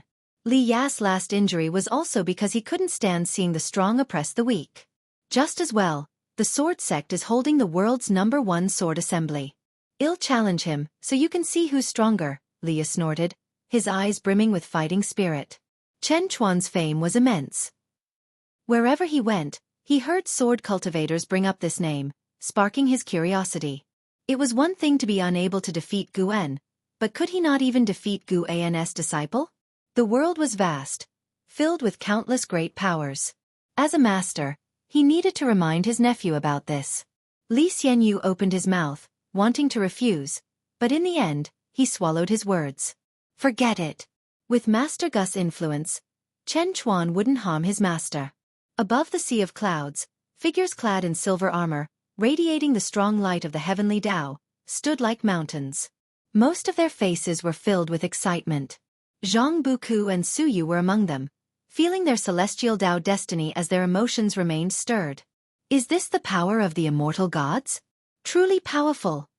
Zhang Buku looked at his own hands and said softly. Su Yu glanced at him and said, This is just the beginning. We have only initially obtained the celestial court's destiny. Our cultivation levels will grow rapidly from here, eventually reaching the heaven-encompassing free immortal realm. If you seize the opportunity well and advance to the golden immortal Tao fruit realm, You will become a true celestial god. Heavenly soldiers aren't qualified to call themselves immortal gods yet. Upon hearing this, Zhang Buku looked up at the celestial vault. There was a boundless mass of golden clouds, and above the clouds, the celestial calming god looked down at them as if a ruler gazing upon his creations. Looking at the celestial calming god, Zhang Buku recalled the humiliating defeat he experienced on the path of the Great Tao. So-called celestial gods were nothing special. CTH novel Ire. Net website on Google to access chapters of novels early and in the highest quality. His goal was to surpass celestial gods. If you find any errors, ads pop up, ads redirect, broken links, non-standard content, etc., please let us know report so we can fix it as soon as possible. Chapter 725. The Battle of Wuxia. Zhang Buku was still thinking about the future, and other heavenly soldiers were also yearning for it. They had endured the trials of reincarnation and finally saw the light at the end of the tunnel.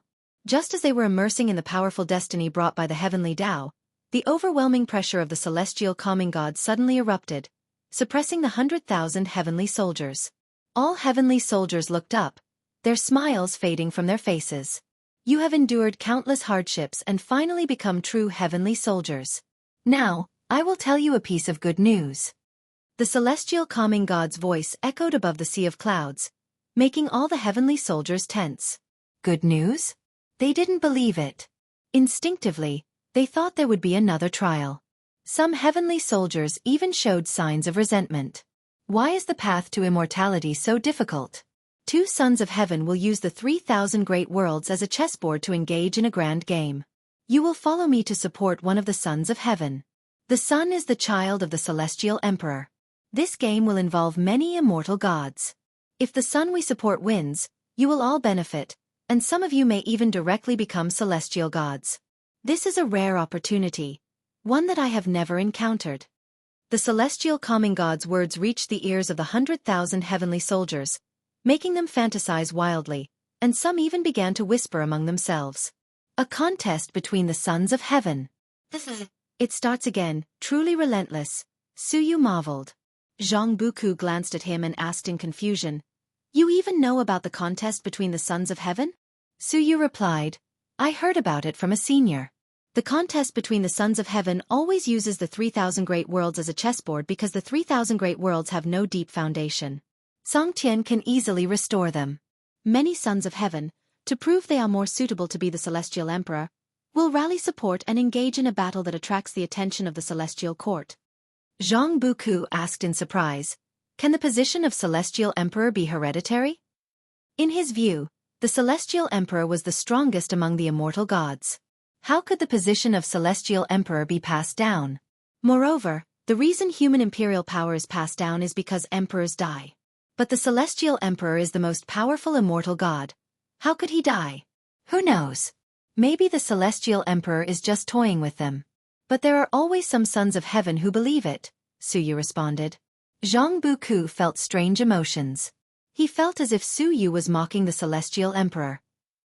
Standing on the colorful clouds, the celestial calming god gave Suyu a deep look, then scanned the 100,000 heavenly soldiers and said, The 3,000 great worlds will be divided into 2, led by celestial gods. Before the grand contest begins, the strength of both camps will be equal, overseen by high-ranking immortal gods. This is a rare fairness. You all have a 50% chance of winning. The rest depends on your efforts. His voice was like heavenly thunder, deafening. A heavenly soldier couldn't help but ask, If we lose, what will happen to us? Sar the Nelfer. Net website on Google to access chapters of novels early and in the highest quality. With this question, many heavenly soldiers immediately echoed, questioning the celestial calming god. Having finally become heavenly soldiers, they had to face another trial. Who could bear it? If we lose, I will be punished along with you. Don't worry, your celestial court destiny won't dissipate. You just need to make amends. With the destiny of the celestial court, you all are immortal and indestructible beings. The celestial calming god's answer calmed the heavenly soldiers' unease. Zhang Buku noticed that Suyu seemed to be mocking the celestial calming god. Could heavenly soldiers die too?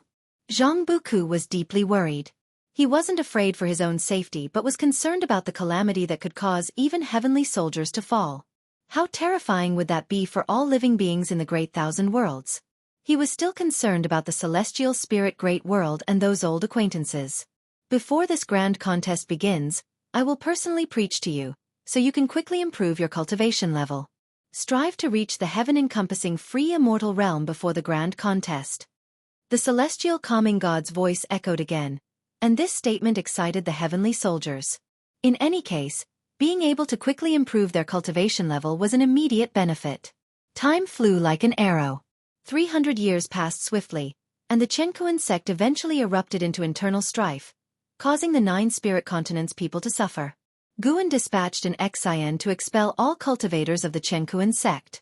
In the courtyard, Guan was planting medicinal herbs. Li Xuanyu followed behind him, curiously asking, "Can an Xian alone drive out the Chenkuan sect?" The current Chenkuan sect is not simple.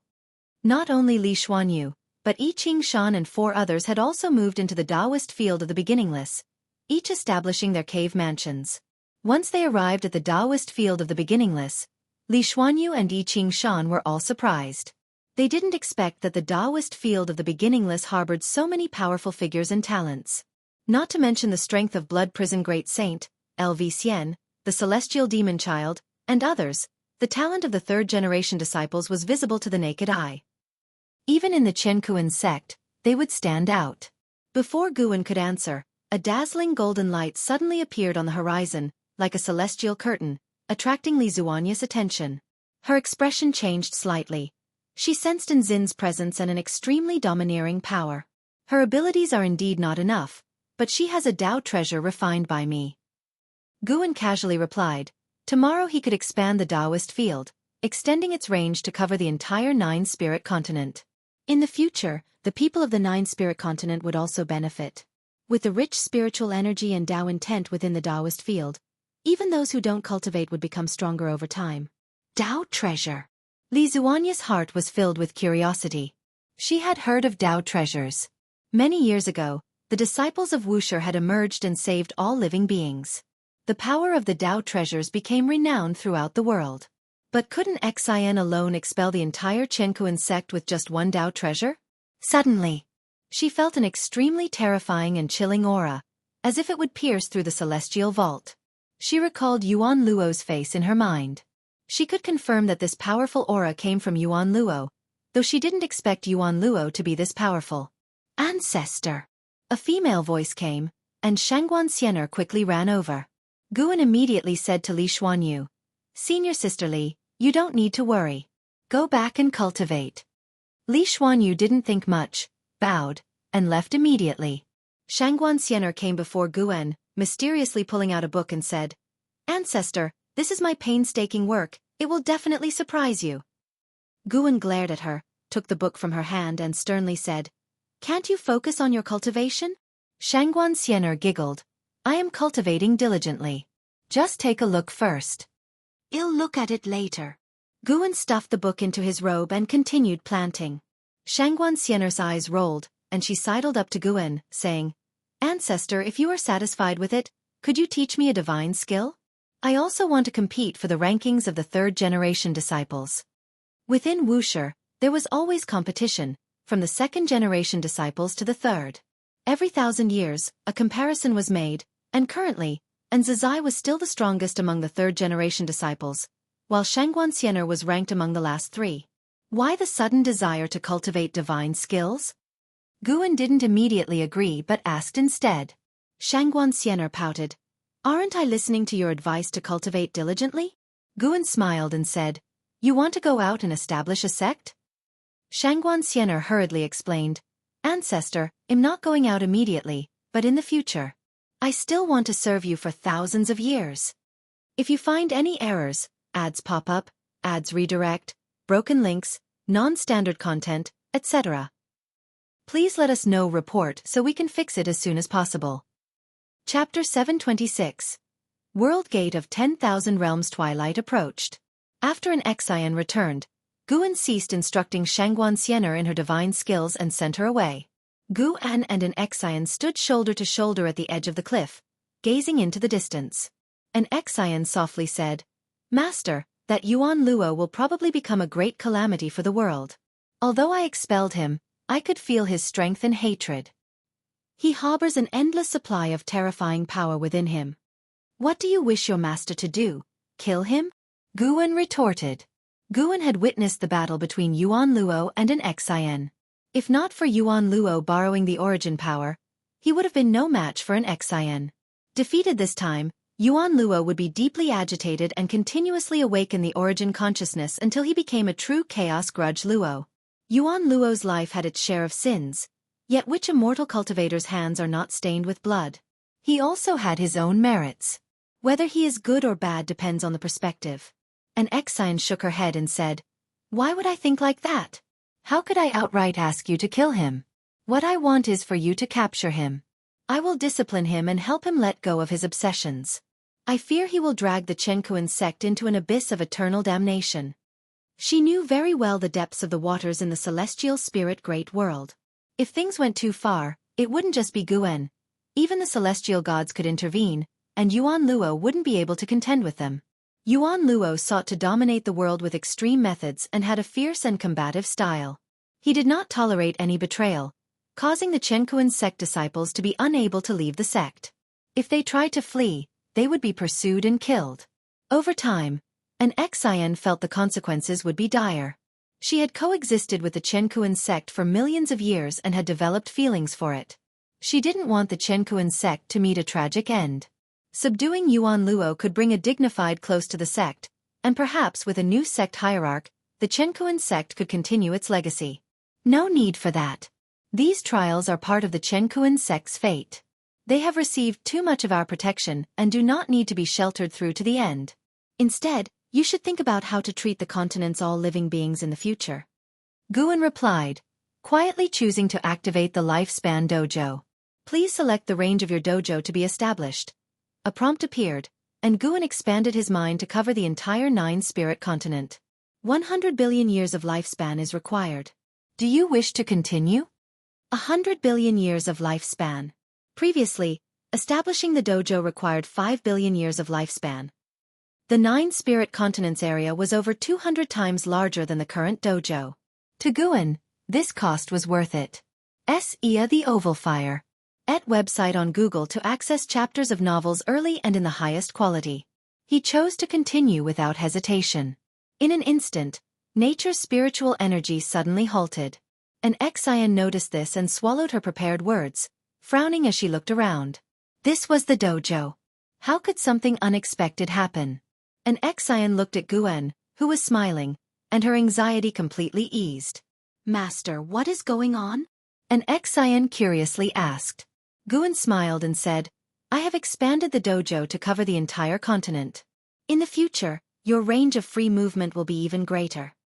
An Xian pursued, does this mean that all living beings on the continent will be able to enjoy the spiritual energy and Tao intent of the dojo? Guan had previously mentioned he would expand the dojo. At that time, she thought it was just an expansion of the range and didn't expect the Tao intent and dense spiritual energy to extend as well. Such immense merit. An Xian could already imagine the future prosperity of the 9-spirit continent. She even began to envision the glory of Wuxia's expansion. The current Wuxia had too few people. The spiritual energy of nature only halted for a few brief moments. Soon, the earth began to tremble, and vast spiritual energy gushed forth from deep underground, causing all living beings on the continent to feel tense. Even many great cultivators residing in seclusion in the mountains were alarmed and fled. The seas at the edge of the continent began to fog up, gradually shrouding the continent. The twilight became even more melancholic. Years flew by, and 200,000 years passed in the blink of an eye. The 9-spirit continent had now become a mysterious legend. Over the long years, some sects had tried to explore it, but were repelled by a mysterious force. Occasionally, some cultivators inadvertently intruded but were soon escorted out. These experiences, however, became unforgettable for them and birthed numerous legends about the Wuxia continent, symbolizing hope and representing a paradise, even suggesting the meaning of an immortal land. Crossing the vast fog over the ocean and entering the 9-spirit continent, the magnificent landscape of mountains and rivers unfolded like a painting, with demon birds soaring in the sky. Everywhere one looked, cultivators could be seen flying. Majestic and bustling cities were scattered across the continent, each region forming its own world. Yet, the original area of the Taoist field of the beginningless remained a forbidden ground where other beings were not permitted to trespass.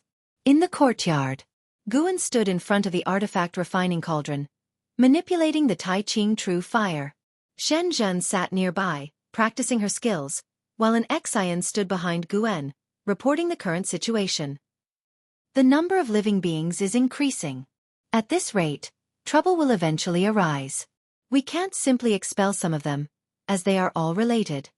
An Xian spoke softly, frowning slightly. The human world must not be without a ruler.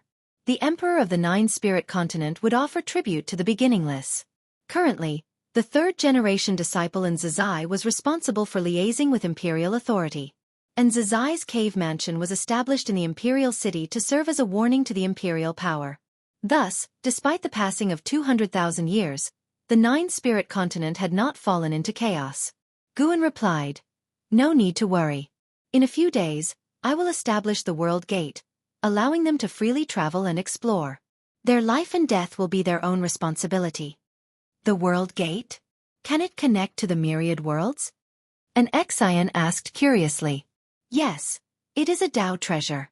I will use destiny as the screening criterion to prevent external beings from infiltrating through this gate. Guan's lips curved upward. The World Gate was his proudest creation in recent years. It could connect to the 3,000 great worlds and even some special realms. It was also a formidable Tao treasure, almost impossible for even a Tao extreme Daluo immortal to destroy. Master, aren't you afraid of exposing the beginningless? An Xian asked with a smile. Since when has your master ever feared?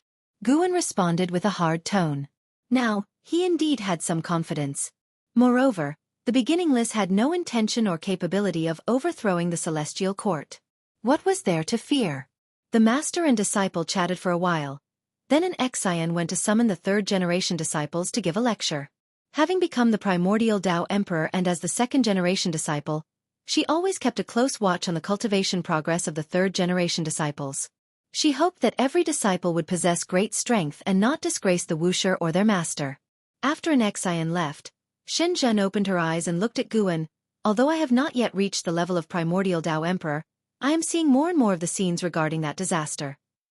She was referring to the great contention for the Son of Heaven, which was no secret within the Wuxia. Oh, what scenes have you seen this time? Guan casually asked.